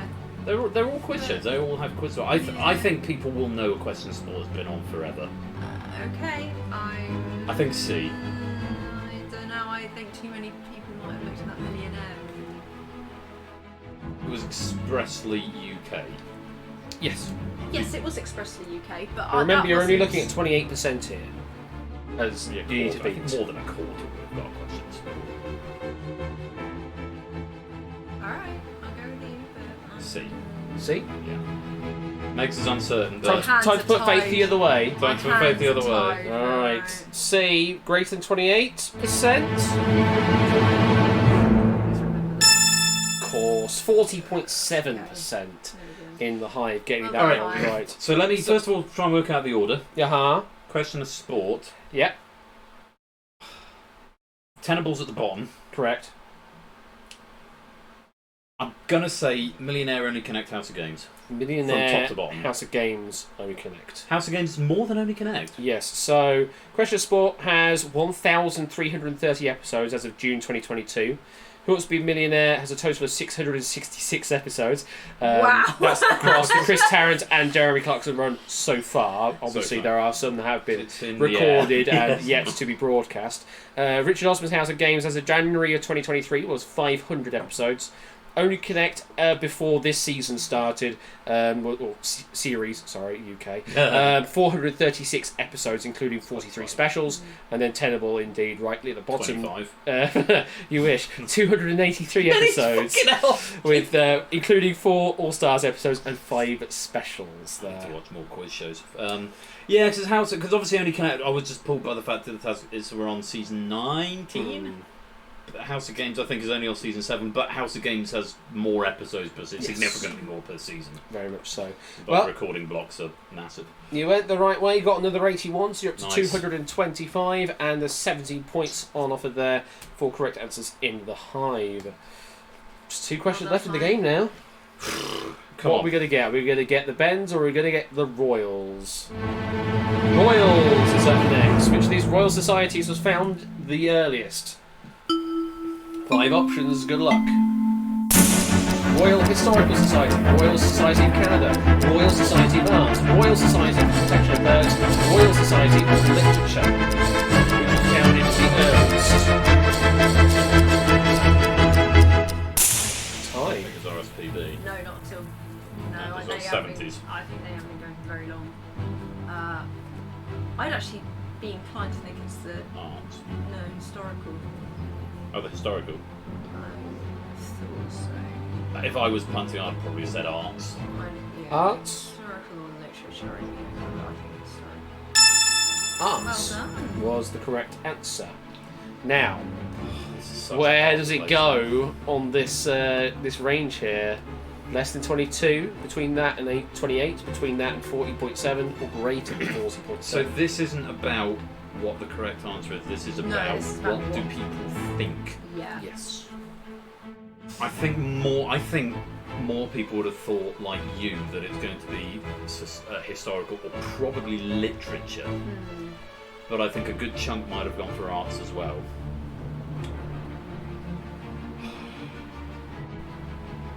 C is drawing my gaze. I would go a bit less than that, to be honest with you. B is I'd such go a tight B. margin. That's It such is a a tight. very It's a tight very margin. specific thing. I'd rather go A, because if it's a tie, we get condoned. So I would go either A or C. I don't think it's going to be D. And B is, I think B is just too narrow to get there. Where are we going? What do you think? It's A or C for me. I don't think it could be B. Just because it's just such See, a. sentimentality is I want to have faith in the Hive and go C on that option, but at the same time, I just don't think it's one. I think it's just one of those things, and I don't think it. I'm sorry, guys, I'm inclined to go A. But Okay, A. A? Oh no, that feels really. No, I feel that's. I think this is the hardest one of the lot. I think we Sorry, should go A. guys. Okay, so we're hoping less than 22.2%. How did you do? No. Completely the other side. 44%. Well played. Got that right in the Hive. Should have gone for D. What were the years? We smart, says Topper. So the years in question: arts, that was in 1754. Literature, 1820. Historical, 1868. Canada, 1882. And the RSPB, 1889. Wow. With the original Royal Society first forming in 1660. Wow. So the wrong decision there means you do not claim that 135, though in the Hive, if you get the right 495 still answer. available if we got the last one. You got yourself 15 points in the Hive for that right answer there for identifying the earliest Ben's. Royal Society. Finishing with Ben's. Means, yes, we are finishing from phase 1, a question on Ben's. Here we go.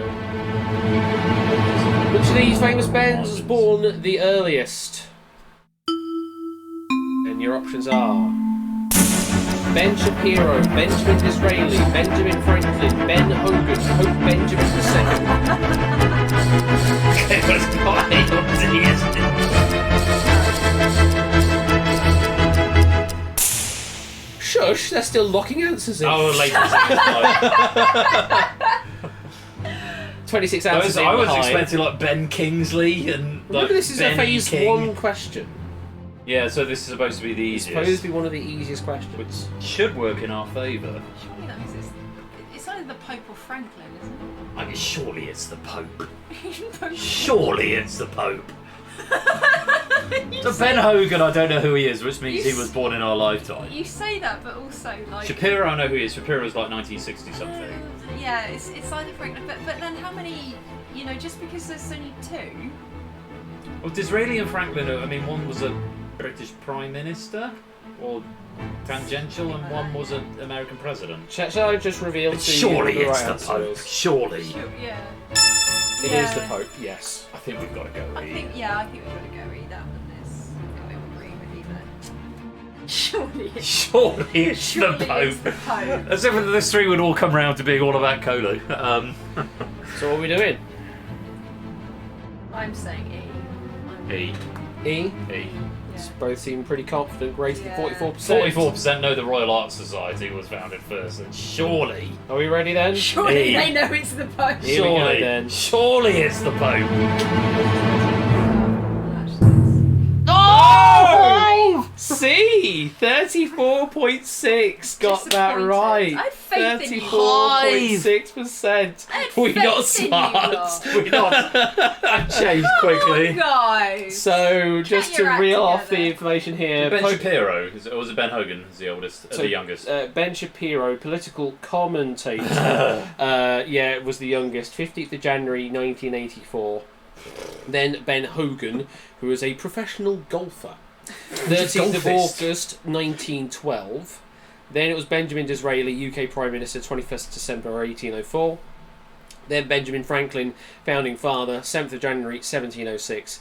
And then Pope Benjamin II 1292 of Alexandria, birth year not known, but we do know. We can't be sure. But we do know that his papacy started in 1327. So unless they're a time traveller, 1292 was probably a good unless guess. they're a time traveller, it must be before 1327 when they were born. So no, you managed to make the wrong decision at the end there, and you lose that 270 that you could have got. 18 points on offer in the Hive if you did give a right answer on that final question. On Ben's, you Even just me don't pointing know out, your Ben's. Pope Benjamin II famously had the DeLorean for his birthday. I I think we should throw this question out. Just give us the No, points. I can't do that. I can do that. I have an override up. I'm not No, gonna we're do not that. going to press that. So let's have a look at the leaderboard at the end of the game in the Hive. Oh goodness me! Lots of red there. The people possibly going AFK. This That's time of night. true as well. I mean, we're at It's quite late. midnight already. Ralph! Hey! Ralph, so close on getting the perfect finish there. But still, our winner on 158 points. Arun got up to second place there, Coming back in. 148. And Mark in third place, 139. Ben and Megsy finish on 220. Where does that put us on the leaderboard? Where does that put you on the leaderboard? Let's go take a look. The one is like a combined individual here. It's kind of, well, I mean, I'll can do something. I'm sure Make I a can. special account or something. He's not going to. Oh, that's a medal table. I could be convincing. 2-5. We are tied with Odd Garrett in 14th. Yay! Oh, and below Huds and below Ash. Oh, man. Well, that there was, It was fun. It was good Ben fun. and Megs takes on the Hive. Did you enjoy it? I certainly did, and you know what? This is a good game, and if people don't like it, then you're wrong. Frankly, You're wrong. Did you enjoy hosting it? I absolutely enjoyed hosting that. Yeah, absolutely. You were so professional with your cards, and with the iPad. It's like it's the way. I got a spare card as well. I should have pride of place that will be added to the wardrobe. Yes. The wardrobe, it's not wardrobe, it's the airing cupboard. The airing cupboard. Airing cupboard display. The Dalmatian is dying in here. Look at I need this. to put it in a frame. Oh, I have to happy trim it. boy. But, It's not even finished. It's not finished. Why bot? Unfinished. So yes, I hope you did enjoy that pack there. And thank you again to Colo for helping proof that pack in secrecy.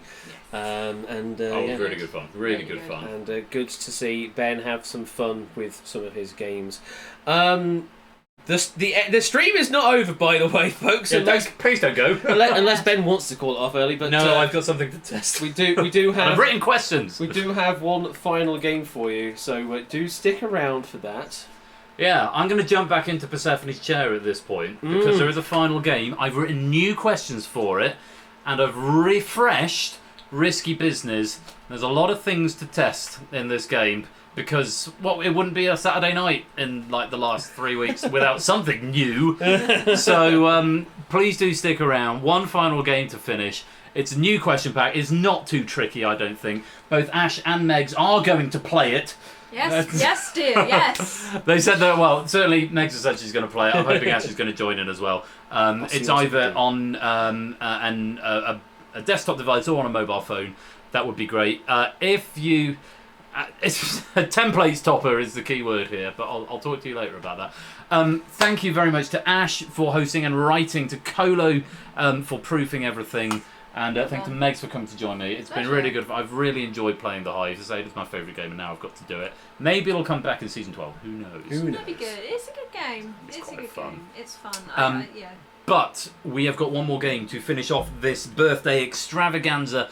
It's Risky Business, and it is coming up after the break, so please do stick around for that, and we will see you then.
That's new. We'll move on rapidly then. We'll press Alt F4 on that build. Was Penny integration in on that? I believe so. Yeah. Should be if it's the old build. Hopefully you got some pennies out of the back of that. I mean, I could check the pack. I'll do that later on. Look, let's put some music on. Very short break, and then do come back for some Risky Business to wrap up this birthday stream. Don't touch that dial. We'll be right back.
Did someone have show me the pupper? Score, dude. Score! You still here, Score? Score, you still here? Score, count.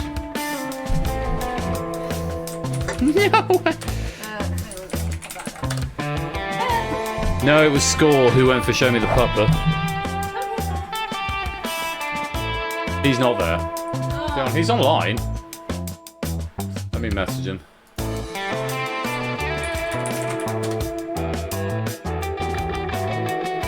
Jimmy Cato's redeemed it again. You get a double show me the pupper.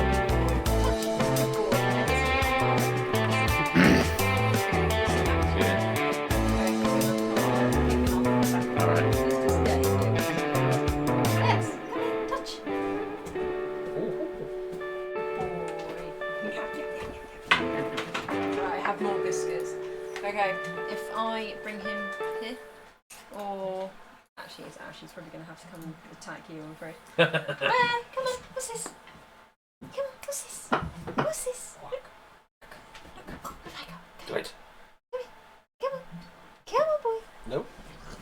Nearly. Up. Oh, please. I know, he's not quite mastered this one yet. There we go. Right, Ben, you grab that. Come on, boy. Lifty lift. Here he is. Here's a pupper. No, now give, he says. There you go. There's a pupper. Why am I here? That's how he talks, by the way. Hello, Raggedy. Right. Raggedy Bunny. One final game for y'all to finish off this birthday stream, and I am back in Persephone's chair. I'm very much looking forward to this, so I hope you are as well. And questions by me, not been proved by anyone, so apologies if anything goes wrong. Let's have some fun.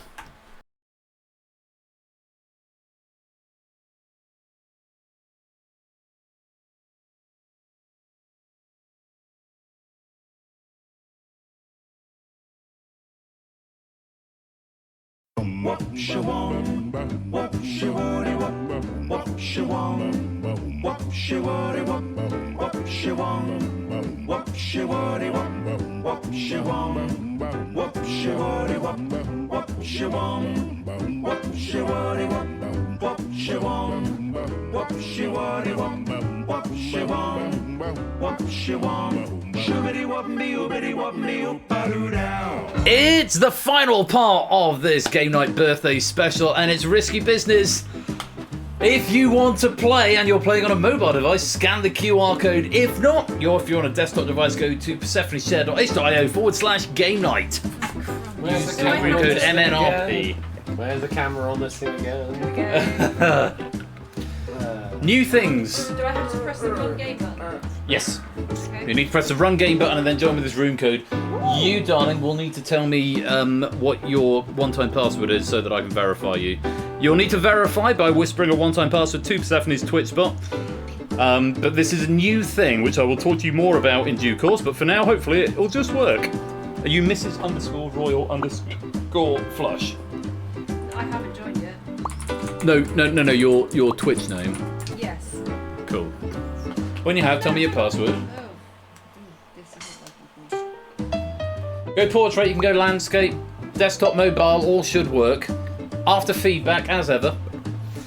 This is the solution, I've decided, to the problem of all the problems. That you can, multiple devices will work. Okay. That lobby's interesting, isn't it? What's your, OTP? Show me.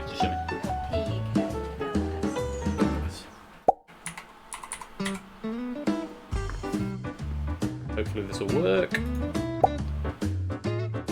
There you are. Your Katie boots.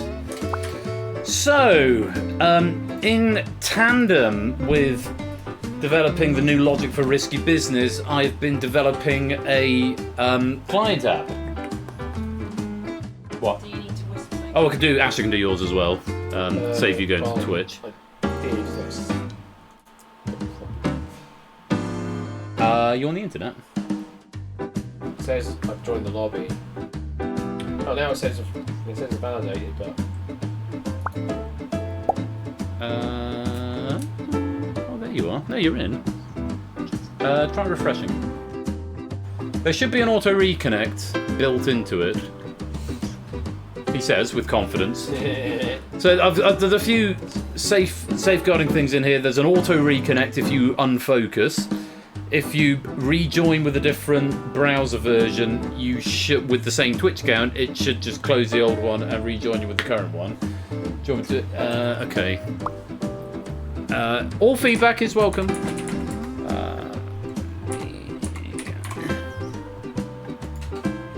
There you go. You're in.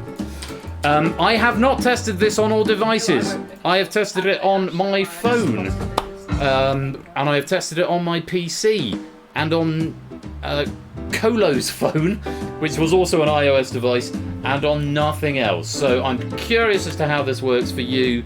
I'm curious as to whether you're playing on mobile device or whether you're playing on desktop. You can have anytime entry. Your computer CPU is maxing out already? Or it should be lighter weight. The whole point of this was that it's lighter weight than before. But any and all feedback is appreciated. As ever. Right. That code will be there throughout the game if you want to come and play. If you change your mind, and I'm hoping this all works. And I'm hoping your CPU doesn't max out. It should be more optimized than the last one, he says, with confidence. Okay, I'm not there yet. I've seen Colo has joined, but not joined. I will wait for Colo. Getting a nice reassuring shoulder rub from Mrs. Flush. As the steam starts to come out of my ears. No, it should be optimized. Why are you not optimized? There you go. There we go. There's a Colo. Okay. Hey. Hopefully we'll have some fun.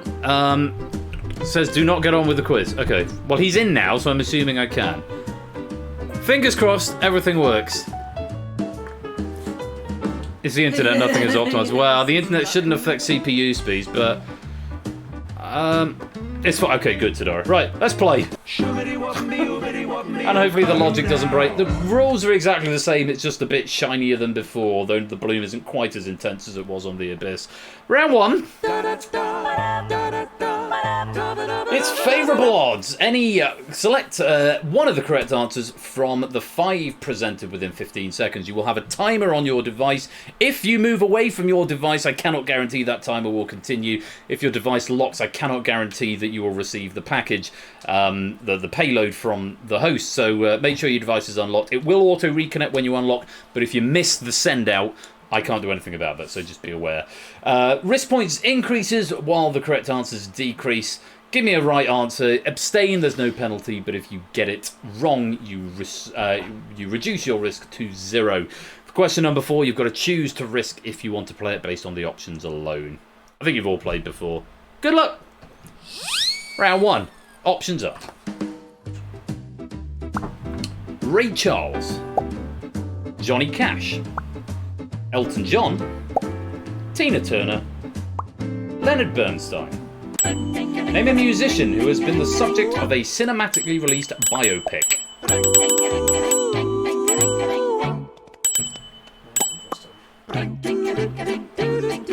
What's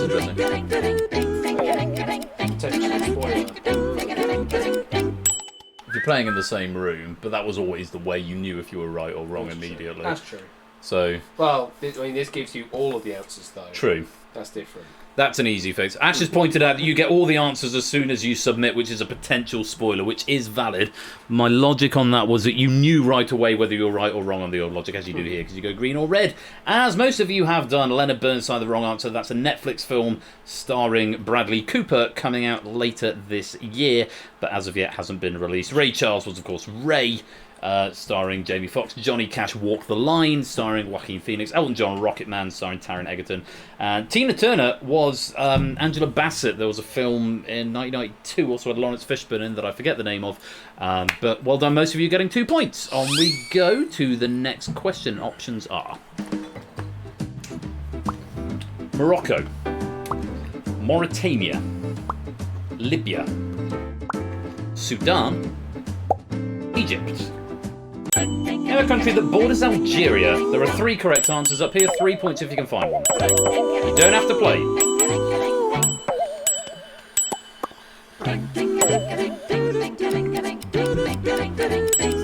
Bad luck, Firstly, I'm quite like having answers. It's like, okay. But I suppose they do get instant revealed feedback. later. They do, yeah. Sudan and Egypt. Sudan is a little bit further.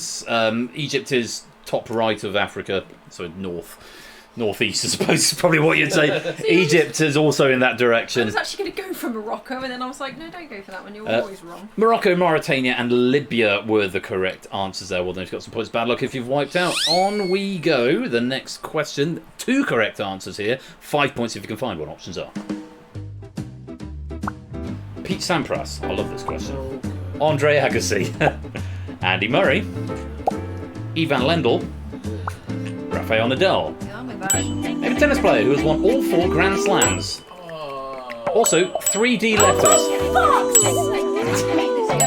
No, you don't. You love it. No, I do love it. Where do I press bank? It's not that it matters. You can't bank in this round. You don't bank until the end. A few abstaining, and I don't blame you. Agassi and Nadal have won all 4. Sampras never won the French. Lendl never won Wimbledon, and Murray won Wimbledon and one other. Is it the Aussie? I forget which. So what happens if you abstain? Just for those of us It who preserves your play? score. So if you've got 2 and you abstain, you still have 2. To know. It did say it at the beginning. It was on the rules. You might have done, but... Okay. I cannot help you there, madam. So if you've got some risk points, it means you get to play for this last question. If not, then you won't be able to. Remember, you only see the options here, and you've got to choose to risk before you see the question. And there's only one correct answer. Double points if you're right, but wipe out if you're wrong, or you abstain if you choose to risk. If you want to put your points in the bank, leave it blank. Options are... Ezio Auditore da Firenze, Vars Montenegro, Lady Dimitrescu, Andrew Ryan, Alexandra Brennenberg. Bank or risk? 7 seconds, be quick.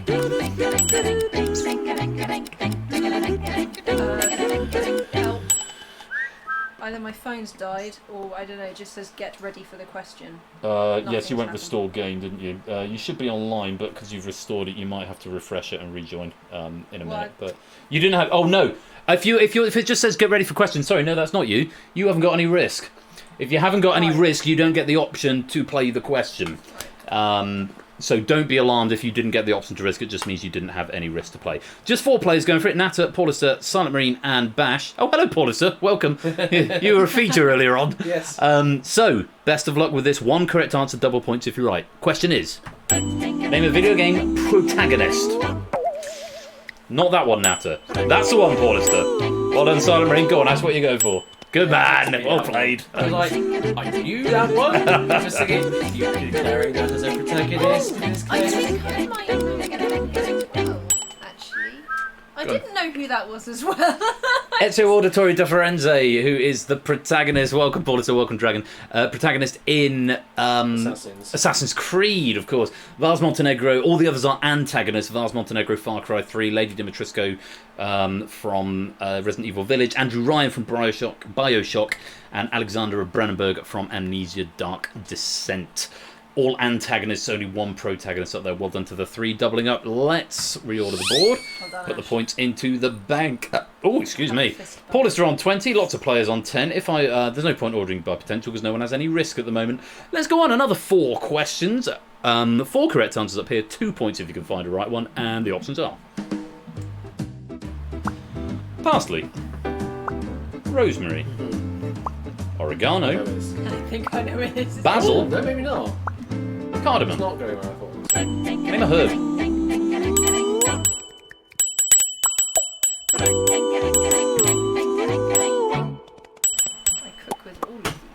A sea of green. Everyone was expecting it to go sort of going to go Simon and Garfunkel on you. I did consider it for a minute, but no. Parsley, rosemary, oregano, and basil. Cardamom is a spice. Technically a spice, the other 4 are herbs. But everyone getting 2 points of risk there. Moving on, 3 points if you can find one of the 3 correct answers here, and the options are flush, full house, quads, 2 pair, trips. Name a poker hand that is better than a straight. Remember, abstention will preserve your score. If you get it wrong, you go back to 0.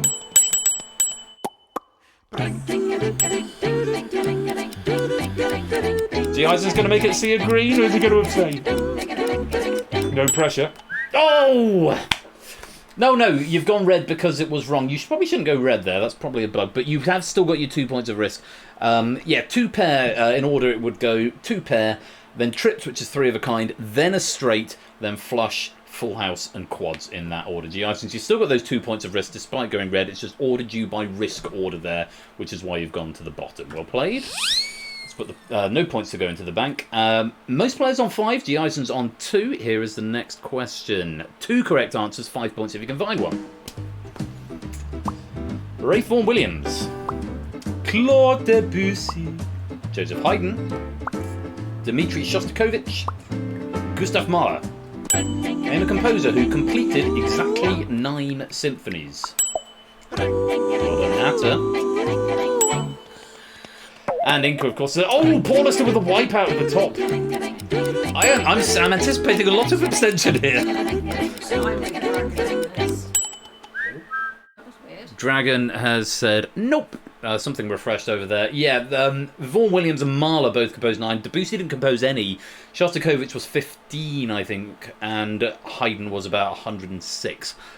So lots of them there. Beethoven would have been too easy. Yeah, too easy at this stage. So lots of people going red. Note to self: make it go black if you abstain rather than red, because red implies a wipeout.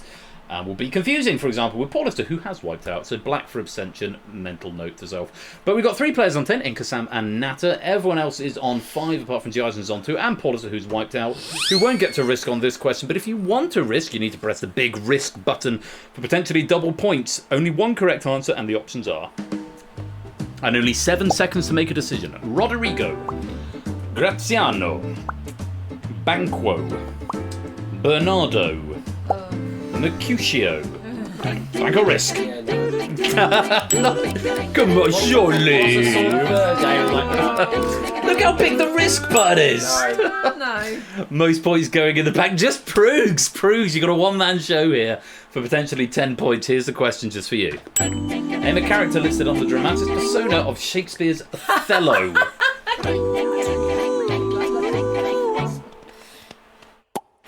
I got Proogs. Yeah, good man. We're all rooting for you here, Proogs. Well played. Rodrigo was the answer. Bernardo, of course, is Hamlet. Banquo is in the Scottish play. Mercutio is in Romeo and Juliet. And Graziano is the Merchant of Venice, if memory serves. But well played, Proogs, doubling up to 10. We'll add that to the 5 that's in the bank. Let's pop it in now. Whee! And back down your slide. There are no ordinal numbers on this, but I can work it out. Inca, Paulister and Sam joint at the top with 20. ABME, Proogs, Quizzle, Shapes, Silent Marine, Bash all on 15. And Natter, Dr. Gunnar. Dragon, thank you. Dragon Roar, yes. Jimmy, Mantissa, Mark, and Otley, and Pokenuts all on 10. One more set of 4. 4 correct answers here, and 2 points if you can find one. Options are Judaism, Buddhism, Shinto, Islam, Sikhism. Name a religion with more than 5 million adherents.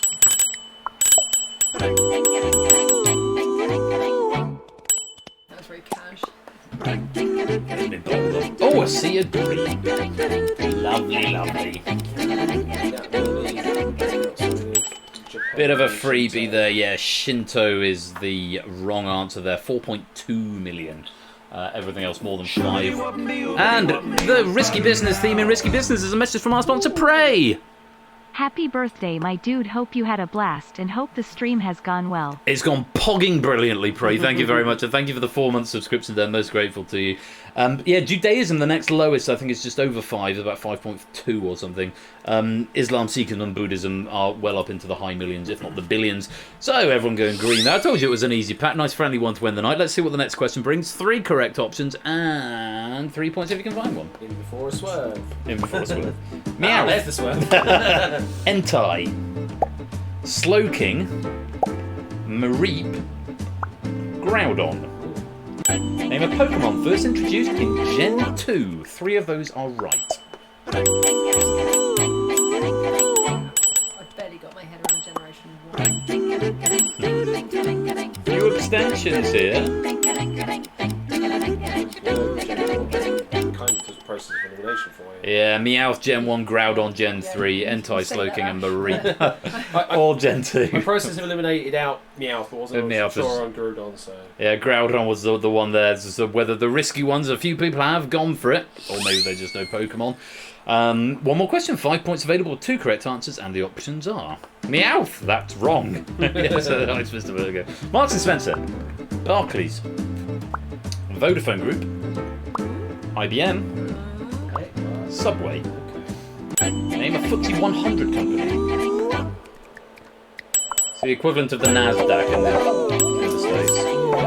Oh, some wipeouts coming in here.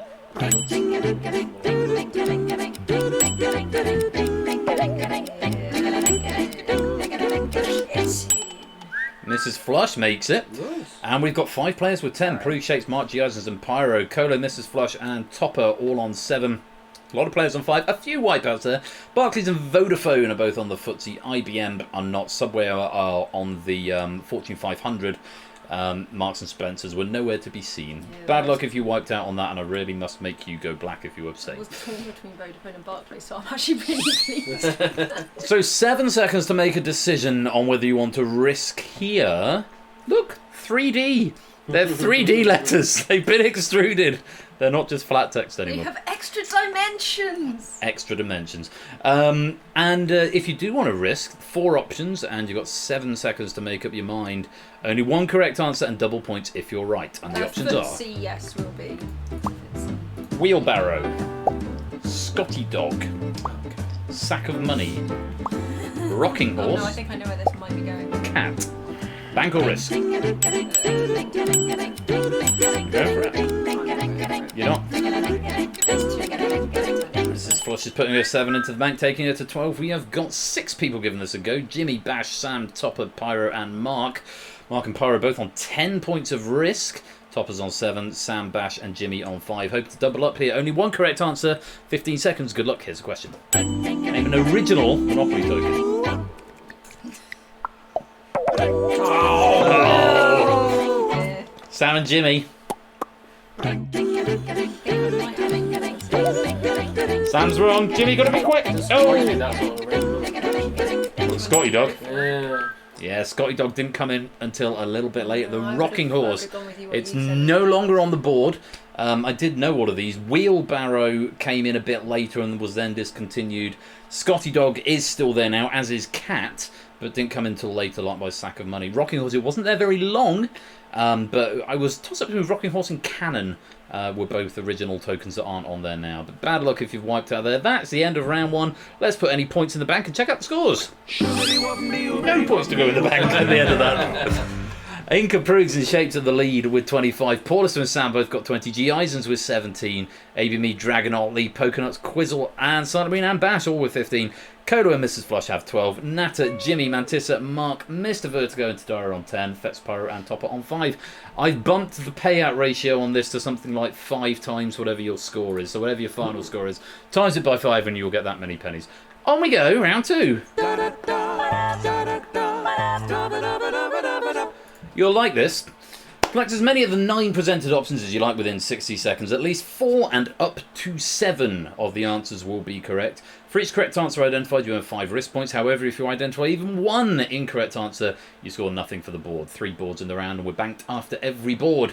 So, you must press the submit button. It won't just take... If you press your buttons and just leave them there, it won't take it. So before the end of the clock, you must push submit. You can toggle on and off, and we'll have a lot of fun with this, but you must press submit before the end. So, fingers on your devices, and here are the options.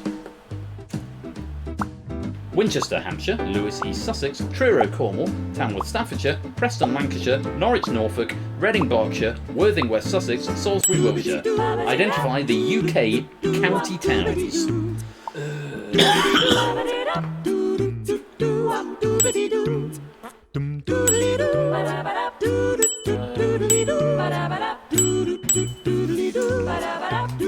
The risk is coming in. After going for the most so far, risking 4 of them. At least 4. No more than 7. I haven't tested this, incidentally, I have not tested this automatically updating leaderboard yet. This is the first time I'm seeing it. I don't hate it. Fine. Jimmy, you need an answer. Quick. Submit something. Whoa, he's gone for 7 of them. And one of them was wrong, so you wipe out. Yes, Winchester, Lewis, Truro, Preston, Norwich and Reading are the county towns of Hampshire, Sussex, Cornwall, Lancashire, Norfolk and Berkshire respectively. Tamworth, my home neck of the woods. Staffordshire is my home county. Stafford is a county town. West Sussex is not Worthing. What is it? Chichester is where you are. I have no idea what a county town is. Salisbury was the trickiest one up there. It's something really random, but it's not. Despite the cathedral in Salisbury, it's not the county town. It's something double-barreled. So well done if you banked out points. Nata banking the most there with 20. Everyone else who put some risk in there wiping out. Although why have you gone over there, top of Paul Mark and Tadaru? Because you've got lower risk. That ordering is wrong. It should order by whether was correct first. I need to add a new ordering thing because you've gone green, but you're lower down because you risked fewer questions. I've disappeared off the screen. You haven't. You're. I have disappeared off the screen. I'm not there at all because I should have gone red because I got that wrong. So I have vanished. It's probably something to do with. If I press the button to resolve it, you'll probably reappear. Oh, okay. There you are. There's a bug going on in there. It's probably reordering one side but not the other. It all about me or anything. No, that's a perfectly valid bug to raise. Kamikaze, welcome to the stream. And some people appearing twice. Yeah, there's something wrong with the reordering mechanic there. I'll fix that. And the four on the right are duplicated. Oh, that's very interesting. I'll look into that. On we go. Next board. Options are England, France, Spain, Argentina, the Netherlands, Italy, West Germany, Brazil, Uruguay. Identify the countries who won the Men's World Cup in the same year that they hosted it. Who cares? Or you could get one of them, I'm sure.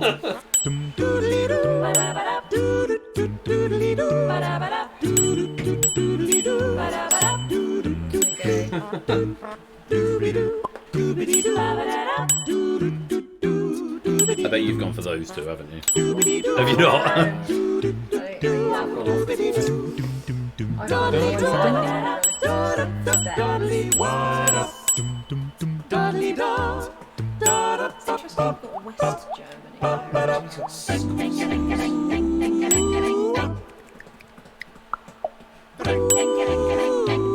Three more players waiting for us for 2 more. Paul Lister, give it a go. Just going for 2, and we'll get ready for the board to break. I think I know what I've done. I've seen the right breakage.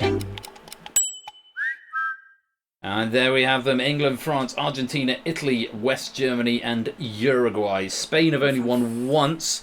It was in 2010 and it was hosted in South Africa, if memory serves. Netherlands have never won. Brazil, the big red herring there, despite having won 5 times, have never won at home, as it were.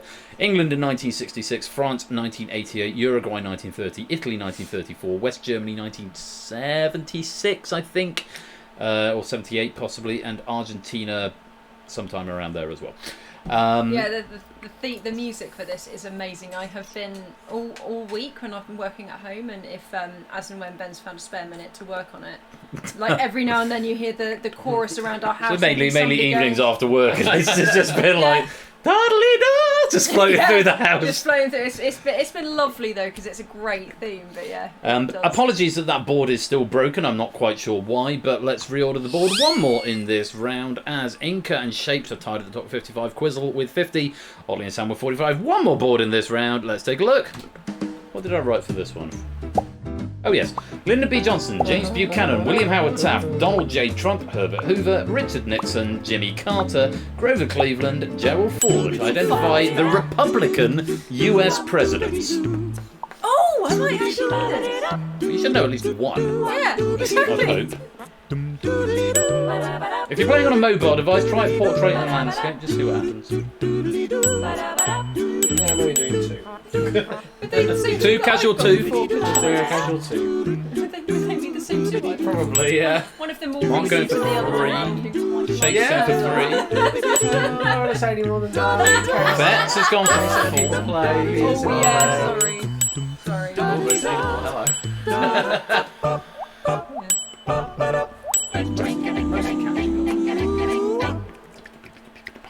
Bomb. Jimmy, Mantissa, there's an answer from Mantissa. Jimmy, we need an answer.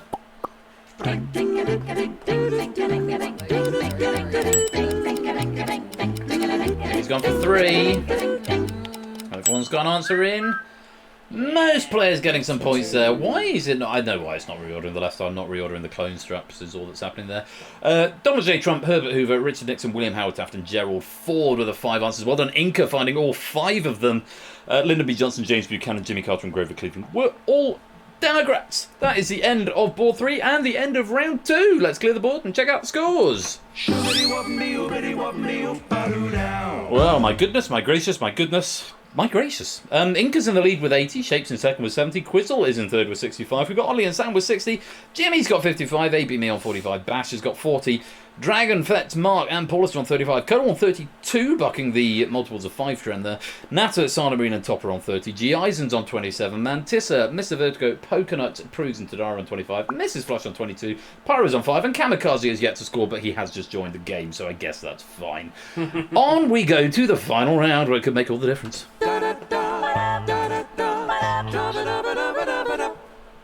You have to do the dance, it's like the thing. We can't hear the music, Ben. Oh shit, yeah, you can't hear anything. Is this or that? Select the correct answer from 2 options presented within 7 seconds. Very, very fast. Answering correctly earns you increasingly more risk points. 1, then 2, then 3, then 4, and so on. Get it wrong, and you reduce your risk points to 0 and reset your streak. If you abstain, it will bank your risk points but reset your streak. So if you got 5 right in a row and you built up 15 points or whatever it is at that point, the 15 go in the bank, but then you start building up again from 1. 15 questions in this round, and for what it's worth, all of the questions in this game are now fully dynamic, so you can have as long or as short games as you like, though I would recommend sticking with the thing. And in the first round, there have to be a multiple of 4, otherwise it breaks. Well, it doesn't break, it just doesn't run properly. Those are the rules. This or that. As we go into the game, I have to save the catchphrase now. This or that, A or B, options are. And it goes quick. Royal _ flu $H. Mrs. _ flu $H. Who is 35? Jimmy! People who get this wrong, I'm going to be very cross with you. It me. Okay, that one is working on the board reordering. Yeah, it me. It today. I'm 35 and... Actually, I was born at midnight, so I'm 35 and Jimmy, an hour and a half. you and I need to have a word later. Words for Mrs. Flush. Well done, if you got that. I can now reorder by potential points, which isn't going to make any difference at the moment. We'll see that. Well, I haven't tested it. We'll find out later on. Next question. Question 2, this or that, A or B options are. Glasgow? Edinburgh? Which is a game like me. I'm here. Hi. Hello. Apologies to any new friends who are joining us. Edinburgh came up in Face Off Season 1 way back when. I appreciate it's quite an old meme. I thought I'd put... I wrote it quick. Come on, I just wanted to test the build out. Dragon is banking out there, although there was nothing to put in the bank. No one else is banking. Just some wrong answers. On we go. Question 3, this or that, A or B options are... Sorry, Dragon. Got to do with it. Baby, don't hurt me. What is love?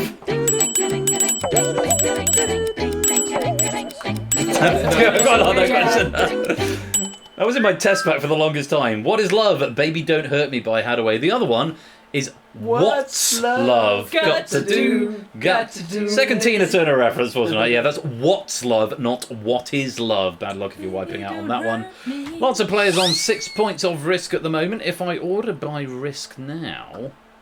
If I order by risk... Ooh, look at that. That's the risk order. If I order by potential... Ooh, look at that. Jimmy on a potential of 56, but I order by bank... And actually, Jimmy doesn't move, but other people do. Right, onwards. Question 3, this or that, A or B. No, question 4, this or that, A or B. Options are... Ulysses. Atlas Shrugged. Who is John Galt? Your points are back. Mrs. Flush putting 6 in the bank there. I need to do it so that it... Oh no, because they go black, so I can see who banked anyway. But it doesn't tell me how much. Maybe I should wait until after clearing the question so I can see how much people are banking. Either way, if your strap has gone black, it means you've just banked, but it doesn't say how much. Atlas Shrugged. Who is John Galt is the first line of Ayn Rand's Atlas Shrugged, not Ulysses. Well done if you got that one right. That's reorder the board. So, at the moment, it's all looking very interesting. But if I reorder by potential, Shape should go ahead of Quizzle. Ooh, look at that. So that's potential scores. That's banked scores. Thank you, Wipeout, for that idea. On we go. Question 5. This or that. A or B options are. Well, I thought you've got multiple things. They're the only other buttons I've got other than Risky Business, which has progressed. Goodbye. Hello. My name is Elder Price.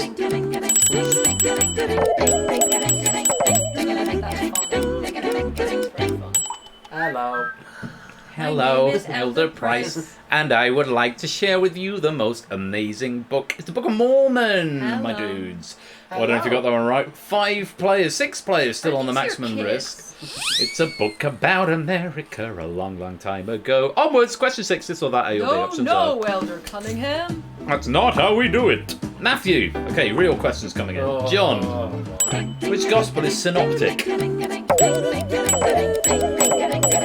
You don't have to pay. You can bank if you like. Yes.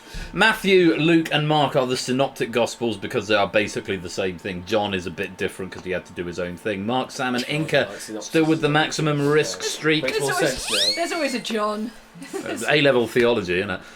Inca still with the bank lead and with the potential lead. That's the potential lead at the moment. Sam's potentially got 81 here, but his points are not yet realised. On we go. Question the next. This or that. A or B options are. Sammy and Jess. Jack and Danny. Who won Love Island more recently? I wouldn't have had a scoops on this. I think it was Sammy and Jess, wasn't it? Yeah. He watches Love Island. Oh, Inca's banking on that one. Every series I do he watches not. it. Every single one. He can tell you all of the winners. No, I can't. Stop. Sam now with the risk lead of 28. Inca banking out on that one, 101. Let's put the points into the bank. We've already done that. I definitely need to wait until the end of the question before banking points. Ordering by potential now. Inca still with the top, but Sam, you can see, potentially has second. Let's go back to bank order as we go on to the next question. This or that A or B options are. Croydon. Ealing. Which London borough is larger by area?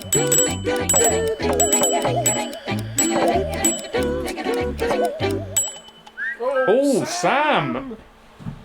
No, it's Croydon by quite some way. About 36 square kilometres. Ealing's about 21 or something like that. I remember those numbers. So the risk lead is now 3. Has lots of points going to the bank. Let's reorder the board. Inca with a lead of 101. It's starting to look a bit insurmountable at this point. Let's go on question 9. This or that. A or B options are. Carrot cake. Banana bread. Which are you more likely to hear at a spy party? I knew that. Sorry, that's a very niche question. I'm sorry. Walla walla walla. Walla walla walla. Banana bread. Yeah, banana bread. Sorry, niche question to my first love in the online world. It is the espionage game Spy Party. I'm sure most people have at least heard of it, maybe, possibly, maybe played it. It's a great game. I maintain that game is responsible for your love of banana bread. You don't actually like banana bread, you just want to make it all the time. 6 is the maximum risk streak at the moment. Not much else to report. Inca still with the bank lead. Let's go on question 10. This or that. A or B options are. Henry VIII. Oh, Charles David, I. Of course you are. Who had more legitimate issue? Sorry, David. There's a lot of banking going on here. Tricky question. Henry VIII had 3 legitimate issue. Charles I had 5. By legitimate, we mean not born out of wedlock. Charles I had 5 children, all born to his wife. Henry VIII had many wives, but were all legitimately wives, but only had 3 children plus a 4th out of wedlock, still lower than Charles I. Well done if you got that. Shapes and Natter with the bank lead. Sorry, with the risk lead. On we go. Charles II had no kids out of wedlock, and he was also could barely walk because he was inbred. Quite a lot. Yeah, he wasn't great. On we go. Question 11. This or that. A or B? What? Charles II? Yes. Yeah. You're not thinking of Charles III, who's the current No, I'm monarch? thinking of Charles II, the one who reinstated the monarchy. Yes, he was basically inbred. I read it the other day, it's true. Options are... Okay. Sheep. Horse. Gestation period is longer on average.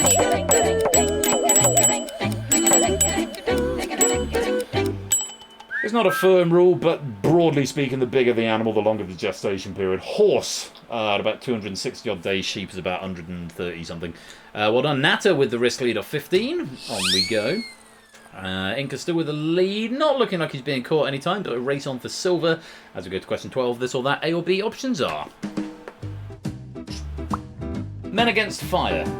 Man on Fire. Which is the Black Mirror episode.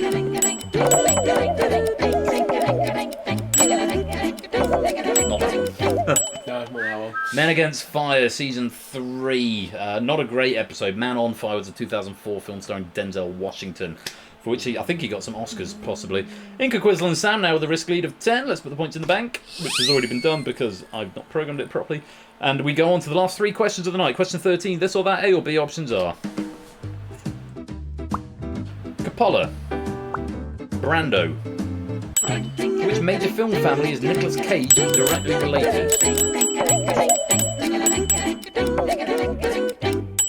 Directly related to the Coppola family. Francis Ford Coppola, the famous director of very many films. His daughter Sophia, and Nicolas Cage is a cousin, not related to the Brandos, so far as I could tell. Inca, Quizzle and Sam with a 15-point risk lead. Let's reorder the board. 2 more questions this very special birthday game night as we go to question 14. This or that, A or B options are... Coppola. Sorry, Mark, my bad. Southern white rhino. Northern white rhino. Which is functionally extinct.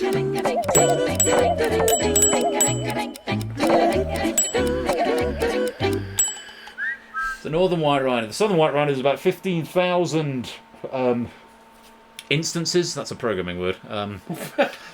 15,000. That's all you say. 15,000 of them. 15,000 of them. The northern white rhino, there are 2 known, and they are both female, which make it functionally extinct. Very sad.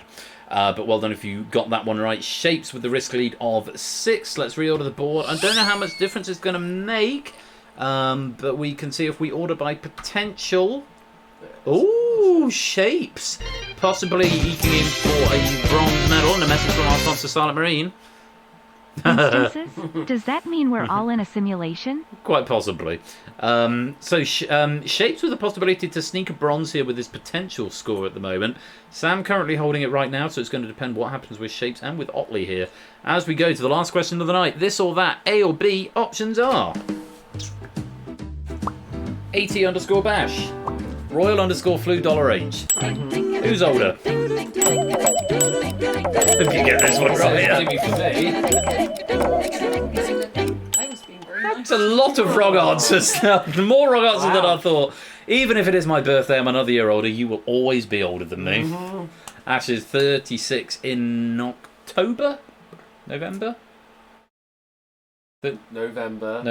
The 30th. November 30th. I knew it was end of a month, that's why I got it mixed up. Ash is going to be 36 at the end of November. Yes. I won't be 36 until this time next year. Which means we have reached the end of the quiz. It's time to reorder the board and find out who the winner is. It doesn't say on the big screen anymore. But it's Inca who takes the gold, Quizzle who takes the silver, and Samster who takes the bronze. Well played, and times your final score by 5, and that's what you'll get in pennies. And that is the end of the stream. Mark 41. you win. You will always be older than both of us, Mark. In which case, Ash needs to update his Twitch bio. Oh, do I? Are you still 32 on there or something? Probably 35, I guess. I'm hoping it's told you how many pennies you've got at the end. Yeah, it did, but I've... Oh, you've lost interest. 145. 105. That's nice, isn't it? Hopefully it tells you your pennies that you've earned that game at the other end. So, in order to not do... 34, fucking hell. Just got to do 36 now. You don't have to worry about it again for another year and a bit. So, 55. Do I hear 56? Kamikaze in the lead with 55 at the moment. So, this app is now the plan. As you will see, it is much more lightweight. I know I went on to sort of radio silence after the feedback on the Abyss app last week. I realised I was designing an app for every game, and it had all sorts of problems in terms of running it and being heavyweight and not being able to run on mobile and all the rest of it. So this app, although it's only multiple choice on this game, it has got a text input function which automatically focuses on the input box on on desktop. On mobile, the input box is over the thumb. And it's also got a little timer on there, which is handy. So I thought that, because I don't know enough about Vue.js to make the changes that I'd want to make to Hatbox, I thought I'll just write my own, and we'll see how it goes down. So I look forward to your feedback on that. So there's two different things to feedback on: the app and the logic of Risky Business. I've already clocked the incorrect colour in round 1 for Abstention, and the board not reordering correctly in round 2. Apart from that, it should be virtually the same game. Pennies are applying, medals are good. Look forward to hearing your feedback. And that, at 1:28 on Sunday morning, is going to be it. I've got to be up for church in the morning. But look, thank you all very, very much for coming to join me for this birthday celebration. It's been a huge amount of fun. Very many thanks to Ash for all his work in hosting and writing and stepping, give me an opportunity to play along. To Mrs. Flush to coming to join me in the Hive. It was great fun to play that. To Colo and to Ape and to Lewis and to... have I missed anyone who's done question writing and proofing? I think that was everyone. All of the proofing team and all the writers who've come to make this work. Everyone who's gifted subs and resubbed and bitted tonight, thank you so much for your support. And everyone else who's just come to play along and see what it's been all about. It's been lovely to have you here. Thank you very much for making this a really special 30... How old am I? 5? God, it's still one day in and I can't remember. It's become a thing. 35th birthday. It's been really fun to be here. It's now our wedding anniversary now, because we were married the day after, so we've now been married 6 years. This time, however many years ago, I was desperately trying to get home from a house party I'd gone to, and this guy was doing magic tricks at me and talking to me about politics and reading poems at me, and I thought, I'm just never going to leave, am I? And she never did. I still haven't. So if anyone wants to take him, please. No, you don't. Because he's great and we love him very much. So yeah, look, Mrs. Flush and I met on my birthday 8 years ago. We got married the next day 6 years ago, if that makes sense. So met on the 26th, married on the 27th, got engaged on the 27th as well. So so we're having a bit of a do this weekend, and Ash is down for the weekend, and we're having a barbecue. All invited. Everyone's invited. Well, actually, we've had a lot of people pull out at the last minute, so it might end up just being like the three of us and Dylan at the moment. But I think and Drew and Lana, I think, are coming, and I think the next door neighbours from over the road are coming. So there'll be a few people, so that will be good fun. But thank you for coming out for this. If you want to leave some feedback, Discord is right there, and it's yes, Topper, come down. No, it makes sense. Yeah, do.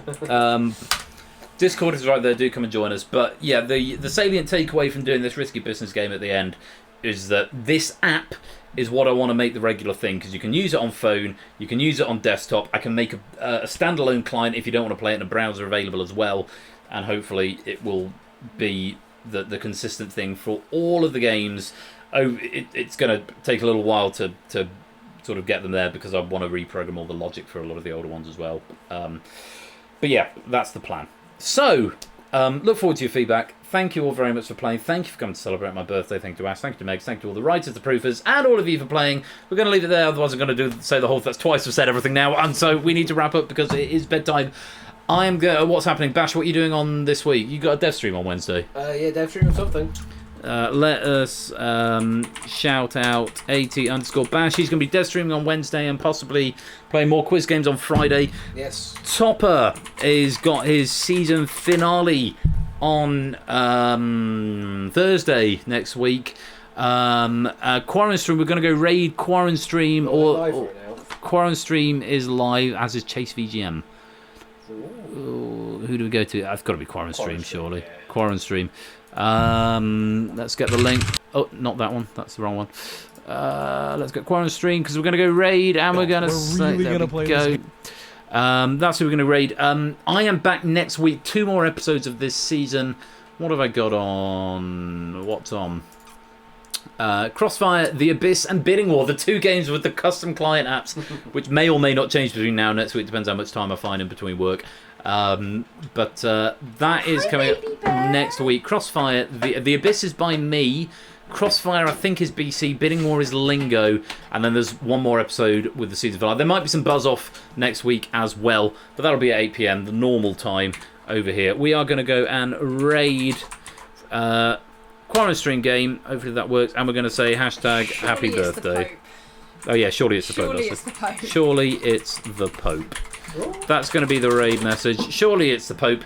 And thank you very much, everybody, for playing. Ash on Wednesday and Friday. Topper next Thursday. Me next Saturday. Thanks very much for playing game night. We'll see you next time. Take care. Peace out. And good night.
We're going to do a fake raid because they don't accept real raids. So there's the web address and hashtag surely it's the Pope. See you next time. Take care.